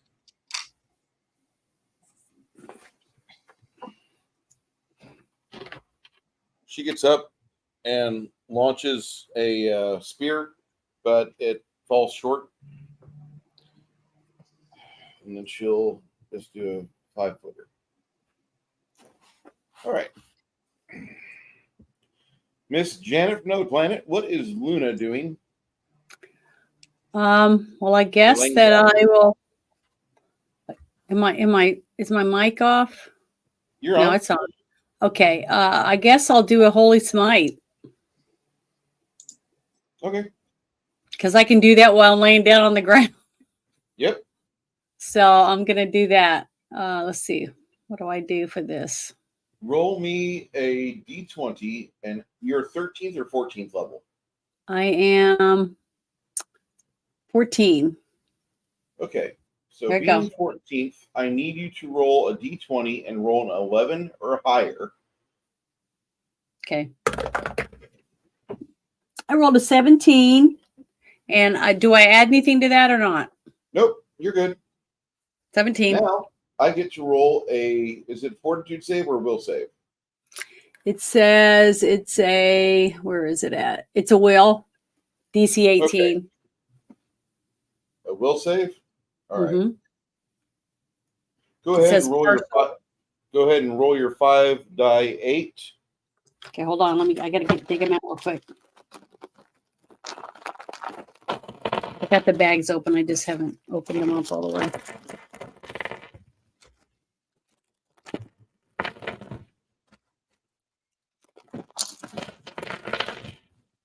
So it's 1, 2, 3, 4, and where's my 5th one? Here we go. Okay, here we go.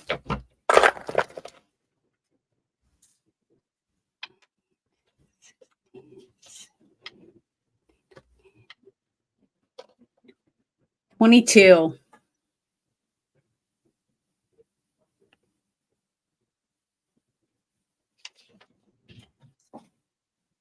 She rolled a Could you hear me? 22? Yeah, could you hear me? I can perfectly. Okay. I had to step 22. outside and that's why someone. That's all right.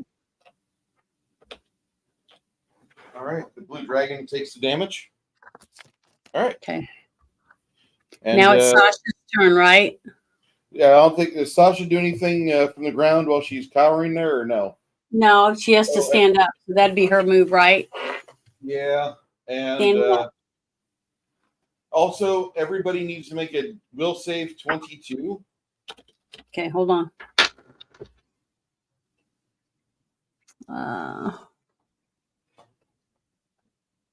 Do I add anything to this? My will says 16. Your will. So, okay. 16, I did not. You are fucking borked. You are like, and I got a 30. you roll 30, you make it. Frightful presence. Frightful presence. What does that mean? Do I need to do it again for Sasha? Yes. Okay, let me click on her character real quick. Let's see what hers is. Oh, hers is a 6.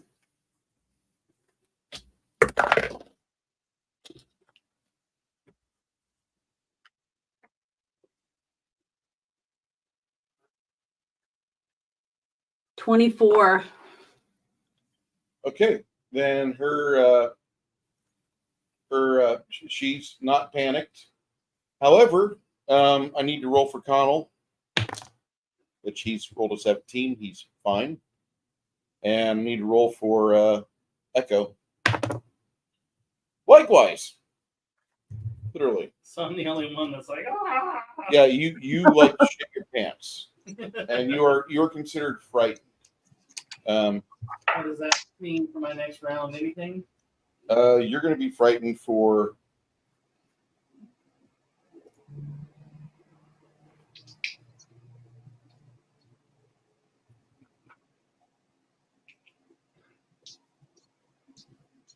roll me 5-die-6.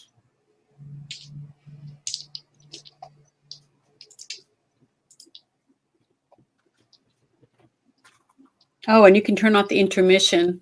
I just saw that we saw Oh it on. shit! I'm so sorry, guys. 19 The total. longest intermission of all I time. said something earlier, like, oh, okay.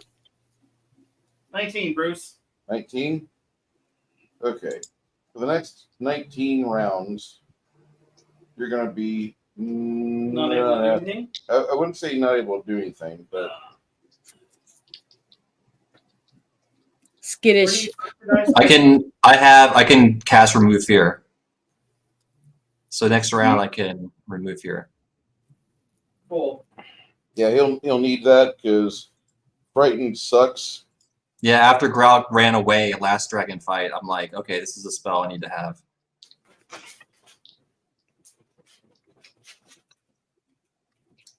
Because Grog literally like ran and ran.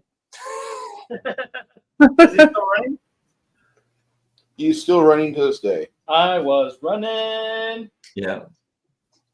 And I ran. And I ran. Ran so far away.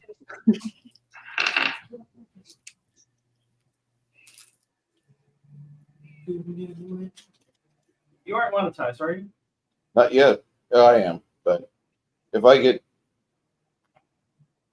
if I get screwed because of that, I get screwed because of that. It's not gonna kill me. I mean, I just did take the new job, so I'm happy.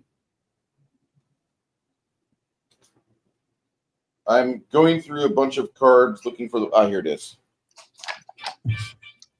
There you go. What is the card? His fear card? No, it's frightened. Oh, is his man card? Yeah, I love that song. That's a great song. I just wish I could play it on YouTube and not lose all my fucking money to the guys that made a 3-minute song. Oh, I see. Okay.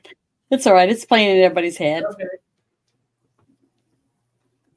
Oh, must flee the source of your fear by any means at your disposal. So I have to run away.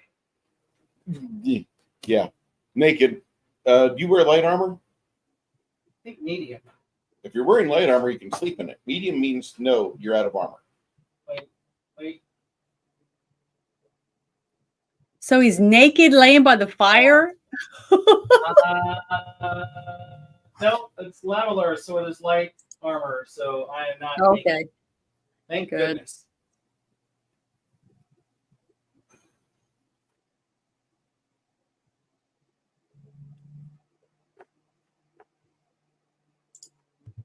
Okay. Couldn't get away. Great song. That's such a good song. 5 minutes. All right. So now it's the Dargan's turn. Not really having a good lineup for approach here to hit more than 2 people with the breath weapon. So he's going to come along and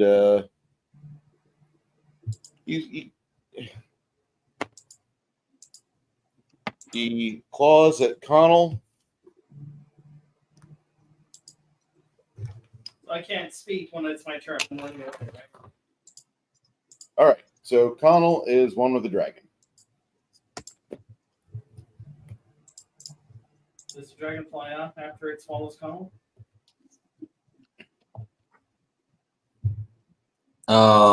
Connell, he's always getting eaten. He always is. Oh, he must be tasty. They're all attracted to him. If Connell would just get the special ability taste bad to monsters, he'd be fine. He's flossing the dragon. Flossing the dragon. Oh, it had a gem in there. Yep. All right.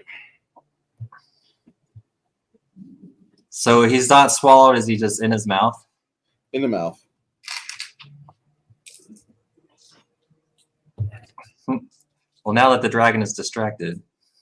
Remember, he didn't like Colin in the first place. No, Connell was not well liked by dragons. No, so They talk. poor Connell.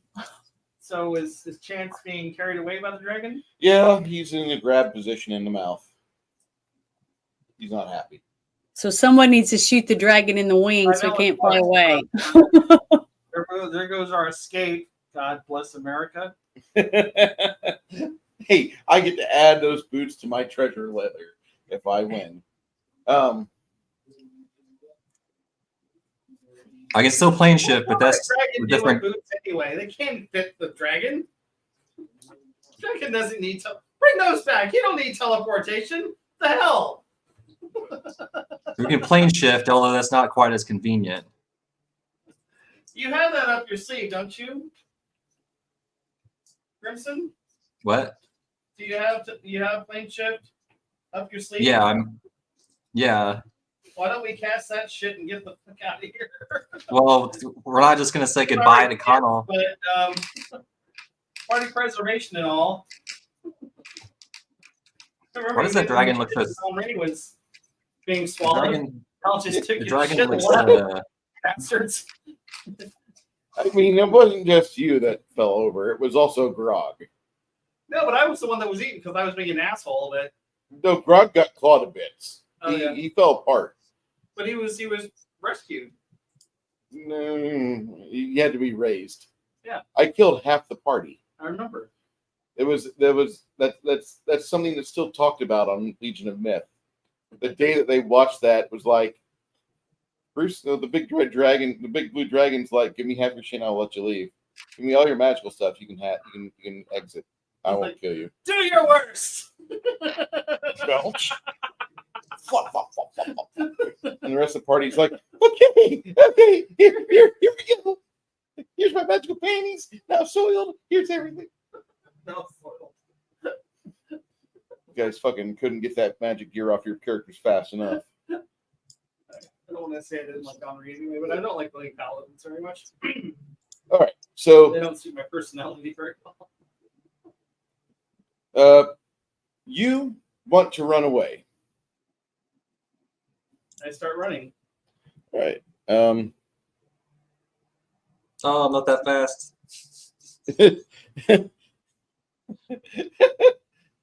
When you say that, what do you mean you're not that fast there, Grimson? Oh, I guess I do have the boots of starting and sprinting, but he's like going the opposite way that Chance is going. Yes. Yeah, well, he's staying technically aware of the dragon and will do everything he can to not be involved with the dragon.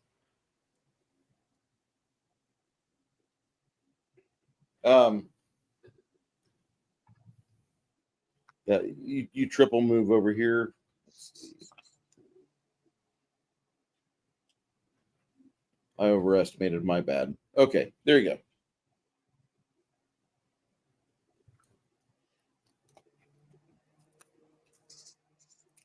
What am I doing? Yeah. There you go. 60 foot away at medium speed. Okay. Oh, wait. You'd only be 12 inches away, not 18.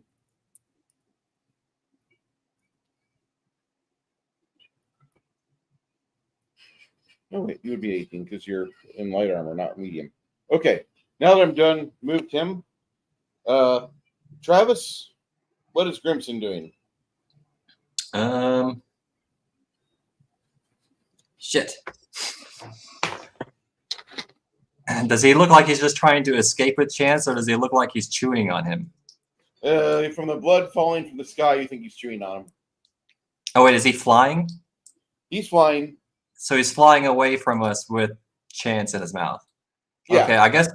He hopes He to wants swallow- us to go to the cave. He wants us to go back up to the Damn it, Janet can read me like a book. I know, I can't help it. He's wanting us to go back there because he wants to feed his whole family with us. Their baby's hungry. Oh, we're dead meat. Maybe Jenny, you may have been right. We should have just offered the body and left. So yeah, that's what I tried to do, is just give him the body and leave, but they wouldn't let us. So we didn't have a choice. Because they know we're not going to let them just keep Connell. They know we're going to go after him. Can I catch Red Leaf? I was running. How far can I fly? That's my question. Huh? I don't think I fly very fast. Well, we'll have to rescue Chance. Does anybody have like an arrow that they can shoot at him real quick before he flies away that has a rope to it or something and you can hang on I'm him? running away, and the only other archer is in the grasp of the dragon. So those arrows really came in handy, huh? What happened to our other guy? Which other guy? The other two guys that we had that were shooting arrows and stuff. Where are they?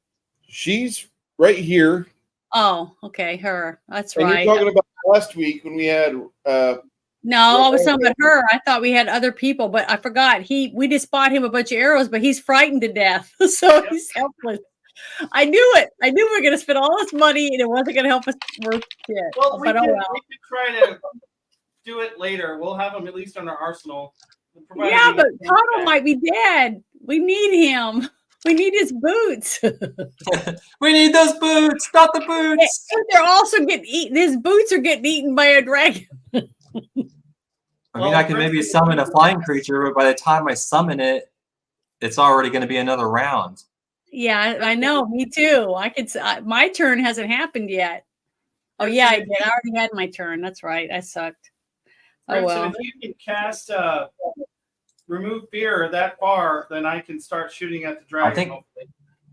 I think it might be a touch spell though. Oh, are you serious? What I about don't the know. Eternal God? I don't know. I don't have that, so I can't look it up. Oh wait, it does have a range. I might. How far away are you? I am 5, 10, 15, 20, 25, 30, 35, 40. 45. Yeah, I This can is cast you remove right fear here, on you. right? That's you. 5, 10, 15, 20, 25, 30, 35, 40, 50, 60, 65, 70, 75, 8. Well, let's see. Let's. Well, you 10, should be 20, going in a 30. diagonal line. Yeah. 10. You got the tape measure there on the table. Okay. Here, let me give you Yeah, this. just use a tape measure. But I think he's close enough to just get it.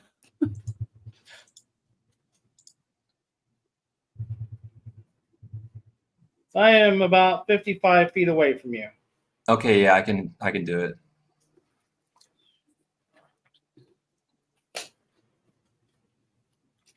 So I cast remove fear. And there was much rejoicing. Okay. Do I get my turn or do I still have to wait? You have to wait for the next round. Oh. Aw, damn it. Is there anybody left? Un momento. Almost not going to be too happy.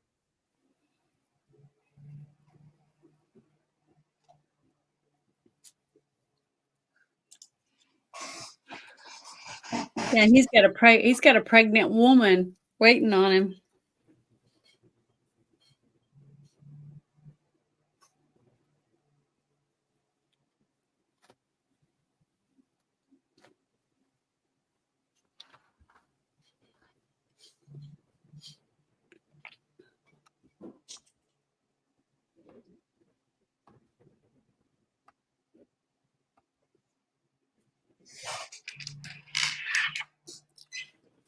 One of these days, I'm going to find that foul witch that cursed Chance with his edibleness. But this what? Okay, so you cast remove fear on him, Yeah. and he's fine. Crack is in the hole. What's Crack doing? He likes it there. Okay, and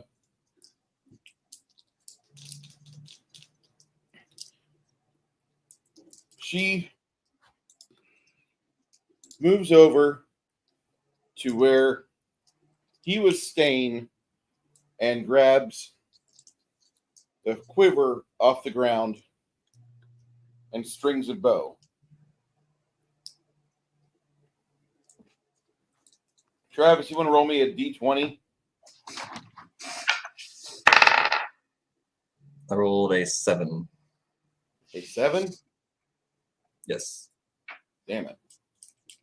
We are cursed by low rolls for Echo. And if only the dragon would understand, eating a centaur is like eating a horse. Okay.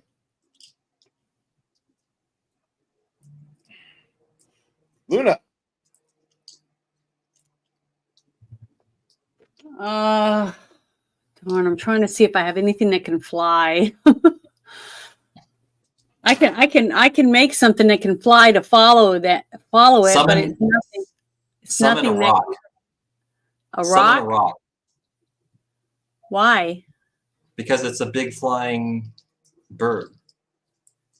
If you Oh, want, you don't have to. You don't have to do I what don't I know said. if I have that. I'm looking at my list of stuff. I said I got a wasp, a giant It's wasp. like it's like summon monster 7 or something. So you might not. Oh, I'm have only that got a though.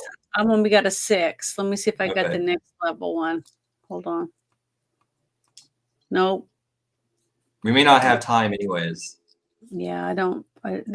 I can summon a giant wasp that can follow him there, but you know what good is it going to do if it's there? Can't Maybe really that'll hurt distract anything. the dragon and it'll drop chance. Do what? Said maybe it'll distract the dragon and it'll drop chance. Yeah, but if I do it now, I have to wait till my next turn to use it, right? Yeah, it takes a full turn, and then in that time the dragon is flying away, it probably won't be able to catch it. Yeah. Okay, hold on. I'm trying to see if that. Okay, let me see what other spells I have. Darn it. Bruce, does the dragon appear to be like literally just flying away? No, actually not. Looks like it's busy chewing up chance to put him in his gullet in a pinned maneuver. Okay, then maybe it would be worth trying to summon something. If he was just trying to make a beeline and escape, then I don't know. Let's see. I was trying to see if I had another one that was a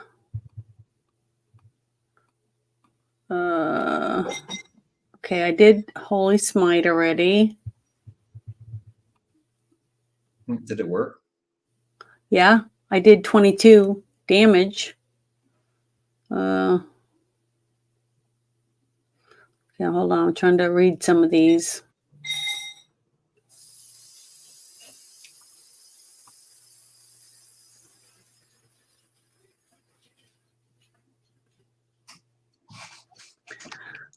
Because I could cast Blessing of Fervor on everyone, but that wouldn't do us any good yet right now either. Really. Blessing of Fervor, great. Okay, now I have the other one. This one's it's only a level 2. It doesn't really help either. I was gonna say the other summon monster is only a level 2, so it doesn't help. All right. Well, I'm just gonna do summon. I'm gonna do Blessing of Fervor on everyone to give us extra strength because I don't really have anything that can do anything to the dragon, or most of my stuff's healing stuff. So I'll do Blessing of Fervor for all of you guys. That'll help. Okay. And do I have to roll anything? Let's see. I'm trying to find out which one. Okay. I'm done then. What does that do? Everything. It says increases your speed up by 30 feet. Stand up as a swift action without provoking an attack of opportunity. Make one extra attack as part of a full attack action using its highest base level attack bonus. Gain a +2 on attack rolls and a +2 dodge bonus to an AC and reflex saves. Cast a single spell of 2nd degree level or lower as if it were an enlarged, extended, silent, or still spell. So there's a few things for you.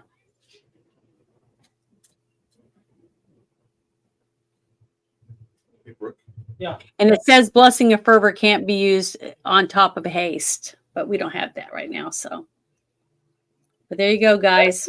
I allow haste and Blessing of Fervor to stack. We just don't have anybody that can cast it right now because Connell's in the mouth of a dragon. Yeah, but the other thing is, with my cat, there's not really anything she can do if he's up in the air because she can't fly. So that's Blessing of Fervor, attack AC, and You can select each round which one you want. All those different status effects affect a different thing, but it's a modular spell. What do you mean? Are you talking to me? No, I'm talking to Brooke because Oh, he doesn't know about Blessing of Fervor. Okay, so yeah, it should help you with your speed and everything to be able to run and shoot another arrow or whatever towards the dragon. And it gives you a whatever. Let me get back on it again real quick. It says What's the radius of effect for Blessing of Fervor, Janet? it goes out. It says 25 plus 5 feet per 2 caster levels. Okay. So it should go way around where everybody is, for everyone around me.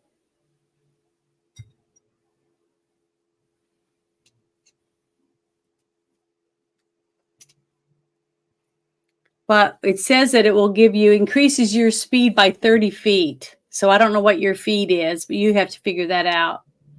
Okay. Then it says gain a +2 bonus on attack rolls. You know, that kind of stuff.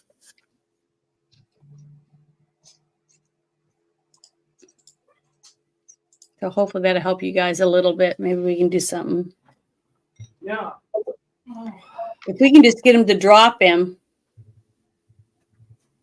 that would be helpful.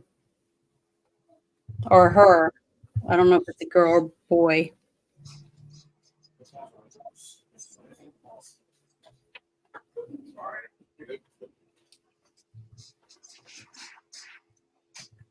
Well, you cast that, and Sasha's just going to stay there, ready on the ground. All right.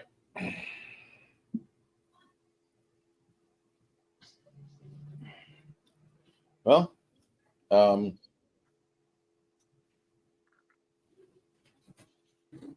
Connell, the beast chews on Connell some more.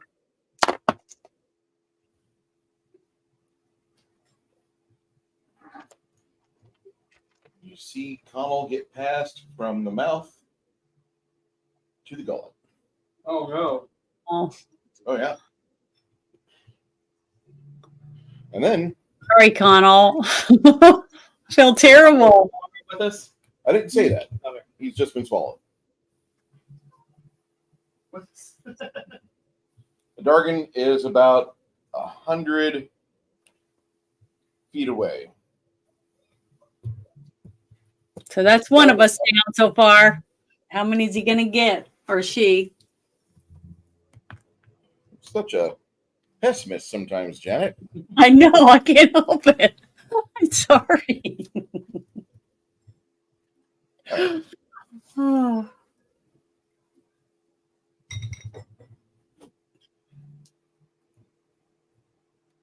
So that's where the dragon is, way over here. The rest of the party still in their protective area. Well, the one that's really protected is the digger.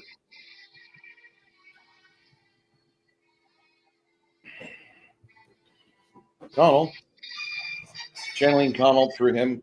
Can I reach my quiver? You are currently pinned. If you wish to, you have to throw better than its CMD. Well, Bruce, what do I got to roll?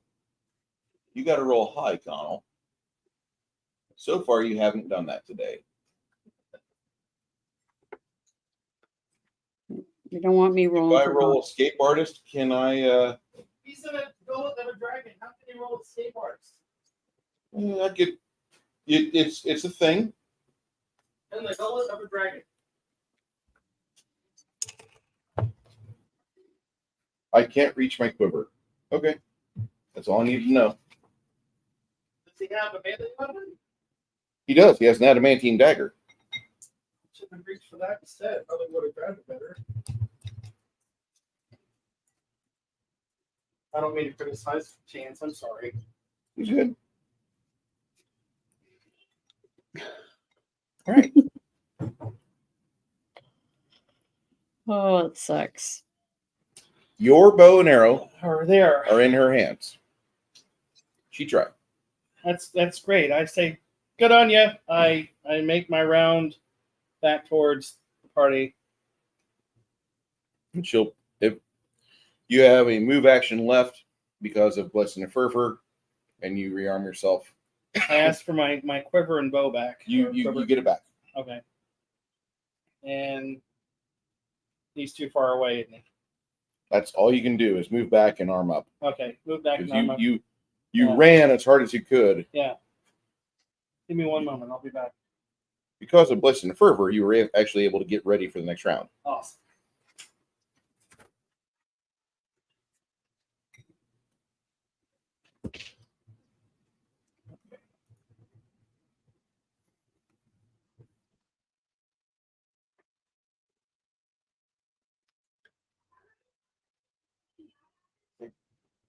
Next. After that, Travis, what are you wanting to do? So is the dragon gone or is he over there? He's right here, 100 foot Okay. away. He's going for a second pass. Okay, but he's flying. Is that right? Yes. Uh, Oh, the ribs ready? Uh-huh. Nice. Right. I'm going to.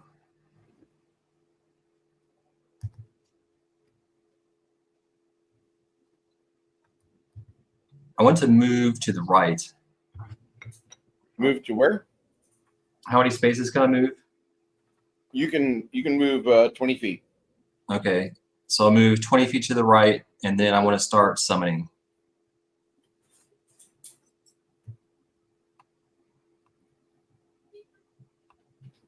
All right. And you start summoning. Easy enough. And Crack is going to burrow underneath me.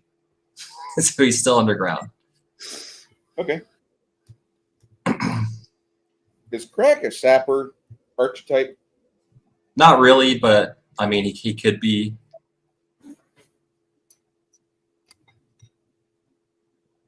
I mean, he's not technically, no, he's not a sapper, but he's he could be sapper-like. Okay. His engineering and abilities. And then I think I'm done. Janet. Okay, what I was trying to look for, which I can't figure out, is how far and fast Sasha can run. You know how you know what I mean? Mm-hmm. Now that she has a blessing of fervor, but I don't see anything that says it says she's 40/70 speed. And I just got added 30 to that. So I don't know what that means. You know what I mean? I don't understand what that means. You said that the dragon's 100 feet away. So I don't know. It's in the air about 20 feet above the ground. Oh, it's still up in the air? Okay. Yep. I thought it landed. All right. Well, there's nothing she can do still. So I can't do anything with her, but I guess Luna will see if I got anything else I can do. Her movement is 40 feet. Right now it's 70 because of the spell, if she decides to move that fast. To the road. No problem.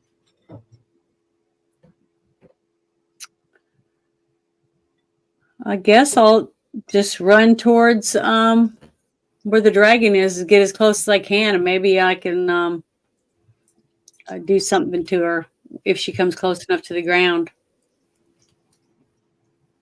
That's all I can do. That's how far I can go. I don't know. Planar shift and just, I mean, chances here he's in the gullet of a dragon. So what do?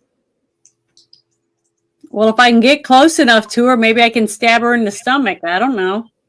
I got to do something, and that's all I have. I can't shoot arrows. I don't have a spear. All I have is a sword. So I guess I'll just go over there and try to get a chance to stab it. That's all I got. Well, you think that this dragon, Sorsha probably could jump up and get a grab attack or pounce attack in. Yeah, it's if she could get close enough, but that's what I'm saying. I don't know if you know how many moves she has, because all I'm used to doing is scratching and biting, basically that type of thing. You can wait for the dragon to close in, and then she can make an acrobatics check to target. Her acrobatics are at least a +10. No, my acrobatics on let's see. Let me click on her real quick. Let me see what she said. Her acrobatics is +4 with a little star. I don't know what that means. You know, with a little flower. Or yeah. So with her running, she can get higher because of her speed. Okay, so I don't want her to get too far away from us, because if something does happen, you know, it's going to take me longer to get there than her. You know what I mean? Yep. So, I don't know. I don't know what to do. I guess I'll just, I'll guess both of us will just run towards the dragon as far as we can both go. So, that's what my moves will be, I guess. Do I need to roll my dice for that, or Negative. what? Okay. You'd be better off if, instead of moving, just waiting for the dragon to move in. Then that reaction would actually kick off. Once she starts to close, Sorsha can meet her and almost get her in the air. As long as she starts diving down to attack the party like you think she will, she gets within 10 feet, Sorsha's on it. Within 10 feet of the ground. All right. Well, then that's what I'm going to try to do, because that's the only options that I see until I can get my hands on Connell and try to, you know, give him the breath of life, bring him back to life, repair him, if I can get him out of her stomach. I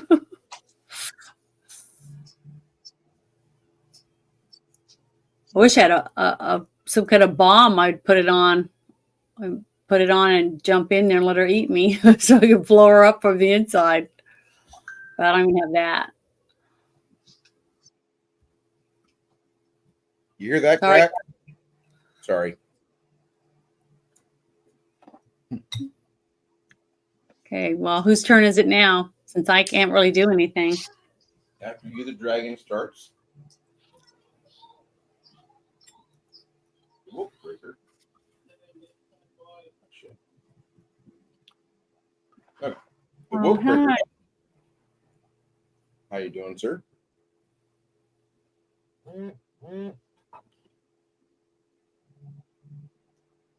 He starts. Do an approach. About that same time, the cat makes its attack at an angle and then does her pounce. Go ahead, Janet. Get your bite attack in for the kitty with a +2 attack because you're charging. Okay. It's about to be some General Tso's chicken. Okay, I got to roll for get my stuff up for her. Okay, for her bite, I got to do 20. And that is a +20, so I get 26. Is that enough No. for my bite? Okay, then I No, do my you need- claw. You do your claw. Okay, now I'm going to do a claw. Let's see, that is 31. Is that enough? Beautiful. Yep. Okay. So now I have to roll 1d8 and it didn't come out. Hold on, I gotta get it. So is 18 enough? Nope. Okay, so that didn't do it. So I do another claw. I got hold on. Darn it, I'm not throwing it hard enough. Come out. There it goes. Okay. That is 29. Is that high enough? It is. Okay, so now I got to do a D8.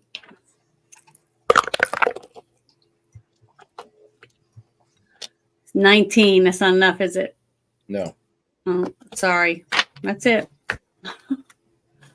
She's out of moves. What was the damage for the claw? None, because I didn't roll high enough to cause Yeah, damage. you rolled a 29 and you rolled a 31. Oh, I thought you said no, it wasn't enough. So I 29 didn't roll. 31. You need a 29 or more. Okay, I'm sorry. Well, then It's I'll roll. charging right now. That's why. Oh, that's right. And I forgot about my I told you add a +2 bonus because I knew you'd probably I not. know, I forgot. So okay, let's see. Let's see, for that one I get 1d8 and then a 6. Okay. 1 6 for electricity and a d8. So that's 24. Yeah. That's the only damage I've got. 24 That's from her one claw. Very respectful. Okay, I'm finished. I'm going to the next person. 29 twice. Do what? I thought you hit 29 twice. No. False Just attack was one. successful. All right, make a CMB check. Roll your CMB for Sorsha. My C and D for Sasha. Should be for Sasha should be at least a +15. Actually, +17 for charge. Okay, so what do you asking me to roll? I'm sorry, I couldn't hear what you said. CMB. My CMD is a 30/25 F1. Whatever. Not CMB is in Delta. CMB is in boy. Oh, okay. It's 20 plus 21. All right, roll it. What is that? That's your ability to get a grapple. Oh, okay. So I got to find her grapple thing, and that is on this sheet. And it says plus grab. Oh, it's a 1d6 electricity if I get the grapple. So let me roll this out and see what it says. Don't worry about the electricity damage. That's not going to affect the dragon. Oh, okay. It just says 14. Then you get a +14. Yeah, with whatever that other number was, 21. So that is 30, 34 or 35. Yeah, 35. You don't establish the grapple. You get some attacks in, but you fall off the side. And she goes up again. Yep. She finishes her action and does a bite attack on Echo.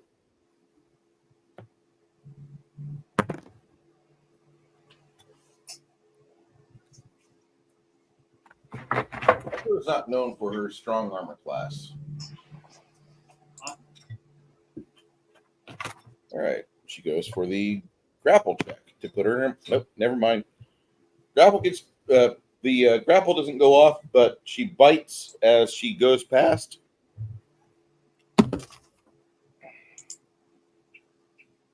Connell seeking to get his hand to his quiver. You still conscious? Yeah. Take a look at that. Just verify. Not 20. Okay. All right. You're channeling Connell, sir. Yeah. 14 to verify. All right. Brooke, for me, roll a d20 and add.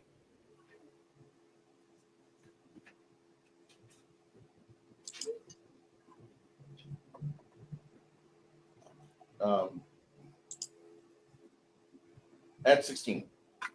Total of 25. Makes it on the mark. Donald grabs his slaying arrow and jams it into the dragon, and it does not work as intended. Yeah. Oh, Himself not good dick. Hey, thank you. See the book breaker here.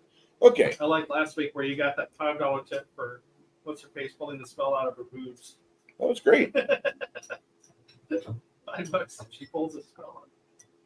yeah, you got one today. You got a starred one.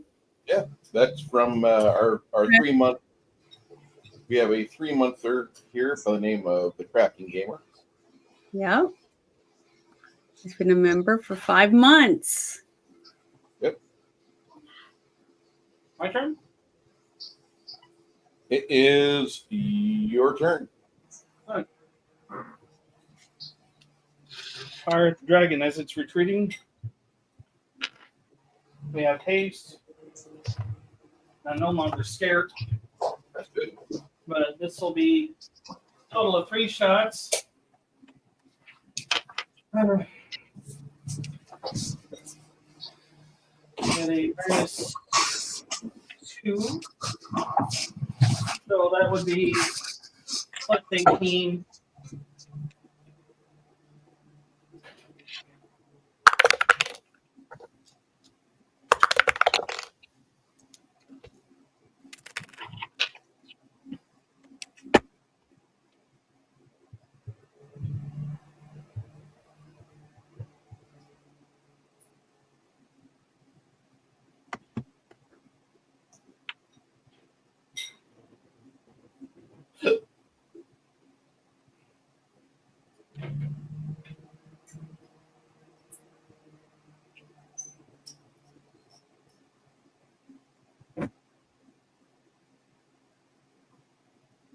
What was the total? I didn't roll yet. Okay. So this is actually it's plus 20 with a ranged attack. I was looking at my bow. I mean my sword. So. Well, that's bow. Okay, never mind. I'm mistaken. Okay. This will be a plus 20. So yeah, since this is the rapid shot plus 18.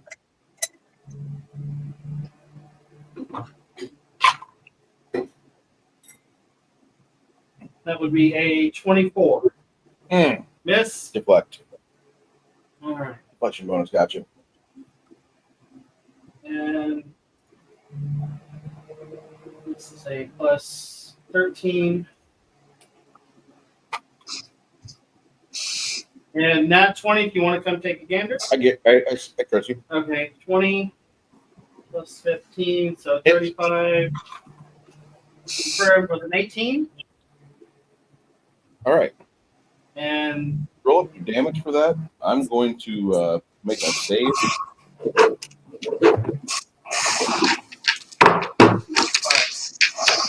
Go ahead. You got a critical hit. How much damage do you do?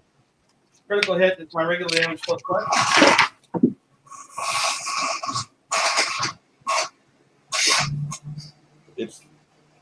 It is quadruple damage.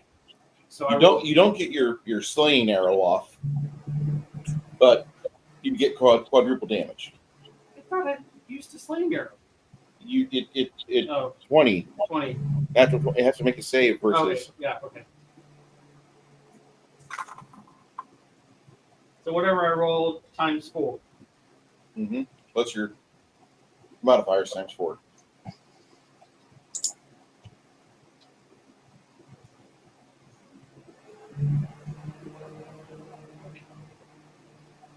Oh, sorry, not 5d6. I'm sorry. 1d8 plus 2. Okay, so that's 7. So that is 28. 28 points of damage. You said plus the modifier. Yeah. So yeah, it's 28 total. If you did 7. Yeah.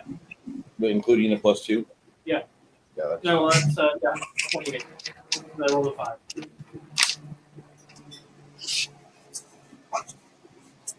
Oh, Wait. Morale check. wait, and another hit. Sorry.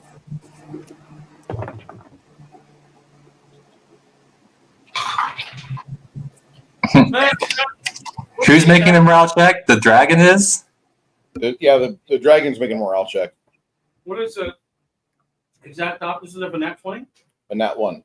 It's all right. Verify your nat 1. 17.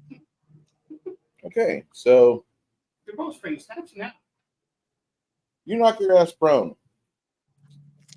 It's all right. The dragon flaps mightily off into the night. Connell tries to do a spellcraft check as his vision's fading. All right, so he manages to trigger his boots.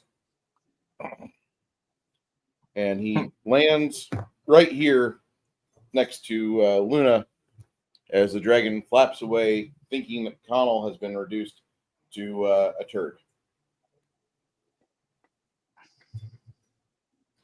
Yeah, dragons aren't dumb. 50 hit points and then half their hit points are where I do their morale checks. It was like, fuck this and out. Yeah. So I don't understand what just happened. The dragon got scared. You did so much damage to him that it triggered a chance for him to possibly flee. Wait, though, how fast can he fly for a turn? This particular son of a bitch, he flies 200 feet per round as a movement. That's a lot. Okay. Well, it's You huge. Yeah. It's a huge dragon. Well, I was going to summon a rocket, but they only fly 80 feet. I'm gonna take a break for a moment and put this banner back up. I'll be Okay, right back. because I'm going to channel positive energy once everybody gets back again. You'll need to do 2 channels to get Connell back up to fighting shape. You know, Croc is going to start making a lotion. He's gonna brew a bad tasting lotion for Shan. Or some really foul tasting cologne. Or that makes them smell repulsive to dragons and other beasts. That's what we need to make them. I wish I could had a potion for that or something. But we could all wear it. I'm pretty sure there's something to that effect. If I find it, I can probably find it. Because poor Connell's been eaten I don't know how many times since I've been playing.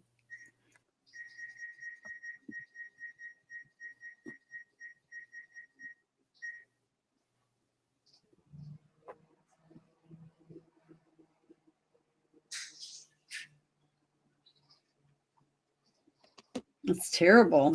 Poor Connell.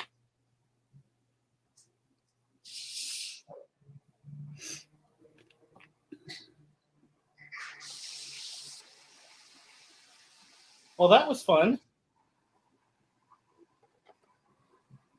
Maybe Well- they'll think twice about attacking again. Well, at least not by himself, for sure. Next time he's going to make sure somebody goes with him.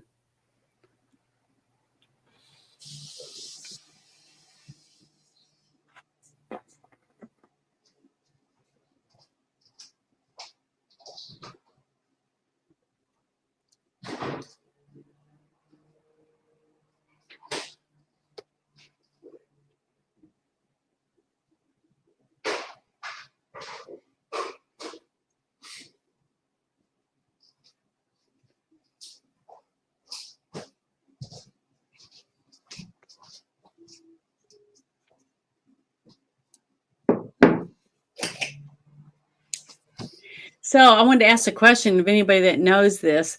Okay, if we have to fight the dragon again, the same dragon, is he still going to be half damaged when we start the fight, or does he get to rejuvenate like we do? I think they do heal. I'll ask Bruce when he comes back, but I think they heal. That sucks. Yeah, obviously they're like, Man, that was a lot of work. And I was like, as long as he's off the ground, there's nothing I can do. I have no way of doing anything, and it sucks. What Hate was that, Travis? I was saying, yeah, of course they're gonna be rejuvenated. They're gonna they have a ton of magic themselves. And they probably got a stash of health potions and shit in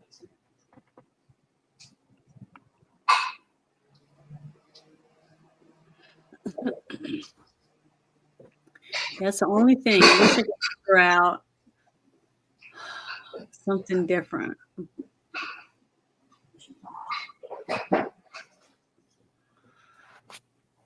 Is there anything in the store to buy that's like a grenade of some sort? might be. Because I was thinking, if I was to have something in my pouch or on my waist, and I got picked up by a dragon like that, like Connell did, I could take it out of my pouch and stick my arm down his throat and drop in a bomb, of course. That might work. I might die doing it, but at least you guys, once we fall to the ground, I might be able to be brought back to life. I don't know. That's what I'm saying. I'll figure something out. We need something because we know we're gonna have a lot more dragons to fight.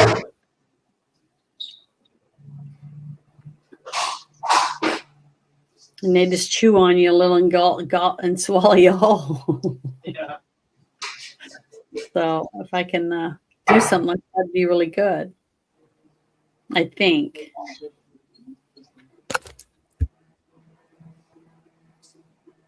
How long do dragons take to heal? Depends on what magic items they have. Sorry about the delay.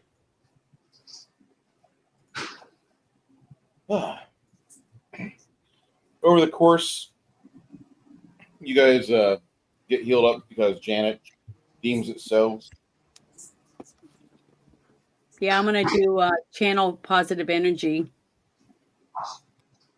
Good. We need that. Okay. After a couple of those, Chance looks like he's back in tip-top shape, although he's out one of his arrows. I'm out 2 of mine, right? Yeah. Well, at least I drove it away. Mm-hmm. Well, the one time I needed to keep in the fight, just didn't happen. So, Chance says, do we really want to stay here? Or do you think the dragon's going to go back to its cave and tell its lair mates where we're at? I think that's a possibility.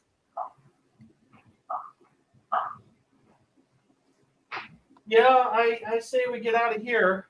But who's to say they won't find us again? I mean, we've got 9 arrows between us. I shot off 2. First one was a miss. I thought you guys had 12. We have 12, so we have 9 left. Yeah. So he's got 5 and I have 4.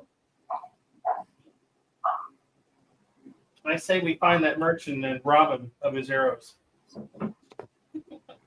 I'm chaotic neutral, by the way, so. Well, I can't do that, but you guys can. That's against my religion. Unless he's hurting me in some way. You know what I mean? Yeah. I don't think you want to rob somebody that can just. But I won't stop you guys from doing whatever it is you want to do. The guy who could just make sling arrows as an afterthought, that's the guy who was trying to rob. I saved barely on those 2 arrows. I'm sorry, Travis.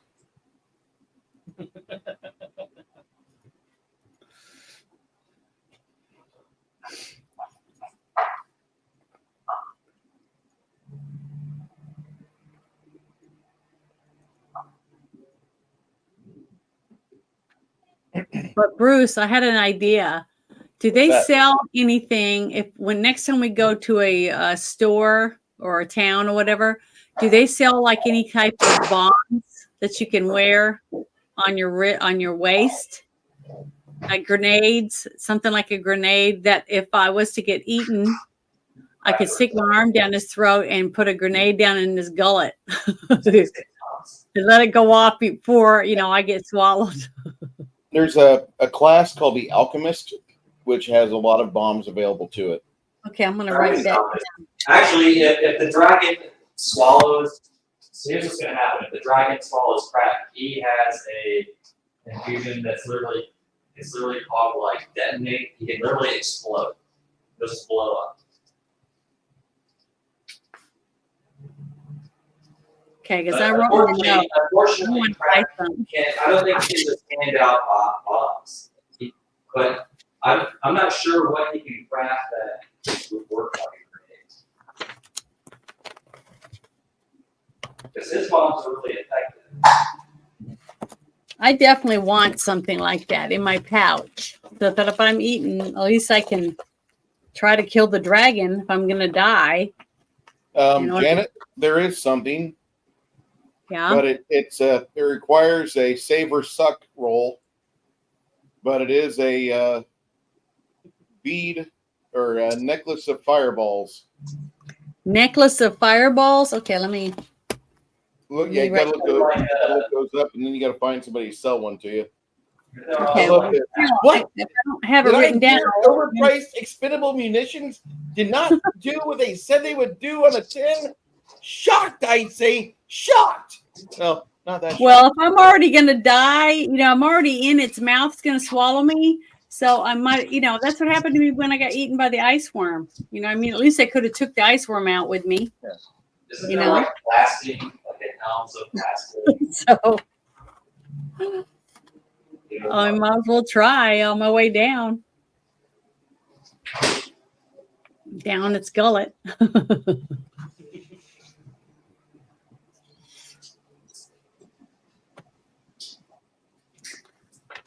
Poor Connell, though. He does get eaten a lot. Mm-hmm. He should be used to it by now. He gets chomped more than a stripper at a sorority house. I think he deserves some kind of trait. He deserves to get some sort of bonus against. Nah.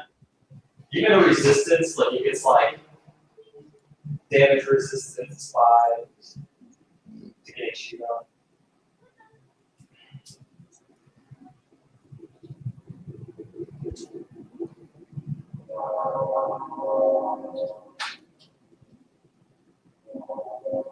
When you guys wake up the next day,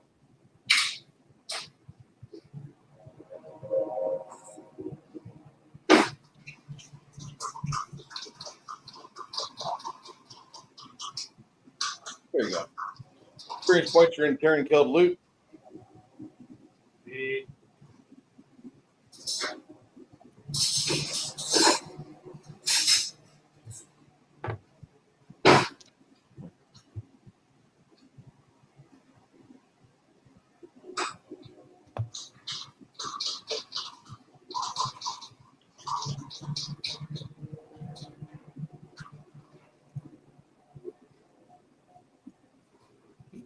Oh.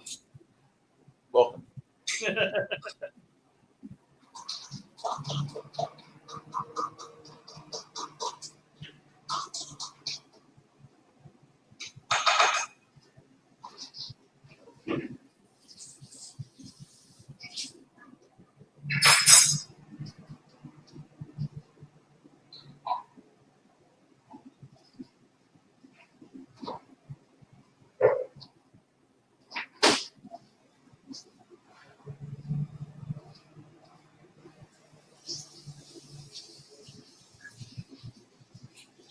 Looks like Felix is, or soy-based Jeremy is enjoying some Cajun cooking today. That'd be nice if you're in Michigan and you're eating Cajun food. All right. So,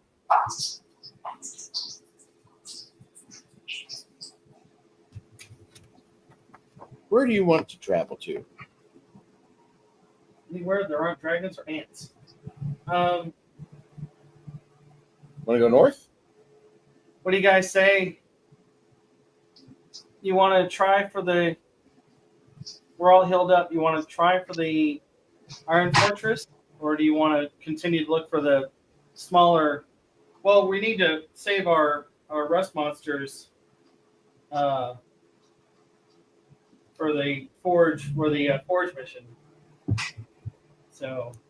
Well, I'm really worried that if we don't go ahead and try to get into that fortress, that the one of the dragons is going to end up trying to take us out, or all three of them. Yeah. Or we have a chance to try to rust out that sword. Yeah. Even though, and on our way there, maybe we'll bump into someone that can tell us a little bit about the forger, but the crafter, you know what I mean? But if we wait too long, I really think we're going to end up fighting 3 dragons at one time, and we're going to die, and we're not going to be able to take out the sword, at least before we die. I think the same. So, Travis, what do you think?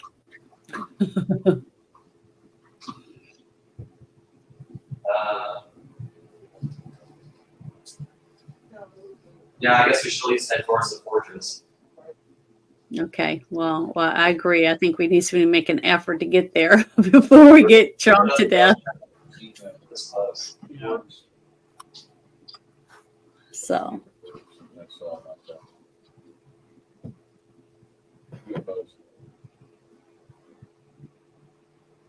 Alrighty then.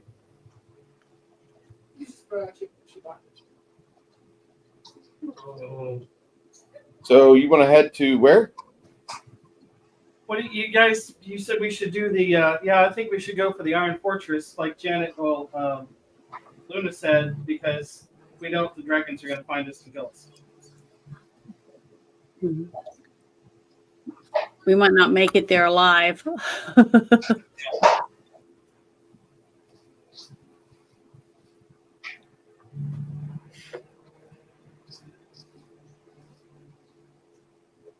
All right. Well.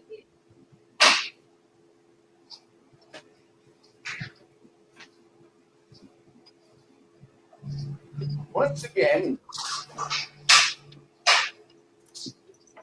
what seems like dawn, you make your way towards the Iron Fortress.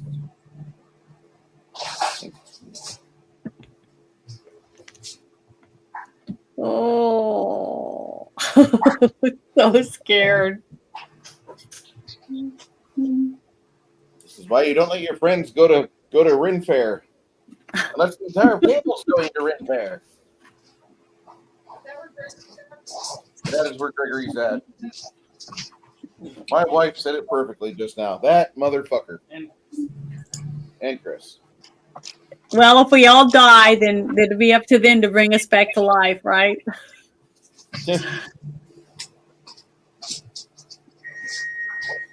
Hopefully we don't all croak.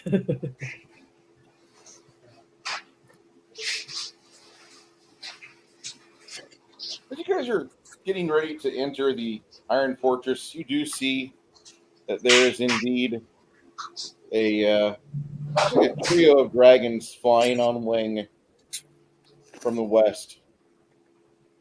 Great. I know what's going to happen. We're going to go to the Iron Fortress. Let's get our butts kicked, come out, and face 3 dragons. There, I call it. Or we're going to go inside this metal fortress and they're going to melt it down around us. It's an Iron Fortress. What a wonderful conductor. I know. Wow. We got a lot to, hopefully we'll live, people. Oh, it's terrible. But we're not going to get to, did we get to sleep before we get there? Or Yeah, not? you do. Oh, thank God. Okay. I got to get a couple of these spells back. I'm interested in fucking the party, yes. But I am also a benevolent dickhead. It's just being benevolent.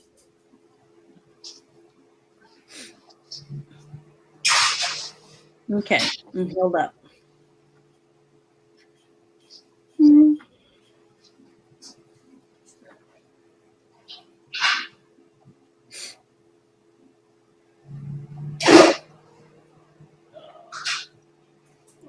This reminds me of Czar.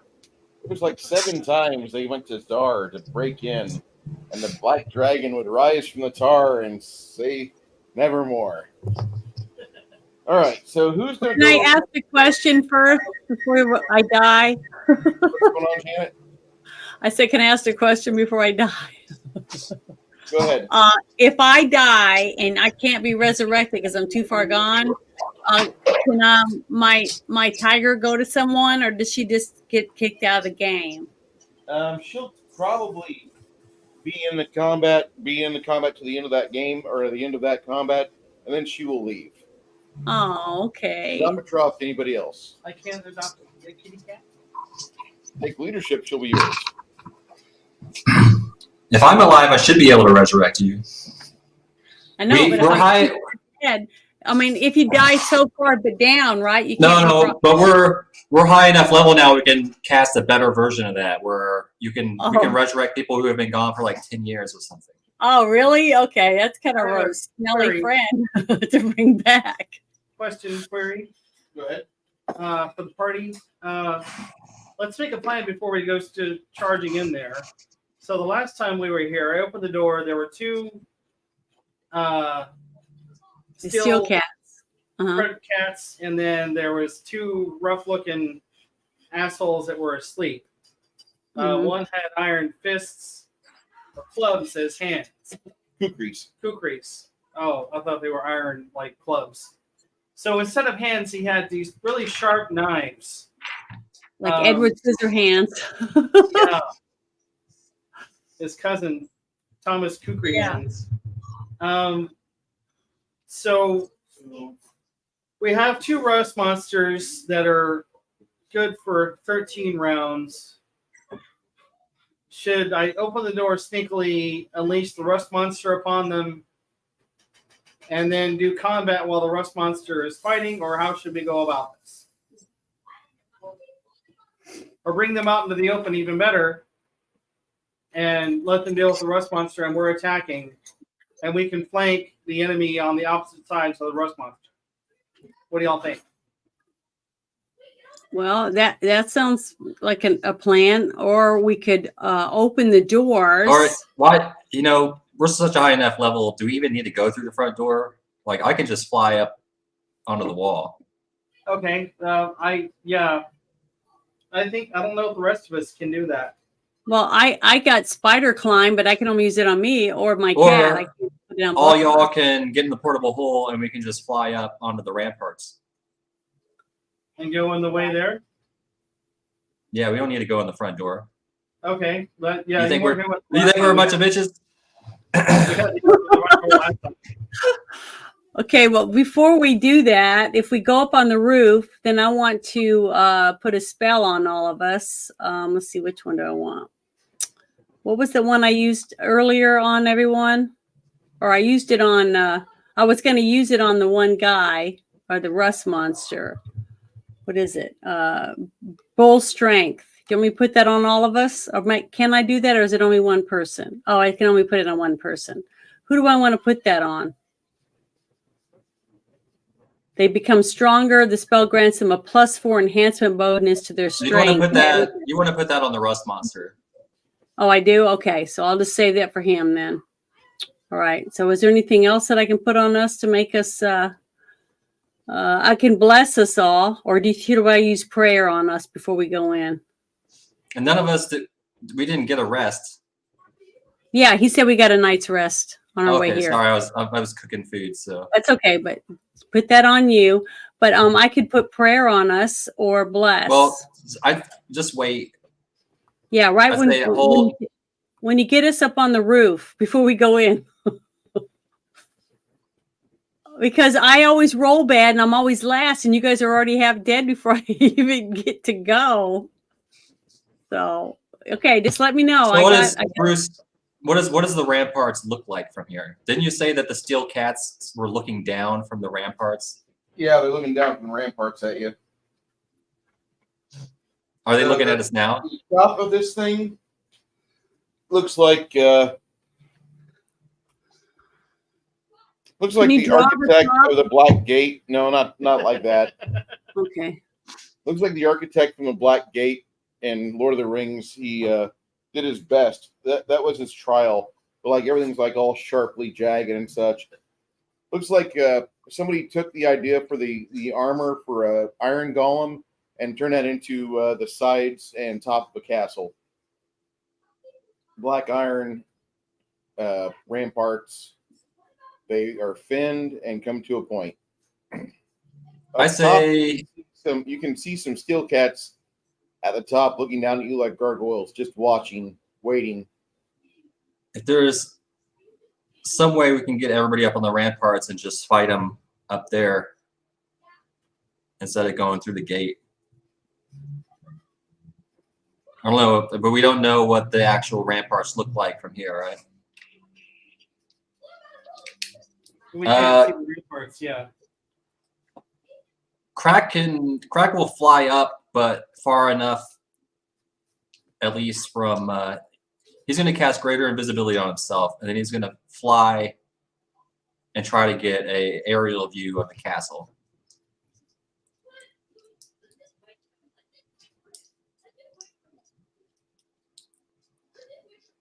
Okay, well, that might help. I mean, the more we know, the better. Yeah, I want to see how much space there is even up there. Like if we can get up there and avoid the gate and take on one of the cats or two of them at a time instead of like a whole bunch of shit all at once. Yeah, that's a good idea. What you thought about the first time. What is our? But once we get up on the ramparts, we'll have limited like motion. But we don't even know what it looks like. That's what I mean. It's like it could That's why you be. want to go see what it looks like. Yeah.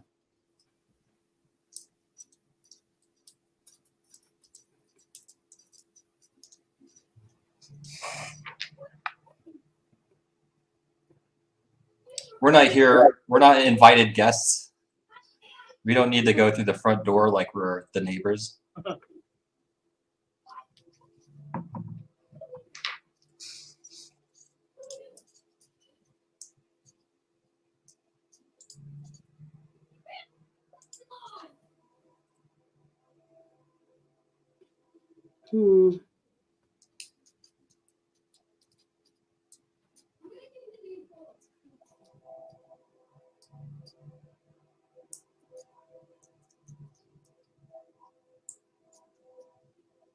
Pretty much like how this is turning out right here.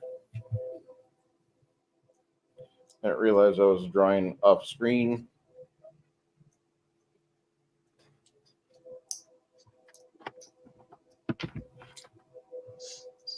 Does it look like there's a spot where I could land all of us without getting immediately attacked? There's cat here, cat here, cat here, cat on this tower over here, and another cat on this tower over here. Okay, that's actually good to know. That there's a whole shitload of them. So there's 4 up there on the roof. At least so far. Yeah, and they're pretty powerful because we had just one attacking us in the city, and it took a team effort to kill it. Can we deploy the rust monster up there though, or? And well, the we thing is, we should save the rust monster until it's like an absolute, because there's only 2 scrolls, right? We have 2 rust monsters. We have to have one and wait until we get to the forge. What if we could open the doors and then have somebody standing out there, someone who's fast, that can run quickly or whatever, or fly away, get them to come running out, knowing the dragons are on their way, and let the dragons take them out for us or something.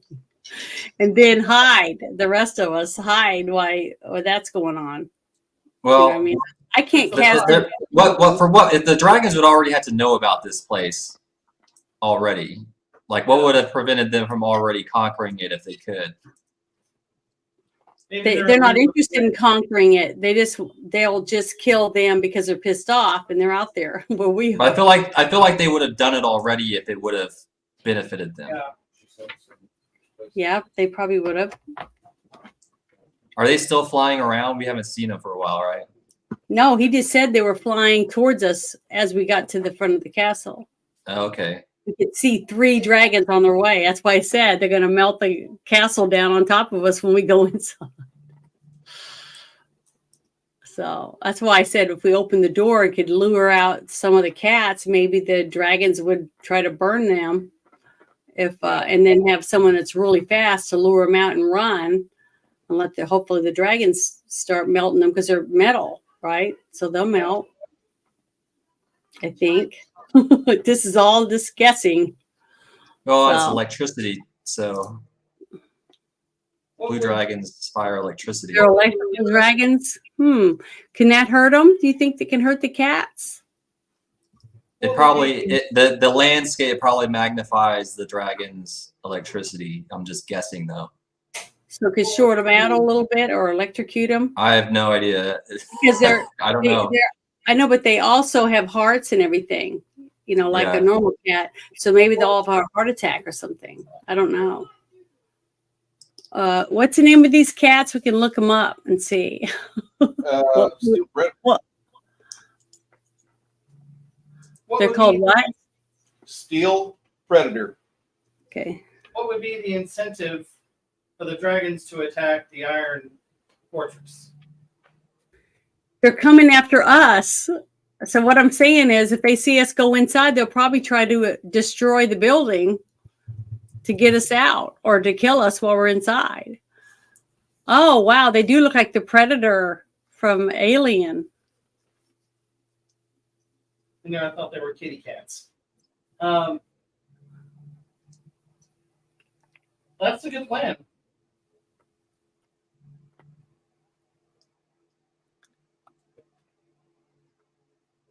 This might not be the same thing, though. I just typed it in. Steel Predator and armor class 20.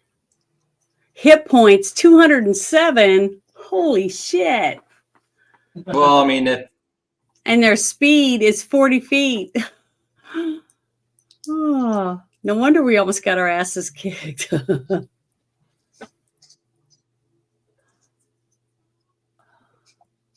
Wow. They are very, very powerful. It says a steel predator can also use its roar to deafen and damage nearby creatures with a blast of sonic energy.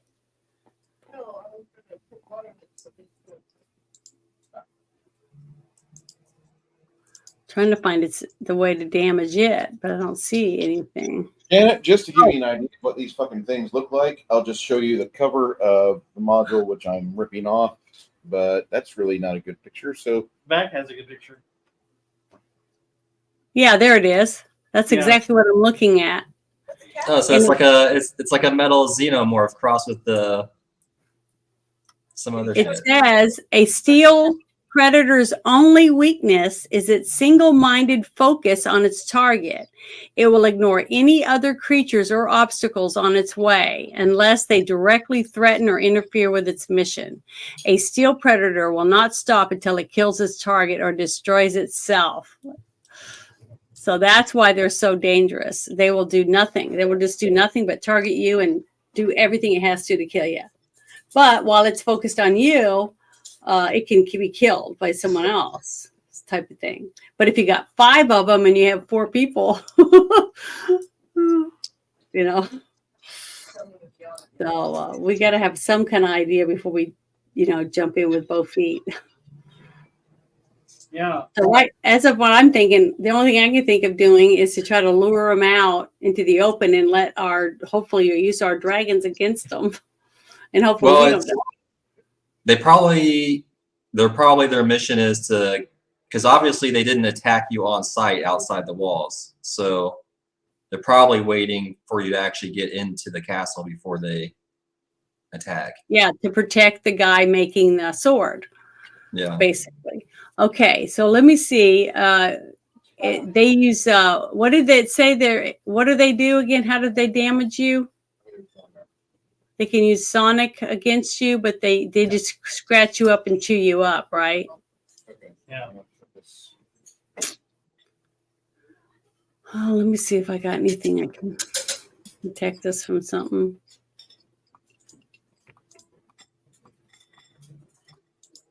I wonder if I could put our rust monster inside of this ball, and then we just make sure the ball gets into wherever the guy is that's making the sword. Then get him out of the ball, and then let him touch the sword.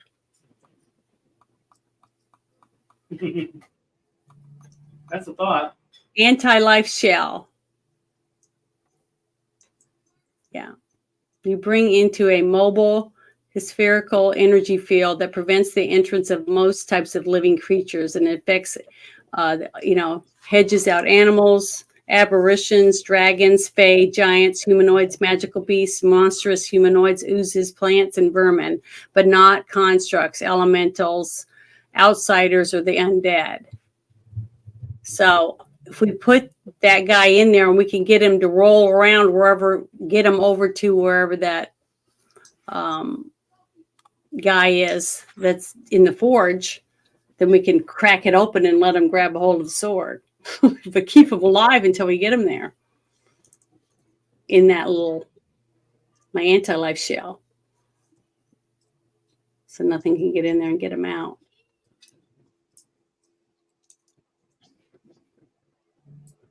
Okay, so what do you three want to do?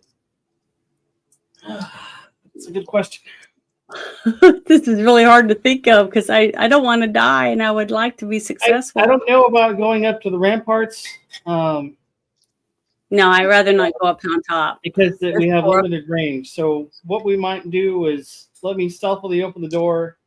Is it a double door or is it okay? So Did why we don't go around the whole building and see if there's any other doors, or is there just we that? did that last time, and that's when I that's nearly right. got pounced on by that cat. That's where we had Yeah. to defeat that cat. That I think we beat Pete out of there. But so why don't I open? Everybody hide behind this door.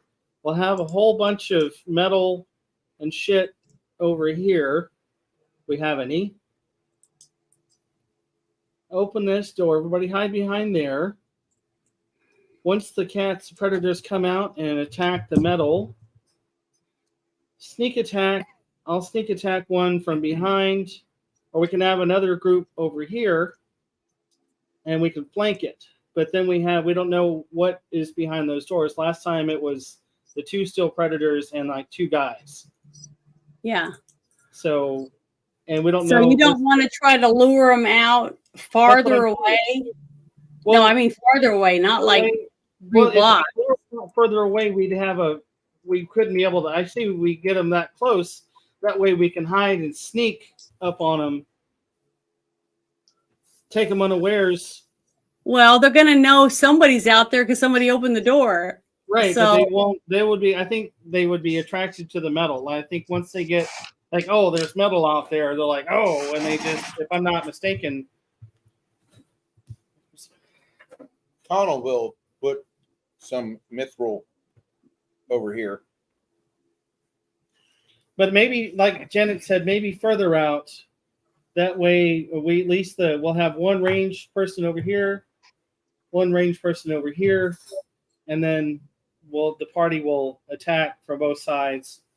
How does that sound as a plan? So we're gonna set. So you're saying we're gonna set some bait? Yes. Yeah. And Okay. we'll hide Yeah, behind because the- I'm not that eager to get into that enclosed space there. Well, that's what I'm saying. Let's draw whatever's in there Yeah. out. Take care of the steel predators. I could probably hopefully nail one with a sneak attack if they don't sense us. I think they'll be focused on the mithril. And maybe we should put the mithril. Or how about another thing too? When the doors open, okay, we get the doors open. One person Yeah. on each side opens the doors. Yeah. 2 people. Do we have 2 people that can shoot arrows? Yeah. It'd be Chance over here and then myself over Yeah, here. but you're too close because when we open the doors, you need to be back farther, you know, towards where the metal is at, you know, on each side, so you can shoot exploding arrows or whatever into that room to whoever's in there and try to damage them before we rush in, or when they rush out, they're already hurting, and then we can start attacking them, something like that. See what I mean? Okay. Does that make sense? Or is that not a, smart idea? I don't know. Because we don't have any intel on what's inside there this time. It could be something totally That's different. why I want to just blast the shit out of them before we find out. Does anybody have fireball? I don't have arrows or anything. Crack and throw bombs. Okay. Well, okay. So why don't we do that? I will have, and Chance said he has fireball. Okay. So why didn't Crack throw bombs? Well, I'll open a single door. Mm-hmm. Should we not keep the mithril out there as bait? We'll just open a single door.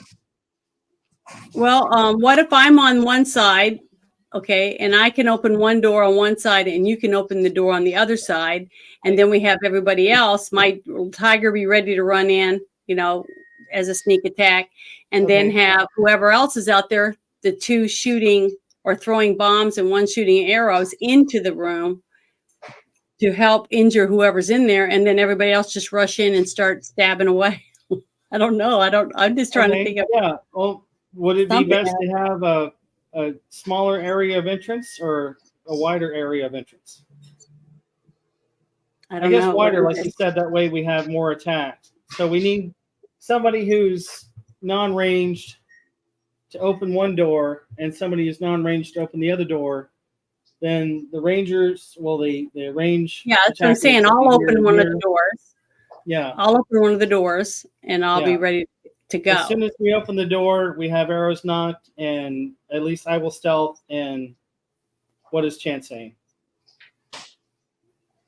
I don't want to throw a fireball in there if there's an iron golem in there. Why is that? If there's a what? Oh, an iron golem. It won't affect an iron golem. So what would you suggest? We could have. She could open a door, one door, Hmm. and it'd be right there spilling out into where the mithril's at. Right. Creature jumps on the mithril, realizes the ambush has started. We pierce it with arrow fire, hopefully not in overlapping fields of fire. And after that, she shuts the door to try to prevent people from getting out. We've got about a half minute before the dragons are within burp range. So we should be able to put one in the ground, maybe Well, two. What do we do when the dragons get here? Go inside. Okay. But what do we know what's inside there? We don't. Last time we saw a big steel golem Okay. with big kukris. Okay. So let's do that. What do you guys think about that? Well, before we go in, we know there's a steel golem in there because we saw him last time. What do you have to injure a steel golem? Lots and lots of firepower. Okay, so do we have that before we rush in? That's what I'm saying. We got to have everything ready to go. So when we go in, we just start doing it. Grog is hurting me right now Hmm. because Grog can usually take out one of those within a round. Yeah.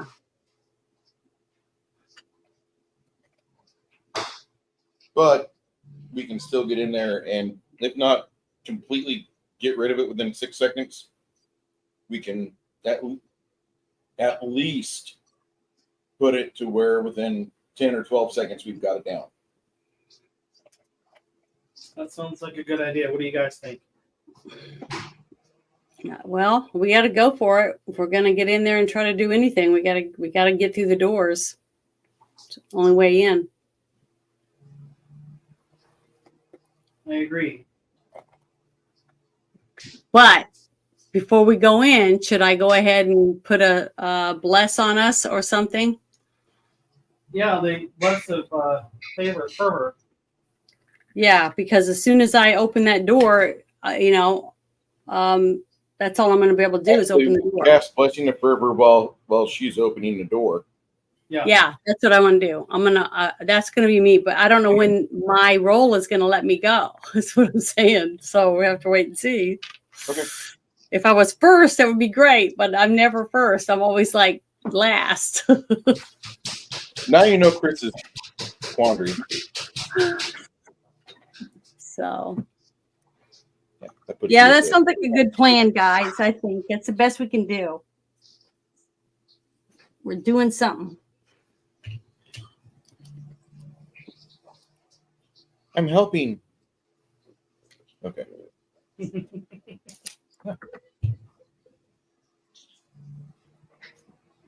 So,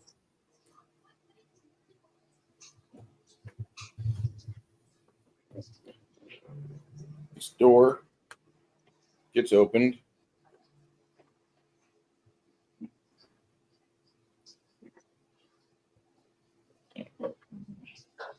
Arrows knocked and ready. All right. And I wouldn't need an initiative because it's sneak attack. The steel predator comes out. You guys were ready to go. I'm going to give you an initiative bonus of +4. Everybody roll their initiative. Yay, I rolled a 16. All right. 12 I plus don't 7. 19 plus 4 is 23. Anybody, Travis? You roll higher than that or no? Got 21. Say again, sir. I got a 21. Okay, so Janet, you rolled a 15. No, I got a 16 plus 4. It's 20. You got a 21. Or what was yours? Brooke? 24. 24. And Travis, you were at what? 21. Were you before or after him, Janet? I'm 20 and he is 21 and I think Okay. So I don't know who else. Brooke Somebody will else a go. little higher than that, I think. We have Blessing of Fervor. Yeah, before I open the door, but I can't go yet, can I? All right. On 25, 24, 24. go. It's your Alright, niche. so this will be 2 attacks.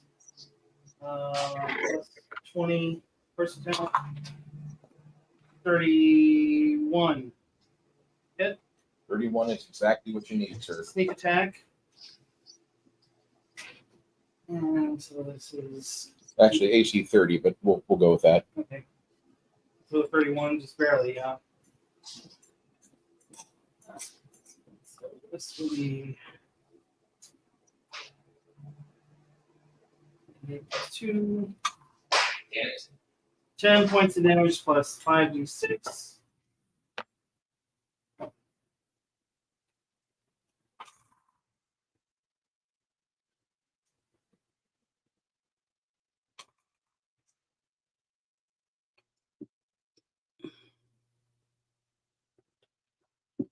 And 18, 19, 23, 26. 26 points of damage on the first hit.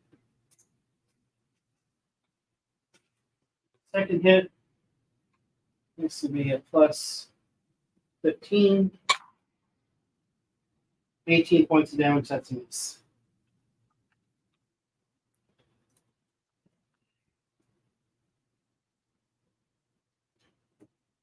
Janet, it is your initiative. Okay, I'm going to cast Blessing of Fervor. I'm gonna do that first. Hold on. I'm gonna click on it. Darn it. I thought I had it ready, but I didn't.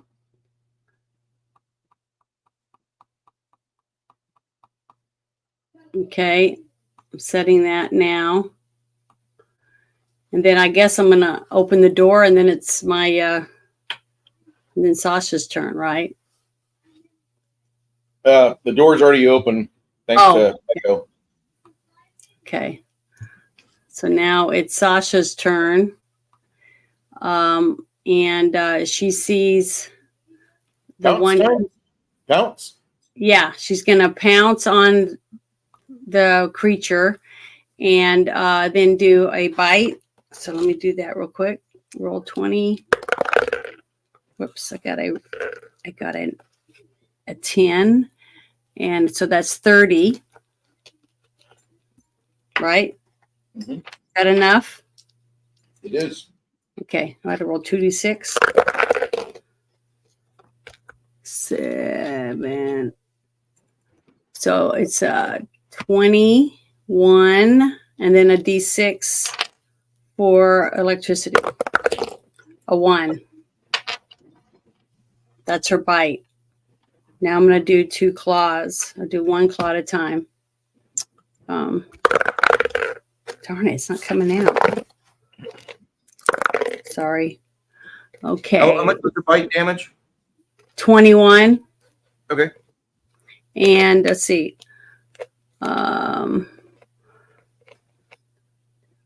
32 is my first.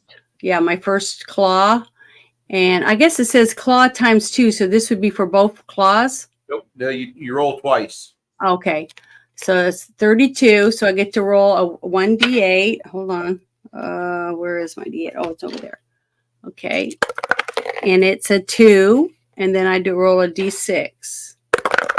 And it's a 5. So it's a total of 7. So whatever that means. However you do that. I'm going to do it again. You don't really see a whole lot of damage come up from the claw attacks. Okay. So 18. You get a pounce. You get your rake damage because you pounced on it. So don't forget your rake attack. Okay. Well, I'm rolling my other claw right now. I just rolled a 31. Nice. That was my first roll. My second roll is a D8. So that's a 9 because that's a 5. Oh, wait, it's a 14. I should have added that to the other one. Sorry. Oh, sorry. So I got 19 for my D8, and then I do a 1D6 for my electricity, and I got another 1. So that's 20 for my other claw, since I didn't do the right one the first one. Now the rake is let's see, plus 19.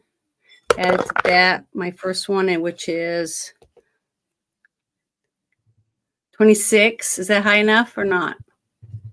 26 is high enough only for the fact that it doesn't have its dexterity modifier yet. Okay, so I'm gonna roll a D8, which is it's a 6. So that's 20, and then I roll a D6 because I got the plus 14, and I roll a 2 for my electricity. So I'm finished with that. Something's going on with Travis's internet. Why does it keep getting booted out? Yeah, I don't know why. Yeah, that was happening to somebody the other day, wasn't it? Yep. When we Hello, were can you hear me? playing. Can you hear us? I can hear I you can now. hear you guys. Okay, good. Welcome back. But I'm done. That was my 2 moves. You also get 2 rake attacks, Janet. Oh, I just did one of them. You 22. Did you get both? Oh, I didn't do 2. I only did 1. Let me do one more. That's I love the sound 20. of that die roll. Is 20 high enough? You need to roll and add your bonus to hit with that rake. Okay. My bonus is let's see, 19. So that's 21. Is that high enough? No, you need a 25 on this Okay. round. Well, that's my second one, so Okay. I didn't get enough. Sorry. You've got light I tried, scratches on people. Headline: Ailing 750-pound alligator seized from New York home after gentle giant would swim with kids. For real? it. You can't make it up anymore. You just cannot make this shit up. From New York City, a Western New York community is rallying behind a man who kept an ailing 11-foot, 750-pound alligator in a pool inside his home where children were invited to swim with a gentle giant. Oh my God. Wow. That's scary. How'd you like the Newsboy voice? The movie tone voice. What if he really is a nice skater and he's just misunderstood? No. He's probably just hungry. Whose fault is that? Nature. Right?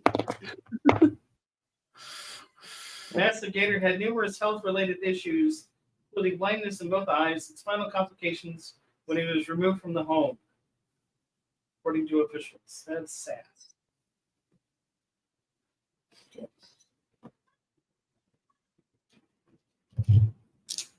My goodness, what a world. I'm so happy that I'm almost 50. I won't live to see the really stupid headlines. Oh, yeah, you will. You might, Bruce. That'll be next year after the fucking election. You've already seen some really stupid headlines already with the whole Fannie, whatever her name is, Fannie Willis. Man, I am so shocked that they haven't thrown away the key on her yet. They let her go, what I heard, right? Yeah. Yeah. But They said she had to fire her lover or she had to step down. So he's because- no longer involved. The biggest problem in the country right now is the Justice Department. They're just straight up communist Democrat. Oh, yeah. Yeah, and if Trump does get reelected, it's going to be the same. There's no law anymore except No. for their bullshit Unless you're a conservative, then there is. Yeah. You fear the law if you're conservative. Hey, Six Nations. How you doing, sir? You go to prison if you don't agree with them. That's fine. As long as the prisons are filled with people like me, I don't think it's going to be that bad. It's I mean, like the random kiss my ass or go to like, jail. Basically, that's it. That's what we got. That's our choice. All right. So, Chance unleashes on the cat. She makes a 5-foot step forward. What was Chance's damage? It wasn't enough. He missed 2 of his 3 attacks. She gets her attacks of opportunity in. I'm going to give her the, what do you call it? The flanking bonus.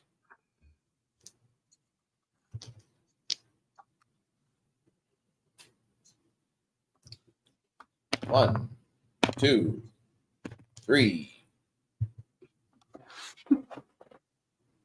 All right.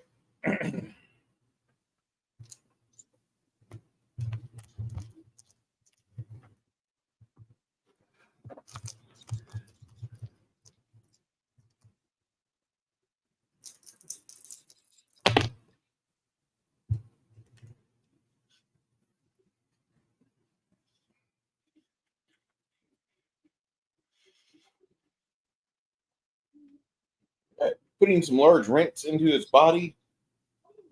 The cat screams as she gets 2 decisive cuts on its thick skin.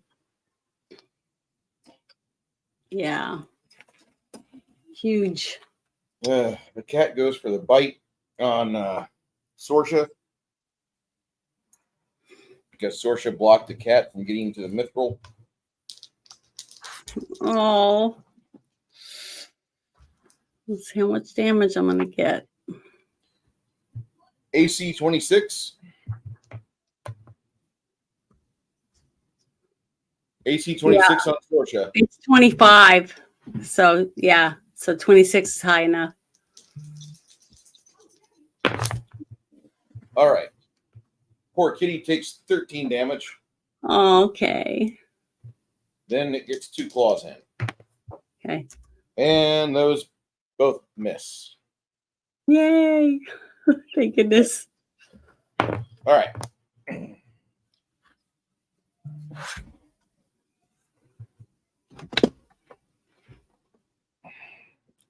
You'll see another cat behind it. And this thing tries pushing the door open.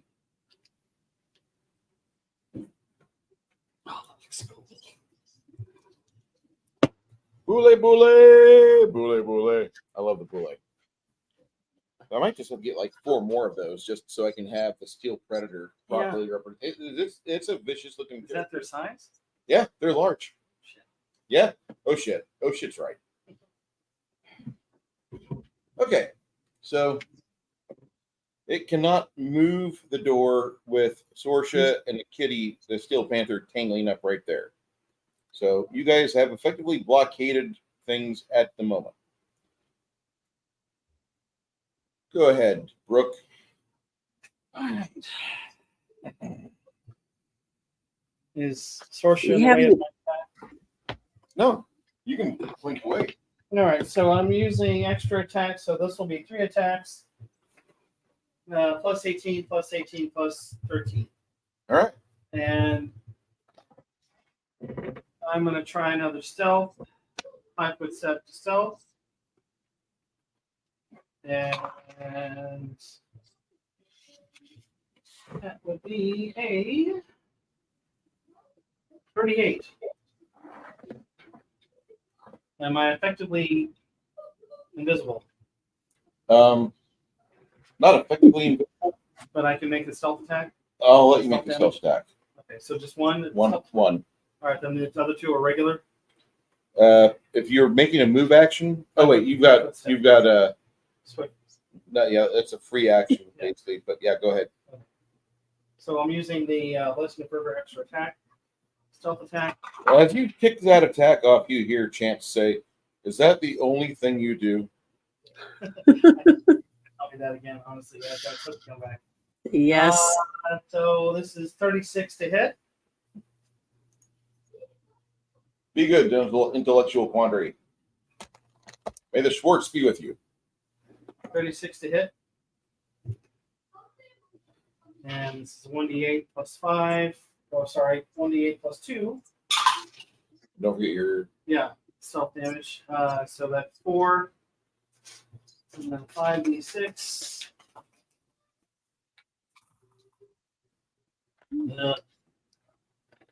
10. 14, 15, 16, 17, 18 points of damage. Mm-hmm. Second attack. Come Missed. on. That was 4. Third attack. AC is 30. This will be a plus 13. 23. Miss. Ah, dang. All right, Chad. Yeah. Is it my turn again? Yes, ma'am. Okay. Let's see what I want to do with her. Can I go? I don't think I've Not yet, Travis. You're after Janet. Okay, sorry, Travis. I'm trying to open up my other character. All right. Let's see. What was the other one I had? Holy Smite would work pretty good against those two kitties. Yeah, will it get the other two in the room too? Am I close enough? You could get all three of them there if you want. Okay. And then I'm going to do a Holy Smite. And let's see, I have to roll. What do I roll? Do I roll anything? Roll your damage. Yeah, Roll your okay. damage like neutral characters. 1d8 per 2 caster levels, and I'm at 14. So here we go. 5. So I rolled a 5. 1d8 for every 2 caster levels. You're 13th level, 14. so it's going to be 5d8. Yeah, okay. Let's see, that's 1. Well, I got to dig them out real quick.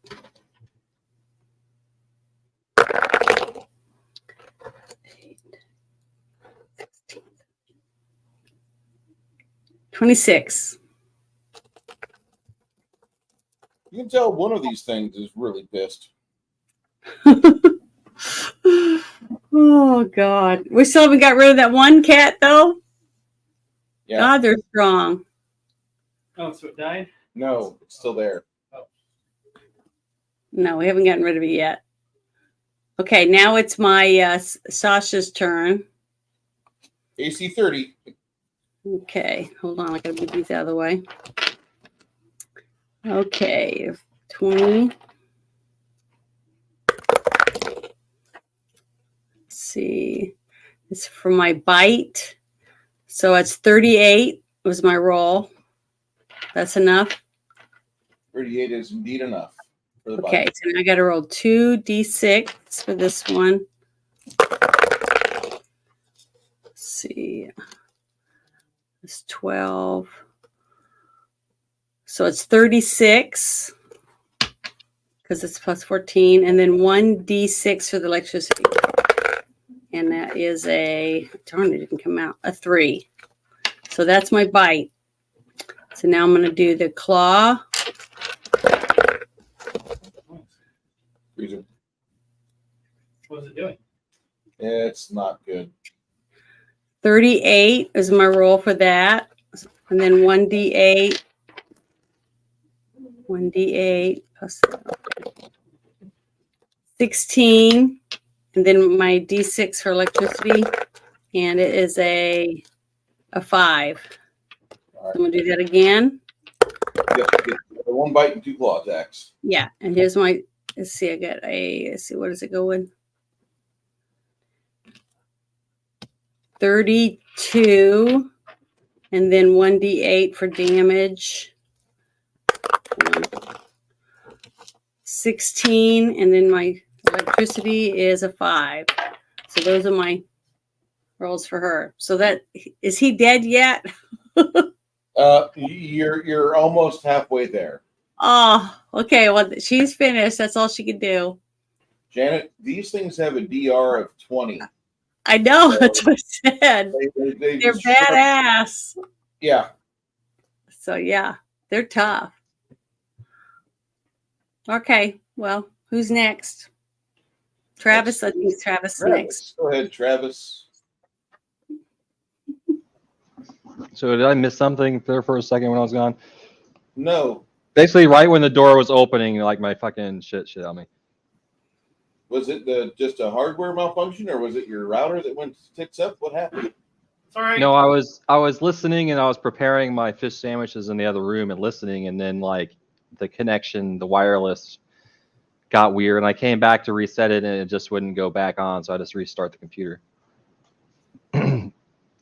Anyways, so we had a chance to prepare for a second before we opened the door, right? Yeah, you guys had a round, 2 rounds to get ready. All right, so can I have a T-Rex summon this turn? Yeah. Because that's what I would have been doing with starting to summon.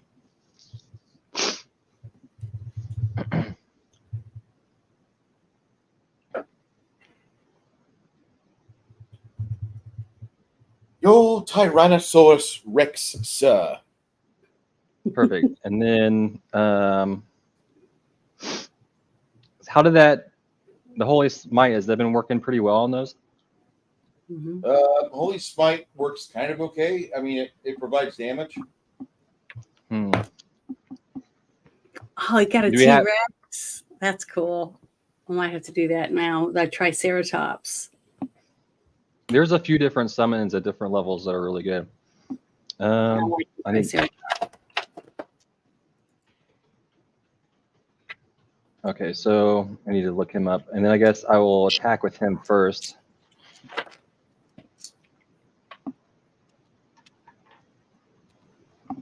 Oh yeah, what I like about the T-Rex, not only does he have a reach, but the attack is a bite plus 20.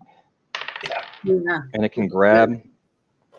But I only rolled a 29. Oh, he's currently in the grapple right now, so you're 29 hits. Okay, perfect.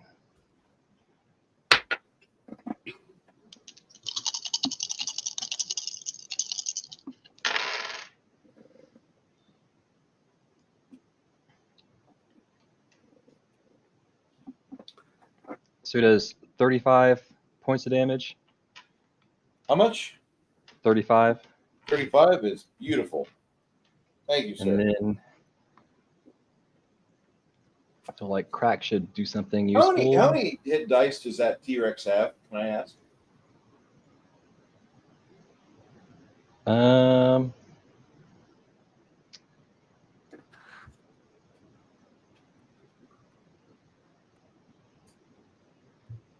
It has 153 hit points. It's 18d8. Okay. All right. If that means anything. Not quite mystic level. All right. And then I gotta reopen my dang character sheets.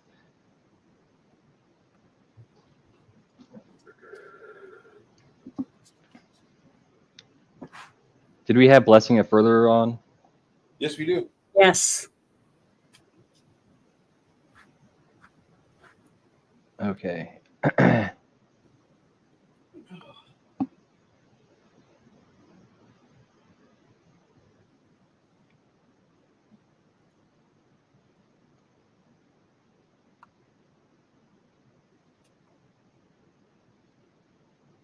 Ooh.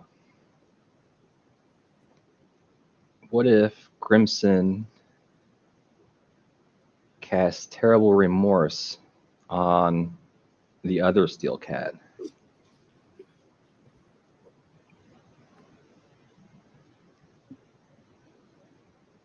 Because they do have minds, right? They're not constructs. Yeah. They're living creatures.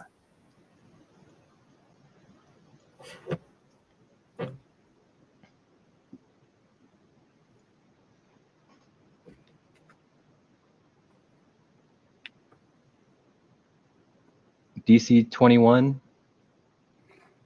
21 DC. Yeah. That's for all three of them, correct? One living creature. Target one living creature. All right. I think the save is kicked off. I rolled a 28. Okay. So then Crack is going to. I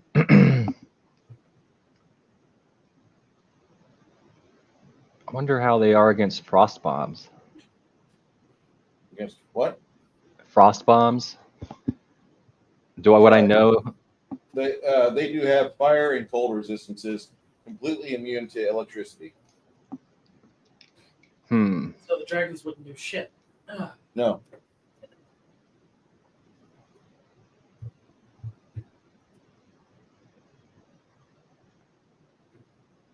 I'm going to probably going to give somebody a buff. Where is Crack right now?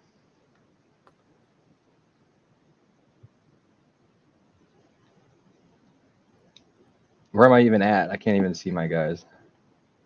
You see right here? No. Okay, we're back here. Okay.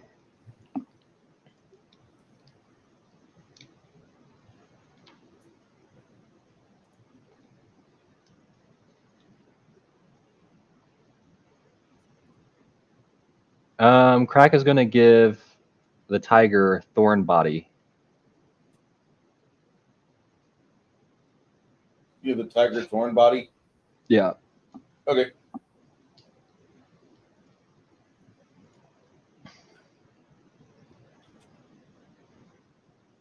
All right. After Crack goes, our good friend Echo goes. Please echo normally. That'd be Travis's wife, girlfriend. My bad. See a centaur? Yeah.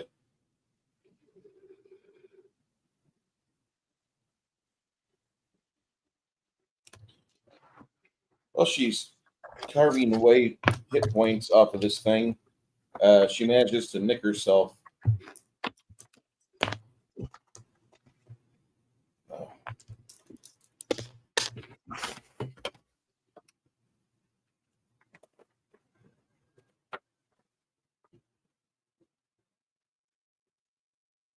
All right.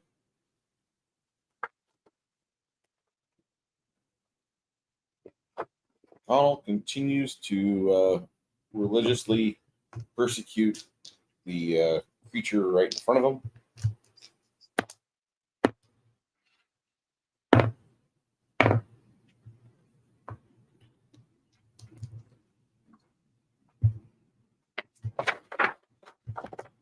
Sorry about the delay, guys.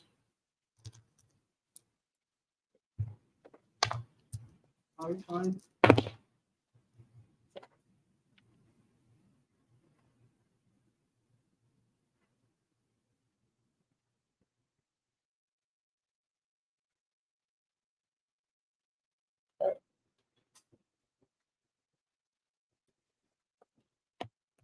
Beast tries to bloody Sorsha.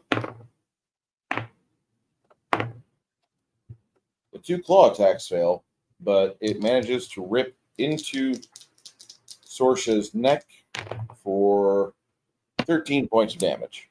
All right. Okay. Hold on. It's got the thorn body. Oh, shit. How much damage does that do? I don't know. It might have been a bad spell to cast. If they got all that resistance, it does. Any creature striking you with a melee weapon, unarmed strike, or natural weapon takes a d6 points of piercing damage +1 caster level. So it's d6 plus. Well, that's a D6 12. per attack, and that's still something because it's magic, which overrides DR. Oh, okay. Yeah. So it's a d6 plus 12, maximum plus 15. So creatures that successfully grapple take 2d6 points of piercing damage +1 per caster level. In addition, your natural attacks and unarmed strikes deal an additional 1d6 points of piercing damage. All right. That dispatches between the thorn body and the massive rake by arrows. That dispatches the big kitty. All right. Yay! Finally, Jesus. Oh, we have 2 more enemies upon us, so let's not get too cocky. I know. That's what I mean. That's just one. All right. This steel predator jumps at the T-Rex. Go ahead, get an attack opportunity, Sorsha. Okay. Let's see. What can I use on that? I've never Bite. done Fight. a bite. Okay. Fight. So that's 37 for my initial roll and 2d8. Oh, my 2d6. Sorry, I picked up the wrong one. I also have I have a 20-foot reach on the T-Rex. Okay. So it's 20 and then an electricity. 23.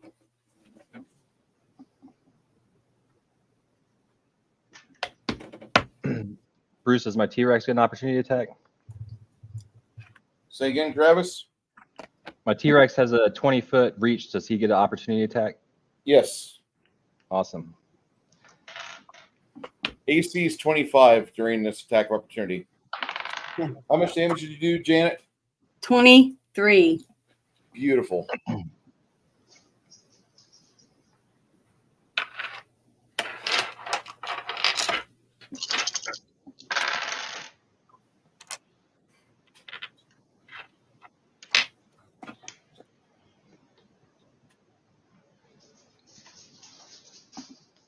All right, I hit on a 28 and I do 36 points of damage.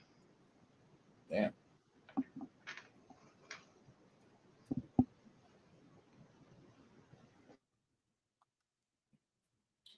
Very impressive. In the background, you can hear the Jurassic Park theme. One still better than 2. 2 still better than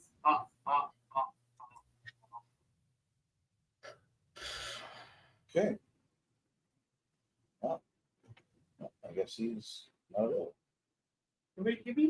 Oh no, that's a movie service that I use. Plex. It's nice. Okay. So after he does that, he charges. Everybody gets an attack opportunity, including Miss Echo over there. Hmm.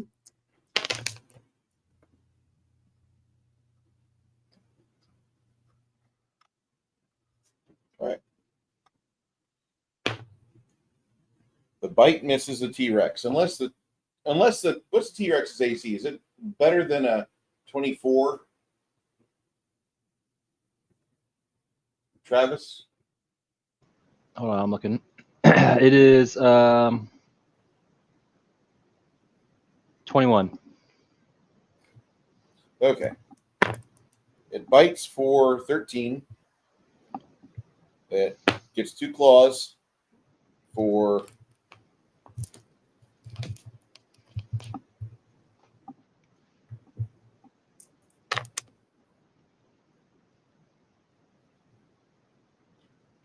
total of 26. Okay. All right. It tries to rake. Like I said, it tries to rake. Doesn't quite connect.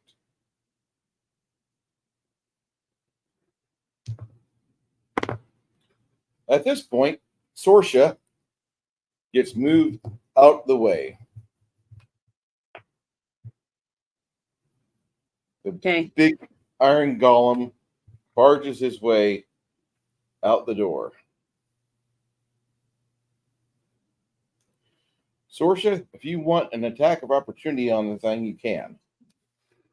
Okay, I'm going to take it, and that means I got to go back and open that up so I can see what it's supposed to do. Okay, so that's a bite. Yep, 1 bite. Okay. Ooh. 21. Is that high enough? No. No. Okay. The Well, iron golems are rough. Yeah, I didn't roll high enough. Sorry. It's okay. I'm gonna say you should have just streaked him with like a little rust here and there. It'd be kind of cool. Dry brush. I can do that. I wish Chris was here and Greg. It would be awful nice. Yeah. But oh well. Ask them if they're gonna be at the Ren Fair in 2 weeks. Well, they must be having a good time. That's look. The pictures look like it. Wait, how many games are they going to miss? I thought they were just going to miss 2. They've already missed 2, right? I hope they're not missing any more than that. Okay. They're going to get fired. Yeah. Well,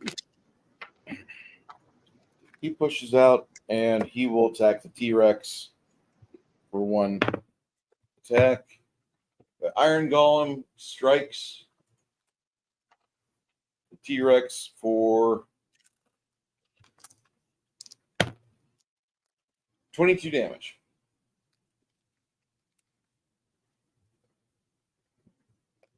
Okay.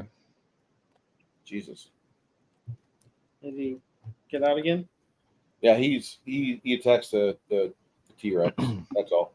All right. At the start of the combat, it would be Mr. Brook. What is Redleaf doing? Red Leaf. Is that one golem still that's looking rough? Is he still in combat? The one in the middle? This one here? Yeah, no, the other one. This? Yeah. This is a stack of armor. Oh, okay. Oh, so the other one's gone? Yeah, the other one's gone. Okay, cool. Got it. Yeah. So 5-foot step around Sorsha, stealthing. You see a blade cut into the dragon. Oh, The T-Rex? Iron Golem is loose. The T-Rex gets clawed at by the big blade golem. all right. So attacking that, there's still a predator. 3 attacks. First will be stealth.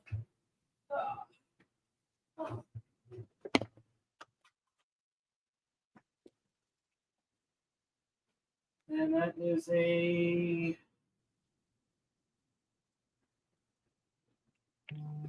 24 on first attack. Beautiful. It's 1d8 plus 2. 10 points plus stealth damage. Still using the Blessing of Fervor. 10, 16, 20, 22, 27 total on the first hit. Okay.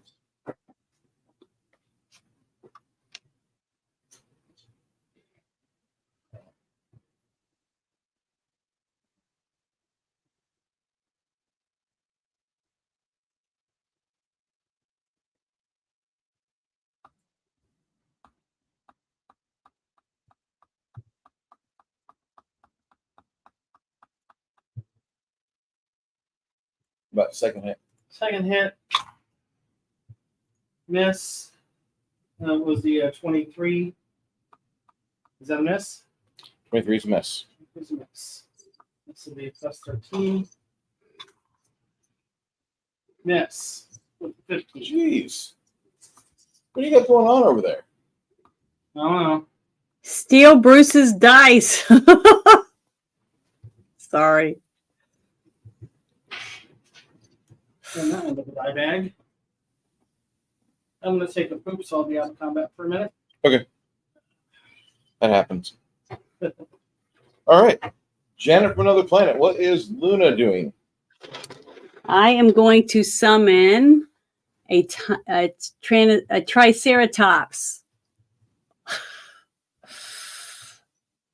Summon monster.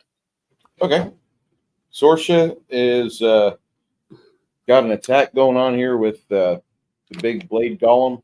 Okay, God, I hope I roll better this time. All right, here we go. Let me get my dice over here.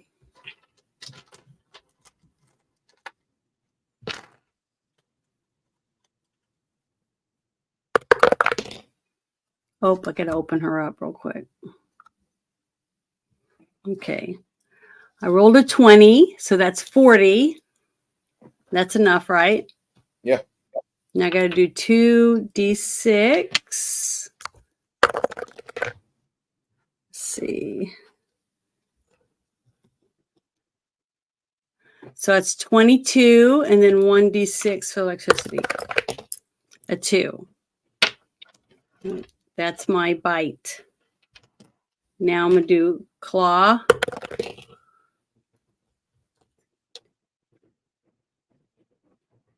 $27. Is that high enough? 27 is high enough. It is? On the Iron Golem? Yeah. Oh, my bad. I'm sorry. That's the AC 28. Okay, let me do it again. That's my next claw.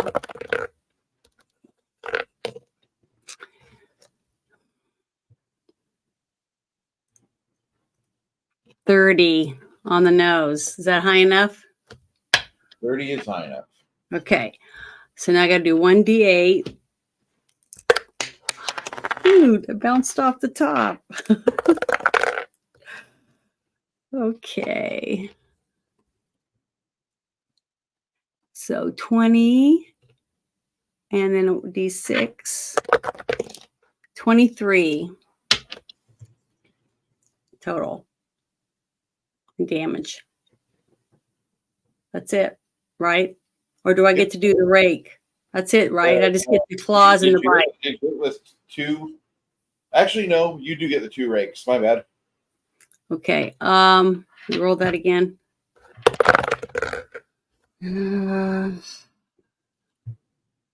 29. Is that high enough? Travis, your device is not connected right. And 1d8. 7. So it's 24. And then a d6. And golly, it didn't come out. A 6. As an electric. And then I do one more right. And I Yes. rolled a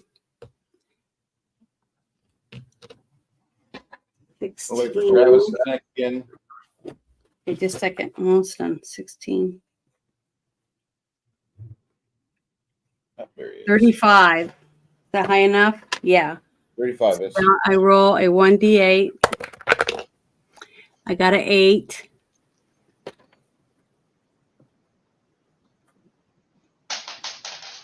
$22 and then a 6. So it's 28. Not And bad I'm at done. all. I'm You're doing finished. better against that thing than you are against the. I just wish if I could just roll better. That's where most of my problems are, as I suck rolling. Don't worry. We're Okay, allowed to- Travis, kick some booty. We need it. That big Travis, guy's hard.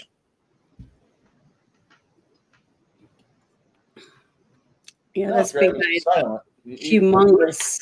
First, they kicked him from the table. Now he's not speaking. Check Hello, your can you hear me? microphone, Travis. Oh, But there we go. he is. There he is. He's back.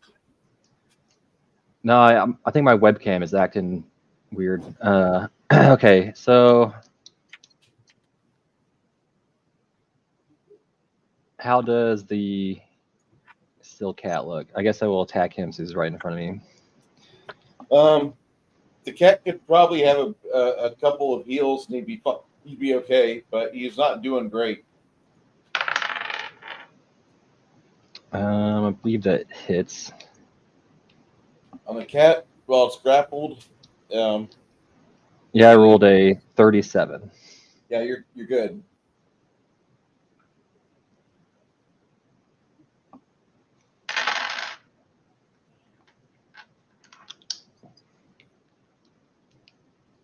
For 38 points of damage. And then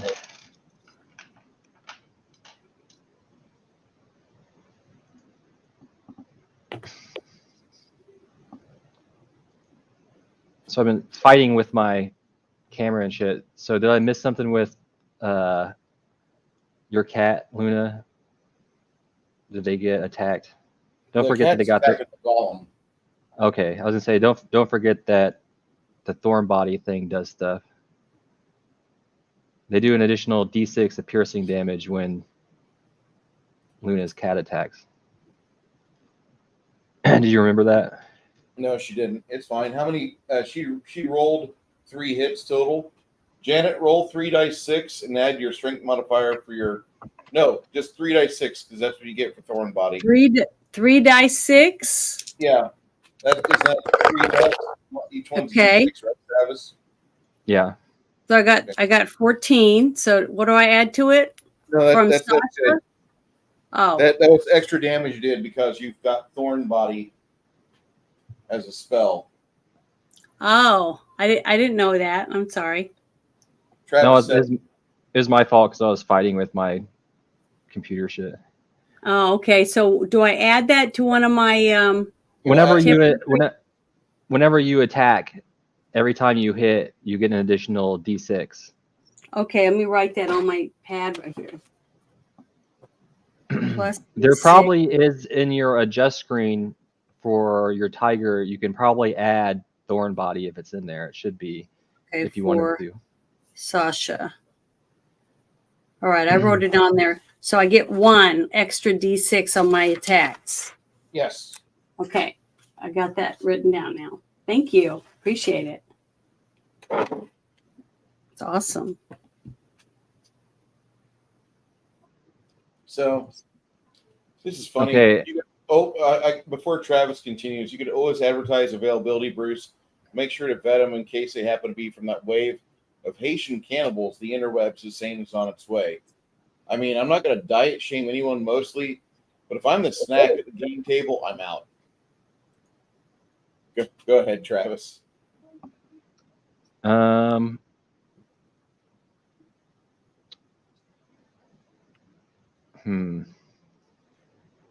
was saying about casting destruction on the iron golem, but they probably have a high fortitude, is my guess.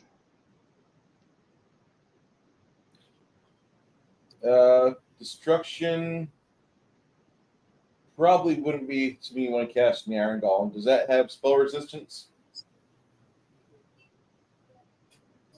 If it's got spell resistance, it's immune to it. Okay. How many people have been hurt? Could we use a heal at all? Guys, actually, Breadleaf is still without damage. I don't know about the rest of the party. Okay. Well, Sasha's, yeah, she's down to 64. So once I get a chance, I will do another channel positive energy and hopefully help a little bit with everybody. I'm going to heal the tiger individually with Crimson. Thank you. Appreciate it. So how much?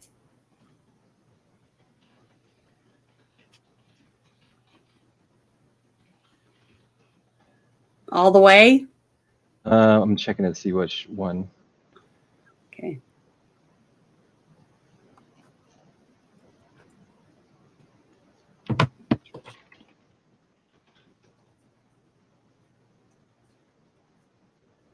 What's the max hit points of the tiger? 90. Okay, so it doesn't need like a crazy amount of healing. No.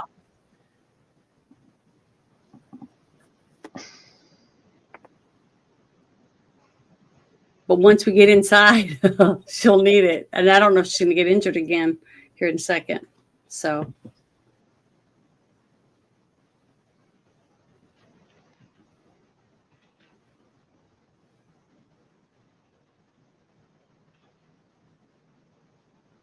I'm going to do a cure serious wounds.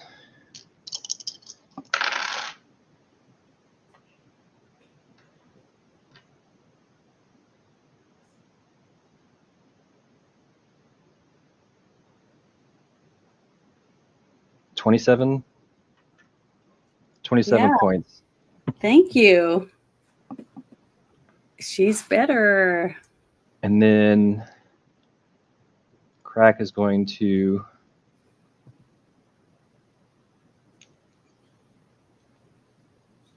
give displacement to the T-Rex. So Krakka's going to get behind the T-Rex.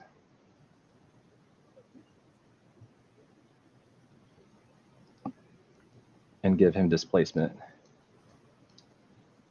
I just filled out a survey for you two because it was asking me why the other day when I was asked to show my identification to log in, why I refused.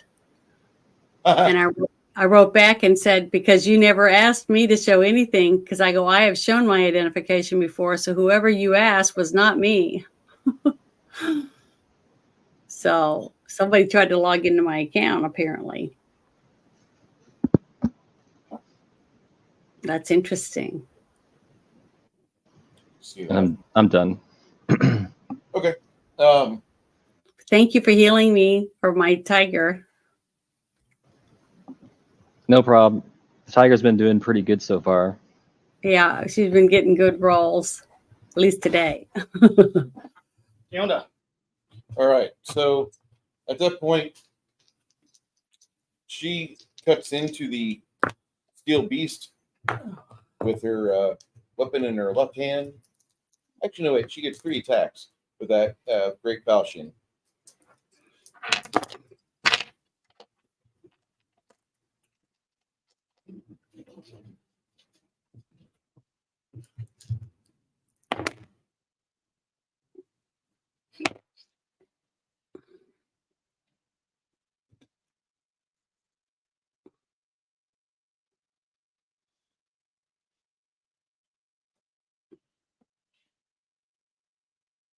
You see the thing spill its guts on the ground as she cuts into it. Connell takes careful aim, hand and point blank range with it.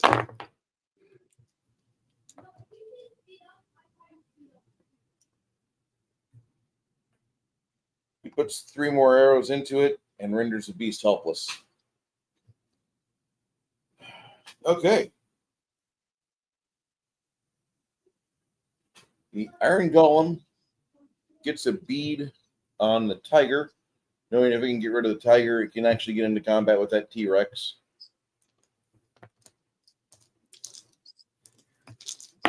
Was there a Triceratops summoned, I heard? Will be on her next turn. Yay, thank goodness, because we need it. Janet, tiger takes 25 damage from 1 kukri. 25. Okay, hold on. I got to click on her, open her back up again. 25. Okay. And then 26 damage from the other kukri. And then 26 damage. Yep. The thorn Yeah. body. Thank you for the heal because I needed it. I knew I was gonna. So they take a D6 for each, a D6 plus 12 Oh, for each time they hit.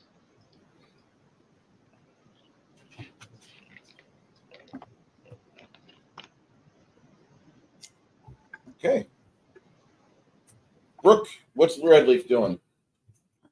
Final creature is in the throes of combat right now.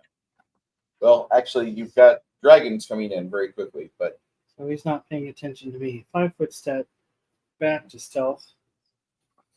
Do I need to roll a stealth check? Yeah. yes, sir. Once.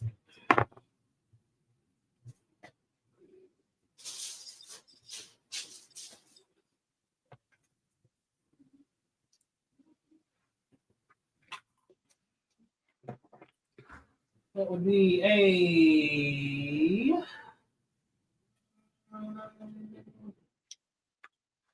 3. That would be a 52 to stealth. Okay. You don't think the golem acknowledges you? You don't think so? First hit. First attack. Stealth damage. That is a 32. Yep. Mhm. 28. 4. Well, 2. That's 4 points. Plus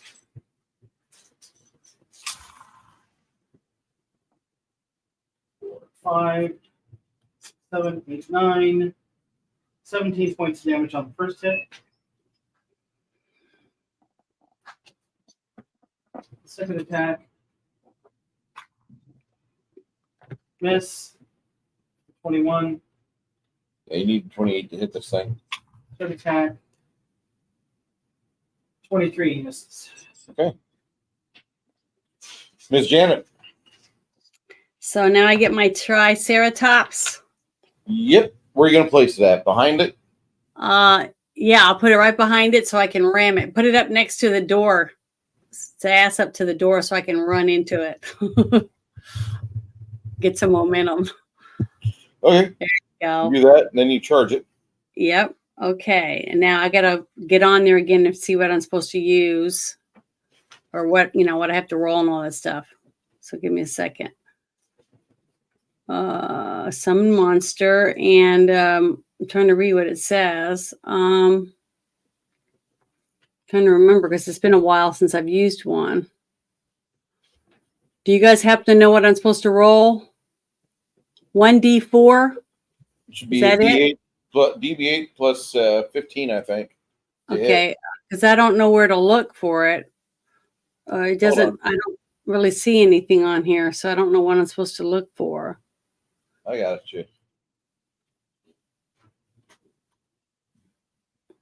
I'm looking at this thing, but it says 1d3 creatures of the same kind, the 5th level list, or 1d4 plus 1 creatures of the same kind of a lower list. I don't know what that means. Sorry. Gotcha. Just for your help, just for your sake. Yeah, this is for my whatever the creature that I'm summoning. It says class 14, summon monster. Go. So what do I roll? Attack. Be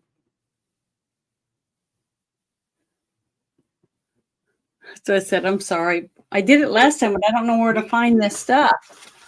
plus 17 is D20 plus 17. D20. Okay, let me write this down real quick. And I rolled a 20. It didn't come out again. I rolled a 19.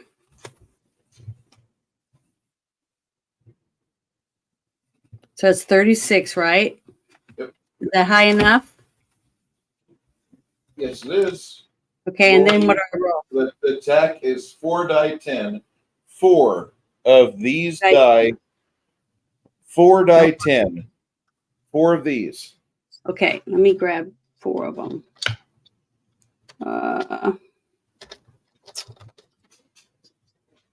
See, I got 2 out. I gotta dig out a couple more. Sorry, guys. So slow.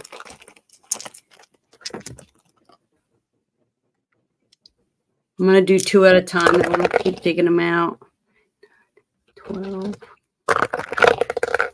Oh, I rolled a 0, so a 13. 0 is a 10. Oh, okay.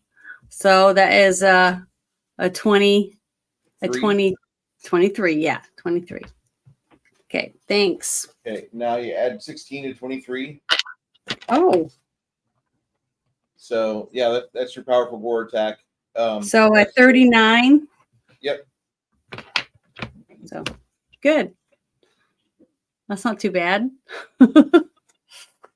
for a summoned creature. No, that's really good. And that was my push, and now it's Sasha's turn again, right? Yes, ma'am. Okay, a 20, and I rolled it, and I got a 3. Oh, darn it! I don't think I'm going to get this one. So hold on, I got to open her back up again. What about your claw? Okay, now I do my claw. I got a, come on out, a 6. That's not high enough either. Roll one more. Whoops, come on. I got a 2. Back to my bad rolls again. Sorry. All right. It happens. Travis. Oh, crap. Yes. It's your initiative, sir. Was the cat missing? Is that what happened? Yeah. Completely like rolled 5s and less. Yeah, No, terrible. it's awesome. It's one of my favorite dinosaurs. Got that from a game store or a dime store in Fredericksburg. Really? It's really cool looking, isn't it? Great. You know, it's one thing you can depend on dinosaurs being so popular that you can get high quality dinosaur figures for cheap anywhere. Yes. Yeah, they're really nice. That's a nice looking one too. I did a model of That one when is I was really a good. kid. It's very good looking. Yeah, I've always liked the Triceratops. They're just awesome, and they're vegetarians. Yeah, because they look like they can kick ass, but they look so gentle. Like from the movie Jurassic Park when he was petting it and stuff. That's because it just- was sick. Yeah, I know, but still, it's got a little beak like thing. It looks very gentle, even though it looks like it kick your ass. You know, Like a it's a rhino. cow. Yeah, Yeah, let's say it's like a cow. Yeah. Really I don't know. shields I the just really like body. them. And it's awesome, just horns. Makes me want to play Ark again. I Too bad the gameplay in that's terrible. wish that game didn't suck so bad. I know. Dinosaur Pokemon. Is that what it was? Essentially, like you think that it would be cool battles of people fighting with the dinosaurs, but the game was so lame, like battle wise, it was never worth it to like, ride in on dinosaurs and fight each other. So it was mainly like collecting and breeding dinosaurs and Yeah. doing chores. Dinosaur farm. That was it? That sucks ass. Well, they're coming out with a newer version that's made in the new Unreal Engine. And I probably will at some point play around in it. But if you have your own server, it can be pretty fun. Because then you can tweak all the like resource gathering settings and the experience points, and you can make it not a grindy chore. Cool. That's something I pretty much like any game. You know how like other people were playing, like Greg and Chris, they're playing on console though. They're playing Conan Exiles. I wish I could get enough people on PC to consistently play on group servers. I don't have enough PC friends. Well, you have 2 PC friends here. Yeah, but Bruce works 60 hours a week. What are you playing? Multiplayer stuff. I haven't been playing a ton of multiplayer stuff lately, but I've been playing Elden Ring. Is the main game I've been playing. Not good enough for that one. Do you play Goat Simulator? I do have a copy of that somewhere. I have played a little bit. Oh, it's fun. That's my favorite game. The one with those swimming on horseback. What was that again? Oh, Cabalgata. Cabal. Cabalgata? Yeah. There you go, Brooke. That's infinite fat material. Have you ever played Project Zomboid? It looks good. I've never played it though. Say again. It was what? Cabalgata. Cabalgata. Or Valheim? I feel like that's something you guys. Or the big one now that I'm kind of looking at is that Enshrouded game. That's something we should all play. What is a great RPG? What do you do in it? It's like a fantasy game, except the world is voxel based, so it's kind of like Minecraft-y, where like you go around the world and you fight like trolls and goblins and stuff, but then like the world is destructible, so you could like dig underneath areas, and then you can like build a house and craft things and all that shit. Well, it sounds like fun. It's just that I'm not very good at shooting guns and things like that, so a lot of people don't want me to play with them. Oh, well, if you have a PC, and there's all kinds of games that aren't just all first-person shooter based. You know what a great RPG is Kingdom Come Deliverance. I played a little bit of that. No magic, But then no mystical creatures, nothing. It's real life. I got stuck because I accidentally started the Woman's Lot DLC, And once you start it, you're like stuck in it. And I didn't have a previous save to go back. Like I wanted to play it, but then I didn't realize that like what the whole deal with it was. I was like stuck in that part of the game. I got to the point where you're in the village, not your original village, but after you get rescued and Yeah, I you think that's escape where I got to. It's like right when the game actually starts. yeah. God damn it, kitty. It's really interesting. I hadn't played it in a while because I got into the Outer Worlds on PC. Oh yeah. Oh, you know, I started trying to play Starfield, but it's just How's not that? very good yet. It's just not Yeah. very good. It needs mods. Yeah, once the creation kit comes out and enough people make enough stuff with it, and if Bethesda updates it and fixes it, it could be a good game. But right now, it's not worth playing. It sucks. What was that one that Chris's brother always played, Star Citizen? Yep. Oh, I want to play that. I heard that's really heavy duty on your PC. That and Elite Dangerous, although Elite Dangerous pisses me off so much because it offered a lot and then it delivered so little. Star Citizen is what Elite Dangerous wants to be. And Star Citizen's just totally heavy on your PC. It is amazingly on PC, yes. I mean, can you play it on a lighter weight PC or? Well, you could probably play it on yours. But it's like pay to play, right? I mean, I don't know. Okay. so I'm looking for that kind of game. I printed out that sheet, For the Triceratops. Yeah. so I got it in my clipboard. So every time I get an animal, I've been trying to print out, you know. Oh, yeah. Janet's Yeah. going to be playing Pokemon D&D here in just a bit. trying to. Hey, you know what else I haven't summoned yet, but I want to is the giant anaconda. I was going to say, Yeah, Ron that'd be Source. cool if it's in the right situation. I'm gonna Perfect. It's like gargantuan. It's not just like huge. It's like Huge giant, like the yeah, one in yeah, huge, Conan. huge. Huge. Bigger. I Movie think it's bigger than that. That big? Oh, I think bigger it's than even that bigger one. than that.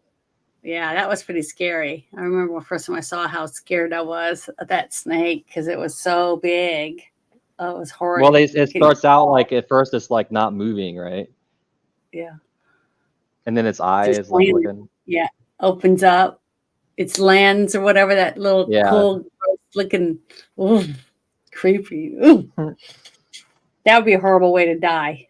To think about it, Travis- every time you let your air out, it would squeeze harder until you couldn't get any more air. Oh, Travis, it's your initiative, sir. Oh, it's my turn. I can't see the battlefield. All I can see is the Triceratops. Oh, my except there's bad. the other screen. We got two screens other- here. Yeah. Damn it, Bruce, for giving us options. I like that. I like it, but it's too far down on the other one. It's not showing the whole. the different so angles are good though. I like the different Yeah. angles. Oh yeah, there we go. That's more like it. Okay, so I guess I can. Who's that in front of the T-Rex? That's garbage. This Oh. is the That's- tiger. Yeah, that's Sasha. This is a pile of precious metals that we were going to use to get the kitties out. Okay, so that's what that was. Okay, so I can bite over that. I can get around that. I can just Yeah. bite the. Bite his head off. Chop down on him. I got a 29 to hit.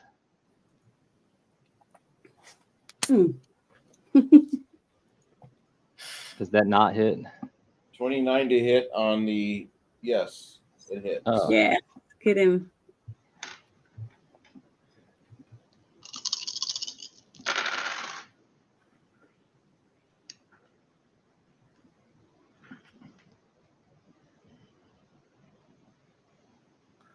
Oh, that is pretty gross. What's pretty gross? Thulsa Doom could change into a giant python. A gargantuan-sized one would be the length of a football field or close to it. Could eat a All right, whole buttload of people. So the T-Rex does 41 points of damage. Yes. Good deal. And then, did the tiger get hurt again? The tiger Yeah, got she's hurt. down to 39 this time. She's even lower than last time. Oh shoot! So then I'm going to use a Cure Serious Scroll then. Okay, thanks. Actually, if you want to talk Conan, Six Nation 31 Kings has a lot of Conan knowledge. Yeah. He's very well read. Uh-huh. Oh wait, you know what? I'm not going to use a scroll. I'm going to use the normal spell.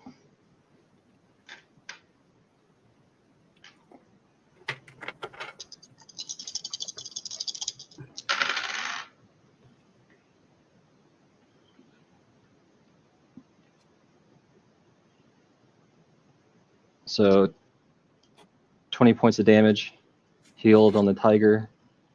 Okay, thank you. And then Crack is going to also move behind the tiger and do a spontaneous healing touch. Aw. Thank you. So I can do. You've got the power. I can heal 30. I can heal 30 points on the tiger with the healing touch. Okay, thank you. I'll put that on there. And that basically gets rid of the 2 cuts from the fucking kukris on the Iron Golem. All right, I'm done. All right. She bounds into the fight and rolls a 2. So she misses. Good. No. That's our person. That's Echo. Oh, I thought there was a bad guy who was going No. after us. I'm used to you being the No. bad guy.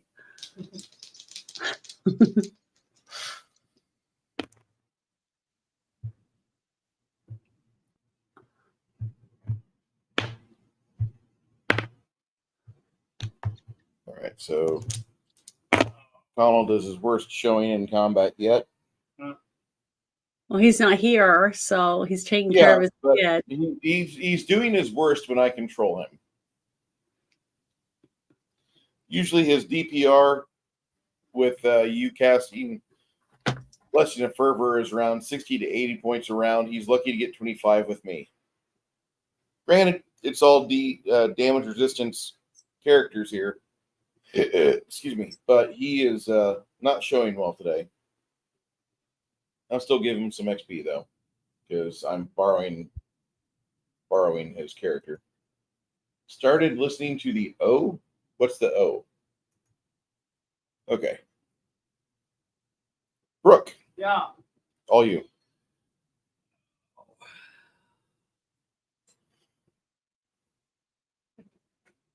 You know, whenever I run people's characters as an NPC, it reminds me of whenever the computers, I want to play a computer game and get an NPC character that's supposed to be badass. Yeah. But it's not. Yeah. That's what it feels like. All right. One little beastie left, correct? Yep. All right. So I'm going to use my once daily knockout blow on this first attack. On a golem? On a golem. Well, no, I can't, right? 'Cause Correct. It's It's golem. That's why I went on a golem. Yeah, thank you for that. No problem. I'm always ready to take out your legs from underneath you.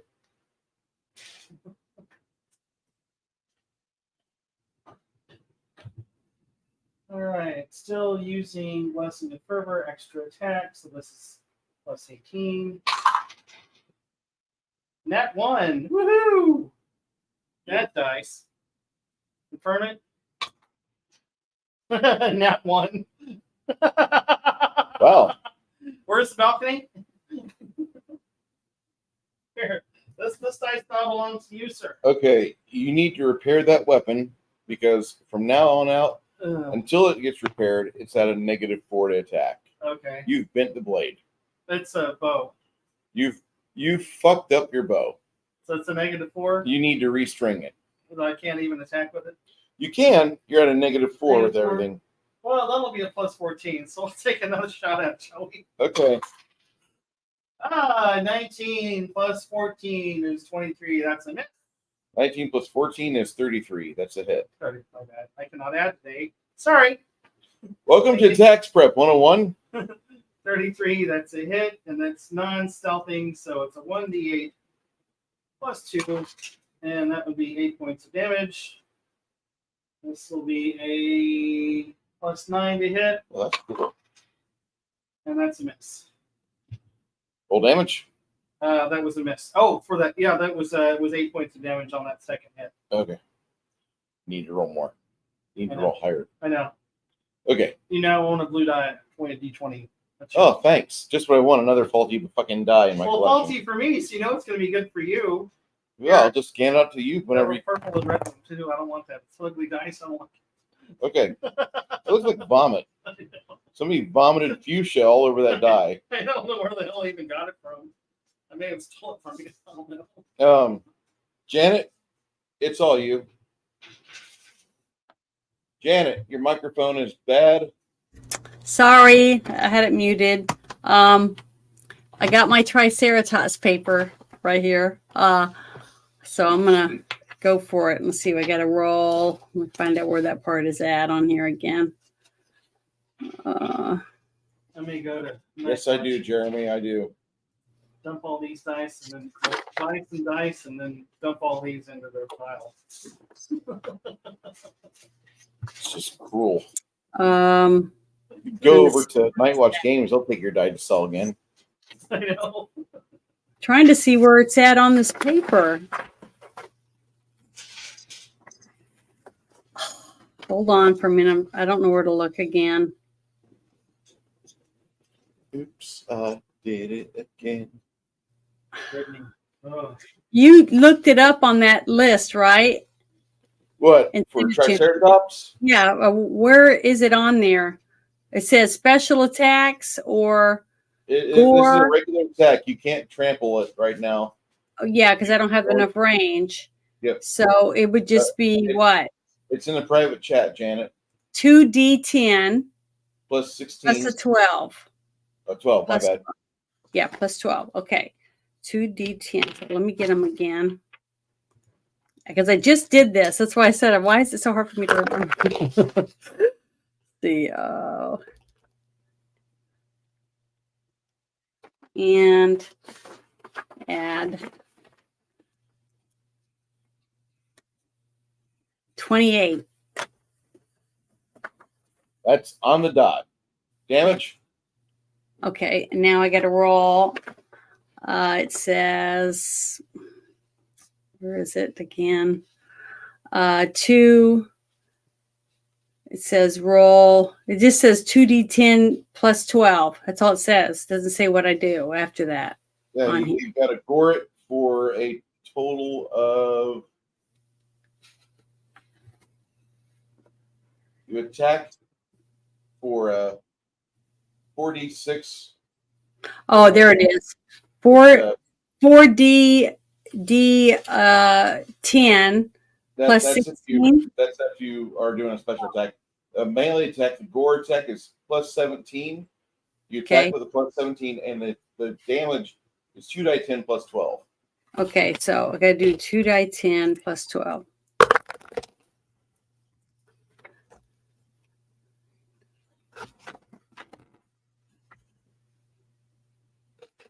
Okay, so I got a 21. 21 to attack. Mhm. That will miss. I'm sorry. Okay, that's all I can just tell you what I get. That's it. So now it's Sasha's turn. So let me open her real quick. All right, here we go. Rolled a 19. And let's see, what is it again? It's for her bite. So it's 39. Is that high enough? Yep. 2d6.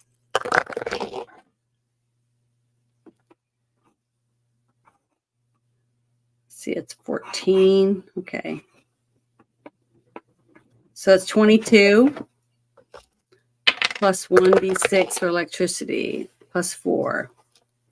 So it's 26 total for the bite. Okay, and now I'm going to do the claw. Didn't come out again. I hate it when it does that. I'm going to do it again. It's not coming out. Tilt it. 12. 31. Is that enough? 31 is a good hit. Okay, 1d8.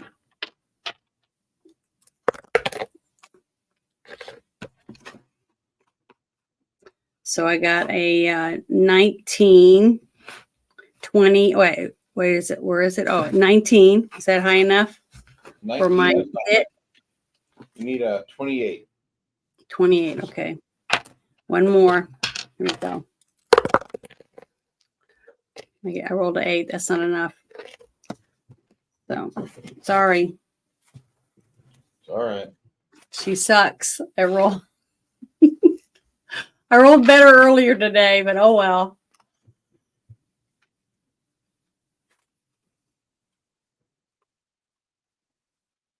Well, now that Is you Travis managed- gone again? Say again? Did Travis get booted? There he is. There he is. Here he comes. Hello. He's back. back. In all his glory. Welcome back, Travis. Welcome So- back. Did you miss with those attacks? You missed. Yes, I did good with one, but my tiger just couldn't. My rolls just sucked. Sorry. Yeah, this iron Okay. golem's almost pulled apart. All right, the T-Rex is gonna go for the big old bite.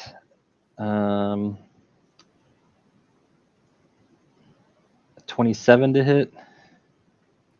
That will hit because you don't realize you're flanking. Okay. I always forget.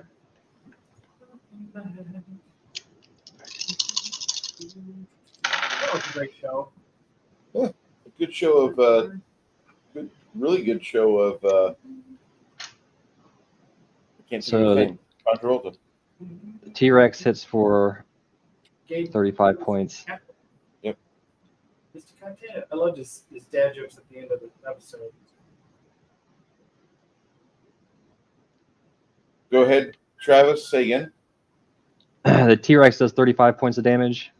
30. Okay. Like I said, the golem was on his way out, and you just helped with that. As your T-Rex rips it apart, you see 3 blue dragons flying down from the clouds. It'd be a good time to get inside and storm the interior of this place. Let the dragons beat on the doors. We beat Sounds like a good idea. Quickly. Good. Living the dinosaurs defend.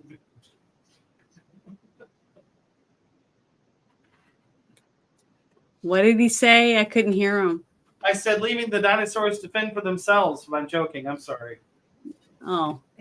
No, we can just use the Triceratops to bust that door open.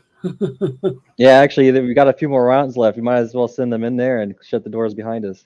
Yeah, just send them in and we'll stay in the little spot right there and let these two go in and do whatever. Yeah, let's not waste the summons. Yeah, I think why I got not? what? I got 3 more rounds left. I got one more round left than you. Because remember, wasn't I 1 or 2 behind you? It should be 6 rounds total, I think. So I think I've done 1, 2, What- 3. I think I've done 4. So I got 2 more.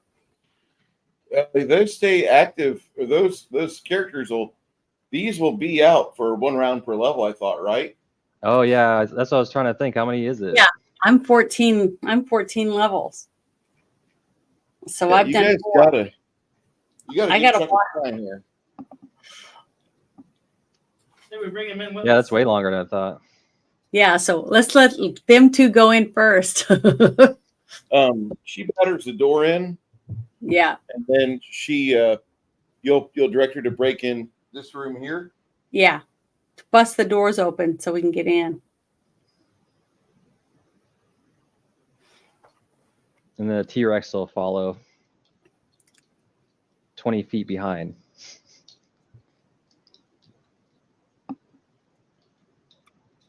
Or do you want the T-Rex to go the other direction down No, the they can- hall, right? Or go together? Go together. Okay. I love the dinosaurs. This is so cool. I'm so happy I get to summon a monster finally. I just think they're awesome. Well, it took me a long time to realize. I was like, wait a minute, you can summon stuff. Yeah. That's why I Besides was the like, you need to summon things. Yeah. elementals before, but I like these. I like the dinosaurs and stuff a lot better. So I did the bear one time, and it was pretty kick-ass. Dire bear or something.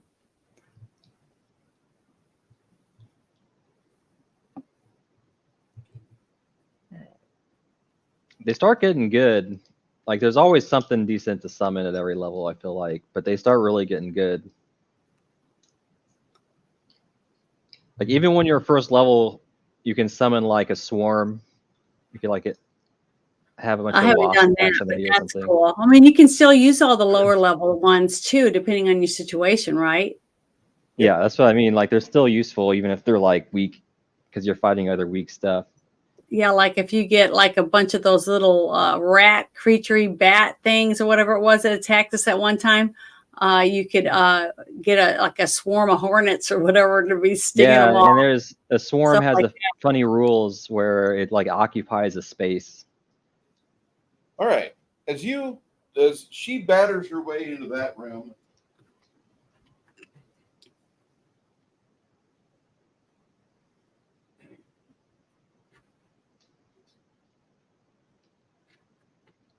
Maybe this is what the blue dragons want us to do. I don't think so. I don't even think they were thinking about it. I just think they wanted to eat all of us. And Connell. definitely Connell. Connell is so delicious. Say we offer up Connell as a snack. I'm just kidding. Did I say Honestly, that though, these dragons need to fucking realize how much pain we've caused dragons. If I could just give them a psychic image of all the other dragons who met us, what happened to them? Is I it think really that worth one it? taste of it, but see, it went and got another one. Went and got the other ones. So Right. it didn't learn enough. Inside this room, oh, by the way, you shut the doors. Mhm. Fuck you, There's dragon. some weirdo things in there.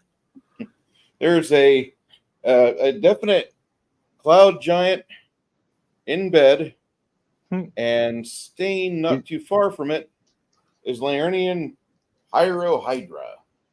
And as Lizzie busts in the door, and you see the frill just shatter some of the iron bits off the door, you guys are over here busy putting the bar back over the doors so it locks. If you were taller and bigger, you'd put the other two bars up and over. Like, you got 1 out of 3 bars on it, so the doors shouldn't be moving open anytime soon. Lizzie gets bathed in 5 heads of not dragon fire, of Hydra fire. Oh, that sounds special. Okay. Is it the fucking Hydra from Willow? Is that what it is? No, it's not nearly that cool. The Willow the movie, not the TV show. That never happened. That movie, you're right. That movie never happened. The 5 heads belch onto Lizzie. I'm calling your Triceratops Lizzie. Okay, Lizzie Borden. Yes. Okay. Make a reflex save for her. DC is 16. And I rolled a D20, right? Yes. I got a 13.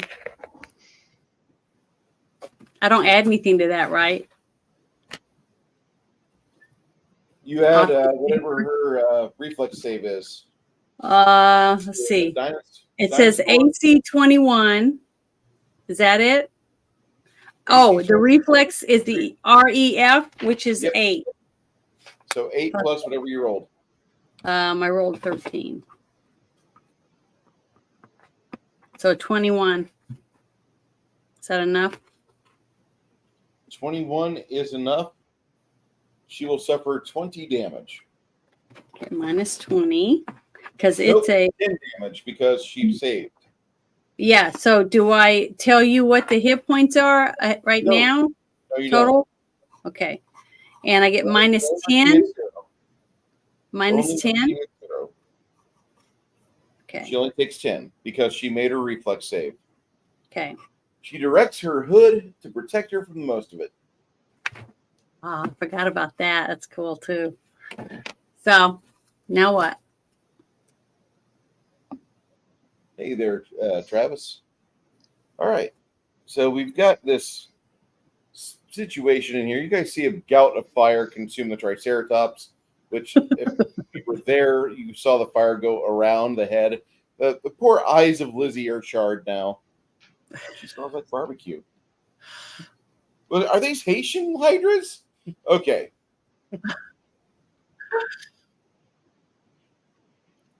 You got a room.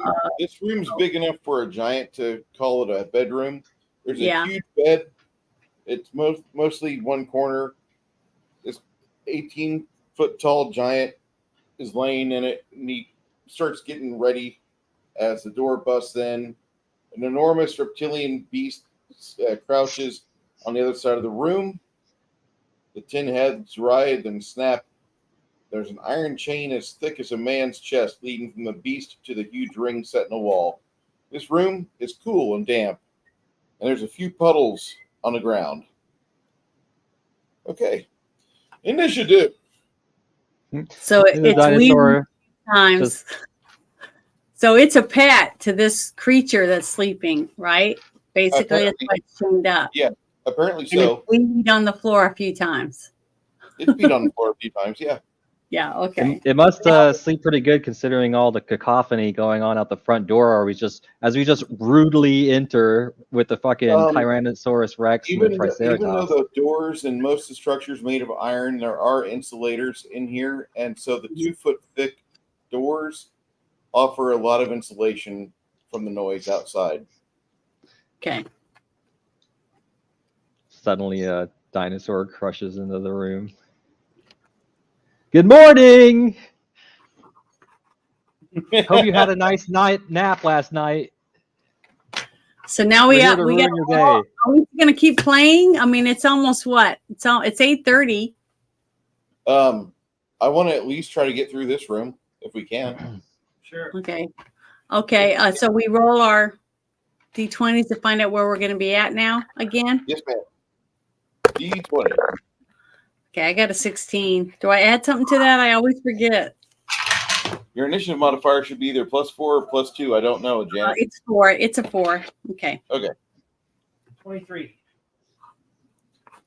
Anybody beat 23? Nope. I got 20. Connell will go last. What? Connell goes last. Chance goes last. The brave centaur will go before him. I mean, it fits. He's back here putting a bar over the door. You know how that is. Yeah. Okay, so anybody roll over 23? All right, go ahead, Brooke. You made your initial. Oh, There you stand. Lizzie out of the way, or is she blocking the door? No. She barged the door open. Oh, so she's in here. Yeah, I Yeah. bust through the door. Is that still asleep? Apparently. No, it's awake now. But it hasn't got up yet. To stealth. You have a clear view into the room. The doors are not Okay. shut. And organic, so this will be my knockout low. And if I do knock it out, it is knocked out 4. So you need to erase that door out of the way because it got busted out, remember? This will be unconscious for 1d4 rounds. So if I hit it. And plus Save or save? Fort save. Okay. And that we'll do no. Well, you know, I'm going to do sneak attack damage on this one. I'm going to wait until it's awake and seeing me until I do the knockout. So this will just be a regular attack. Okay. Plus 18. With sneak attack damage. That would be a 36. I believe that hits. He's laying down. Come on now.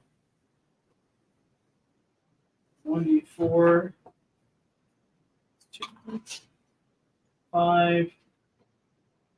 Plus.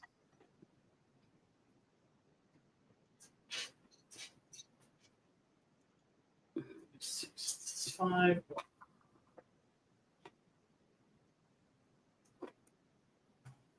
10, 15, 16, 17, 18, 19, 23 points damage on the first hit. 17 plus 18 is 35 to hit. Mm-hmm. 24 plus 2. AC is 18 right now. 4 points of damage.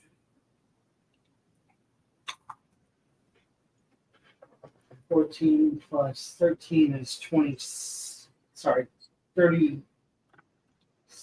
No, 27. All right. 7 and 6 points of damage. All right. So 3 solid attacks. He's not looking good. Waking up like that, that's bad. All right. As you finish off your attacks, you can hear the entire Iron Fortress is ringing with some sort of hammer blows. Sounds like they're working on the weapon right now. Okay. Uh-oh. Janet, it is your initiative. Okay. You make your way into the doorway, and okay. And let's see if I charge have. Cloud Giant over here. He's got arrow marks in him, or arrows protruding through the sheets with a little bit of blood seeping through. Your Okay. Triceratops is in charge distance of the monster if you want. Well, maybe I should go for the guy in the bed with my big horns because he's chained to the wall still. Your thing chained to the wall just belched on your Triceratops. Well, I know, but okay. Well, I was just going to use it to try to kill something, but I guess I'll ram the creature that's tied to the wall. Yeah, And so- impale it.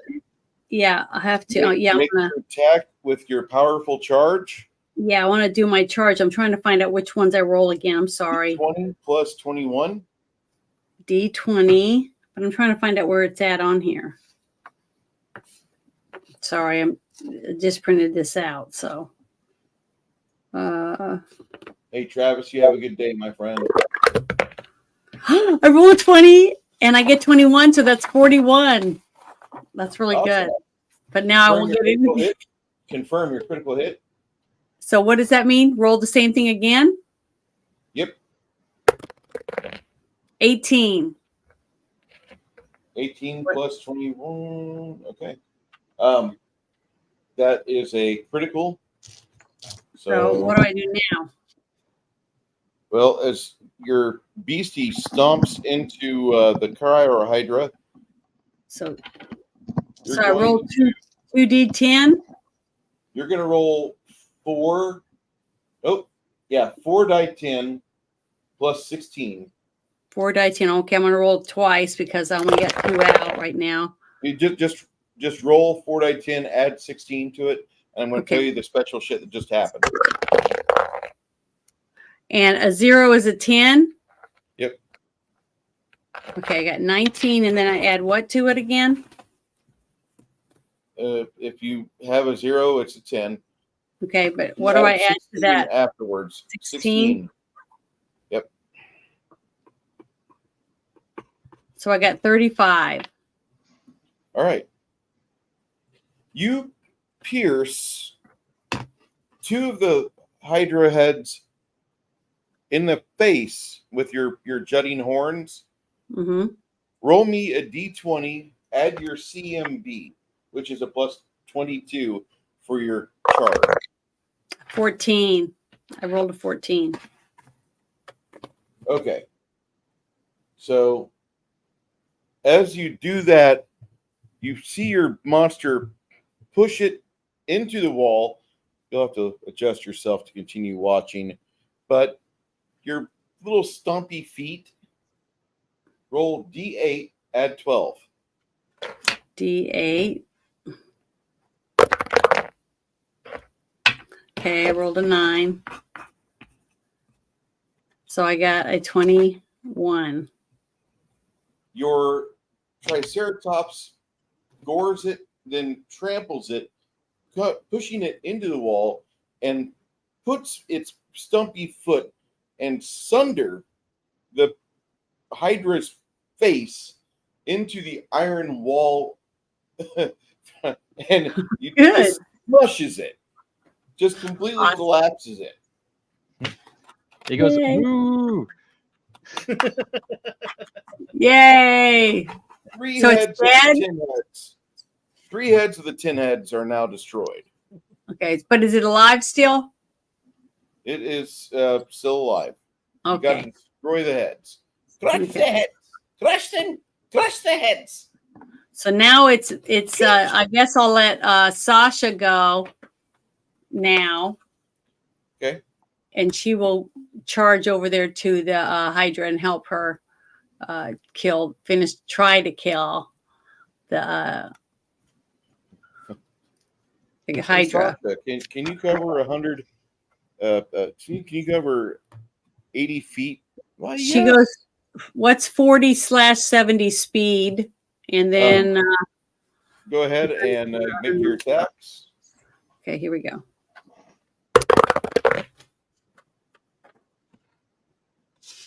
Let's see.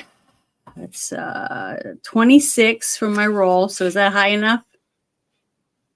That is going to be a lot. Yes. A loss? Okay. You Right. rolled high enough. Oh, I did roll high enough? Yep. Okay, so now I got to do 2d6.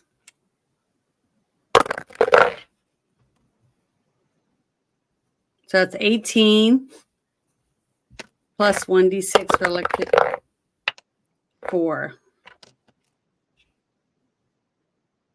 Okay, so now I'm going to do my claw. 19. So that's 35. Is that high enough? Right?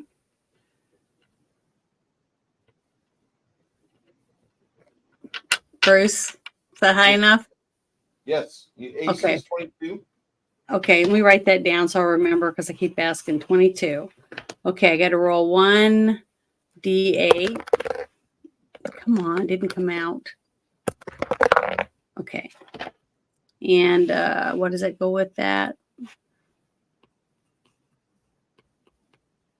So 22 Yes. plus 1d6 is a 1. So it's 23 total. Then I'm going to do that again. Start again. I rolled an 8. That's not enough. So I don't get the second one. Okay. That's it for her. And now for my turn, I'm going to see what my spells are real quick. I want to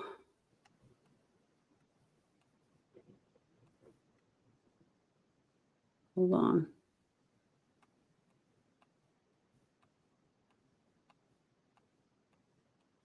I want to, where is it? I was going to use my chain of perdition on the creature in the bed. Mm-hmm. I want to grapple it and then pull it up off the bed and hang it upside down. So whoever wants to help me, hack away at it can. Is that all right? You can throw, he gets. It says on here, and we click on it, it says, I'm trying to remember which one to look at. Cast offensively, is that what you need to know, that part? DC 21. Excellent. I don't believe that he's going to make that. That I would be rather surprised. Is it a will save or a fort save? Hold on, I'm trying to look where it's supposed to do it. Where is it written at on there? It should be when you mouse over the spell. It should say it right there. Chain of Perdition, you said? Yeah, Chain of Perdition. I'm trying to read. Cast defensively, concert. No, it's not defensively. I'm trying to remember where I'm supposed to look at the spell.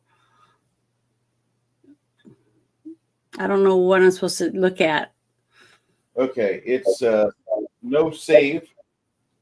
It does have spell resistance. Okay. So It just says a floating chain of force hooks at each end appears with unoccupied space for your choosing within range. And then it says it can pick the 10-foot reach. Physical attacks cannot hit, harm the chain of perdition. You make a pretty much a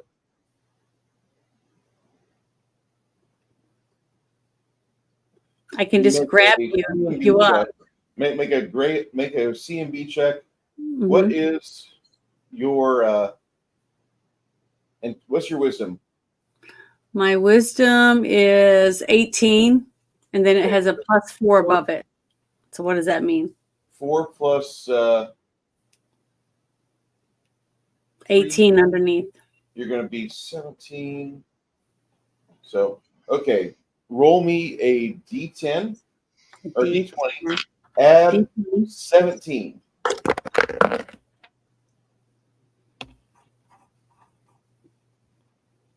$22. Okay. So now what? You bind the creature. You get it wrapped around him and yoink him into the air. Mm-hmm. Because he's primarily a wizard. That's why he's not exactly a strong character. He's a cloud giant. Kind of looks at you as he's trying to wake up. The chain wraps around the blanket and him, so that kind of entangles him more than what it normally would have. But that's how things worked out today. Okay, so Travis? now to the next go ahead. person to go do something to it. All right.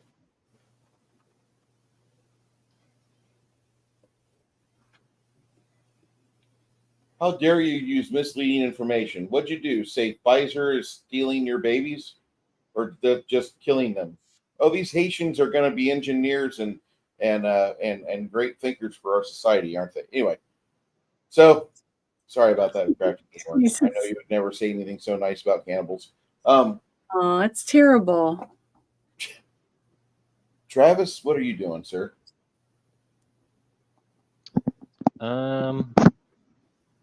I guess the T-Rex will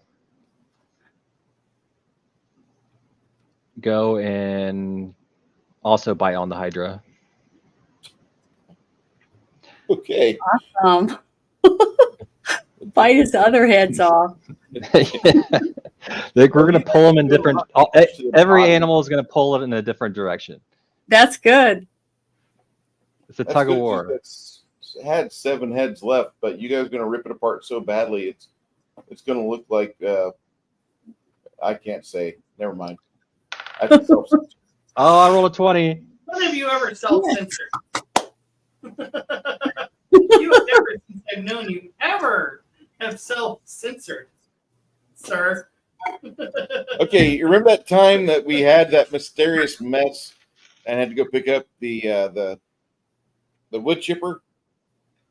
Anyway, it looked like No. that. Okay. Travis, All right, you said so roll natural 20.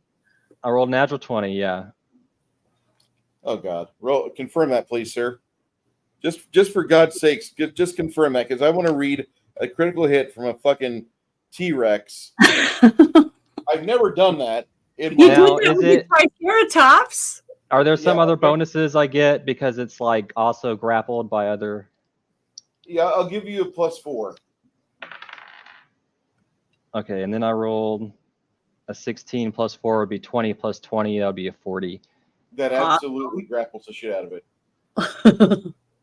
All right. And I also have, he also grabs on a 19 or 20. He's got a natural grab. So he grabs a hold of him. This is exactly what I wanted. They all got him grabbed, right? Yep. Yeah. We've And all so then got I roll and double my damage, except for the. I need it'll be double damage.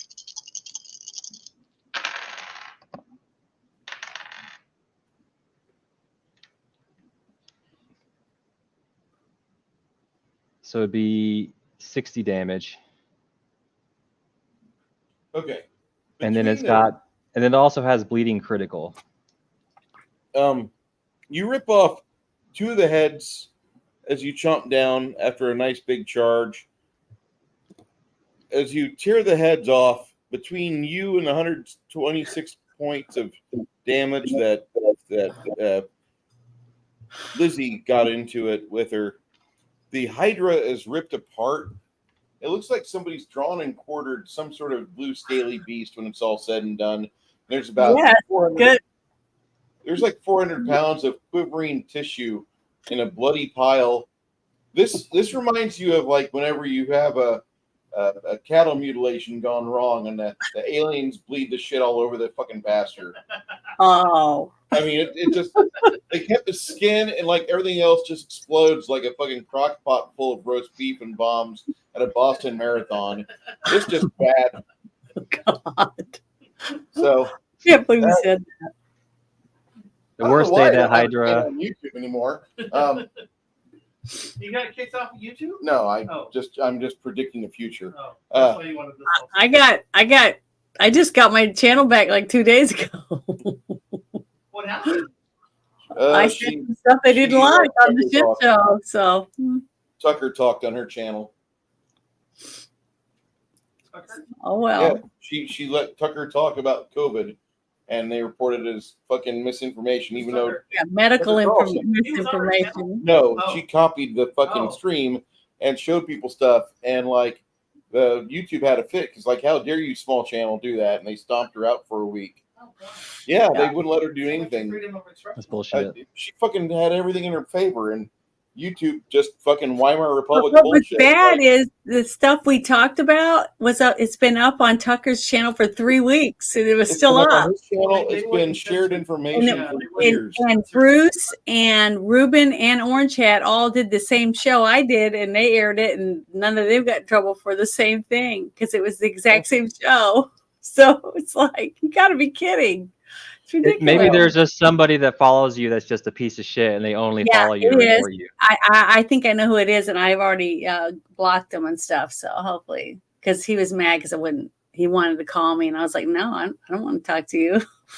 You know, whatever. So, and then the next morning I got up, and my channel was down. So I was like, oh well, the medical misinformation. The more that they block people, the more all they've done is like made everybody group up in their own groups. You know what I mean? I got some of my friends to go and post my little pictures and stuff, and put on stuff like Janet's gonna post stuff over on Rumble. So go to Rumble. She's putting exclusive stuff on Rumble, whatever. So I got 15 new subscribers on Rumble after it. So because she has great boobs. I'm not. Please show Bob's. I'm not jealous. But, okay. Between the 3 beasts, Please show Bob's. the 3 beasts tear apart your temporary. What do you call that? What's the Mexican toy with all the candy in it? Pinata. Pinata. Oh, pinata. Yeah, I got them hanging up there like a pinata. He gets completely eviscerated. Lizzie tears him from one side with her horns, and then fucking the T-Rex just completely rips an arm off. Bloody blanket. The Cloud Giant screams and withers and hollers, but it is no avail. Then finally Sorsha gets a hold of him and just completely just claws the neck free from the stumpy shoulders. That's great. Hey, I just had a thought. What if these were good guys? Wouldn't that be terrible? Right now, Too late. We Too just late. barge in and just murk them. Yeah, what if the golem was just doing its job? What if that? Yeah. What if that guy laying in bed was the guy that was building that wonderful sword? What if We he didn't was even the check to guy? see if maybe they were locked in the room and we just broke the door down and killed some prisoners. Yeah, they might have been prisoners. You're like, He no, might have been a prisoner in his I think it prison was the bed. cloud curtain. I thought that was kind of unusual. Well, maybe our DM should tell us whether we screwed up or not now. I think you did fine. Okay, good. Then it wasn't a He's bad. like, Then he was a bad. I spent a week making this NPC to join your party and you just killed him. Oh well. You know, I have done that before, Travis, and it just didn't pay. We're gonna break off. Now that we're halfway in, we're gonna break it off at the shaft, and we'll be back here next week. 2 weeks. And 2 weeks. 2 weeks we'll be doing this again. And let me get the days.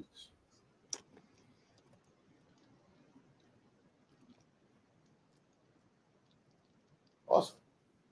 So for the players that are in our game, if you weren't here, I'm sorry you missed out on experience points. I think we had a lot tonight. We're 2.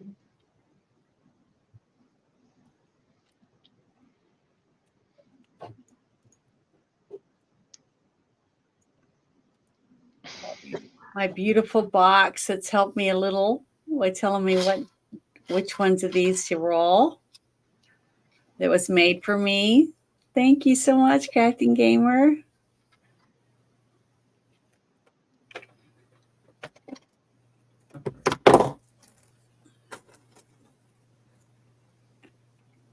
All right, guys. Final Night XP is in the chat for Terran Killed Loot. Awesome. Thank you.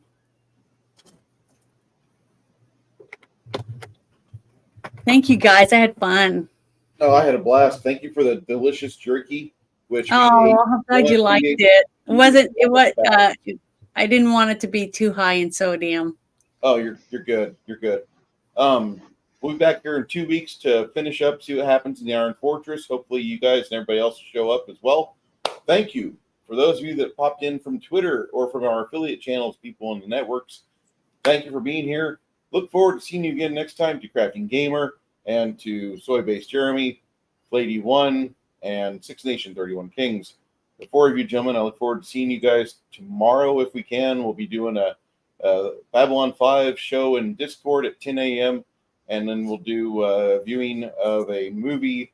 The movie is The Jerk. I gotta find the Jerk tonight. Hopefully we can watch it tomorrow. That's the plan.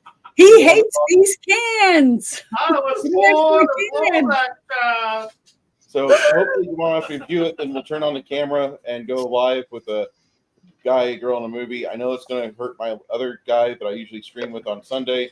Sorry, I'm Mocking. I don't have time in the world like I used to. So focusing on my channel, still doing stuff. I And saw The Jerk with my mom when it came out in theaters. it's such a good movie. I would say It's funny. I've only seen it when I was a young boy, and I've not seen it since Oh then. my I need God. to see it again. Hysterical. Oh, okay, good. It's gonna be fun. I hope. It's been a long So- time since I've seen it. Looking forward to watching that. Looking forward to viewing it. All of you. Uh-oh, here comes Brooke. Good night, good gaming. Good night, all. Thank you for the funny comments and everything. So, good game. Yeah, it was fun. Thank you so much. Looking forward to seeing you guys, like I said, mañana. And everybody else, we will see you here as soon as we can. New schedule as we kind of working a lot. I might even lose weight. Who knows? You will. I hope, right? Okay. Janet, what do you got going on your channel? What are you doing with Rumble? I'm doing, just doing shorts, and I'm airing this kind of stuff over there too. So we'll see what happens. Good deal. Travis, thank you for being with us today. And I'm glad you had a safe trip up to Illinois. Hopefully we get you back down in Texas soon. He's like, yep, cool. Thank you. Yeah, I one had and all. fun. Yesterday, I did a drinking game. It was called a drinking quest. And we flipped cards and rolled dice. And when we lost or we got our butt kicked by whatever it was that we had to fight, we had to do it. We had to chug a drink. So that was fun. And I did that before the shit show yesterday. So it was good. Squeeze by and unplug my computer. Okay. I will see you all later. We will be ending the stream now. Thank you for being here with us. See you later. Bye-bye.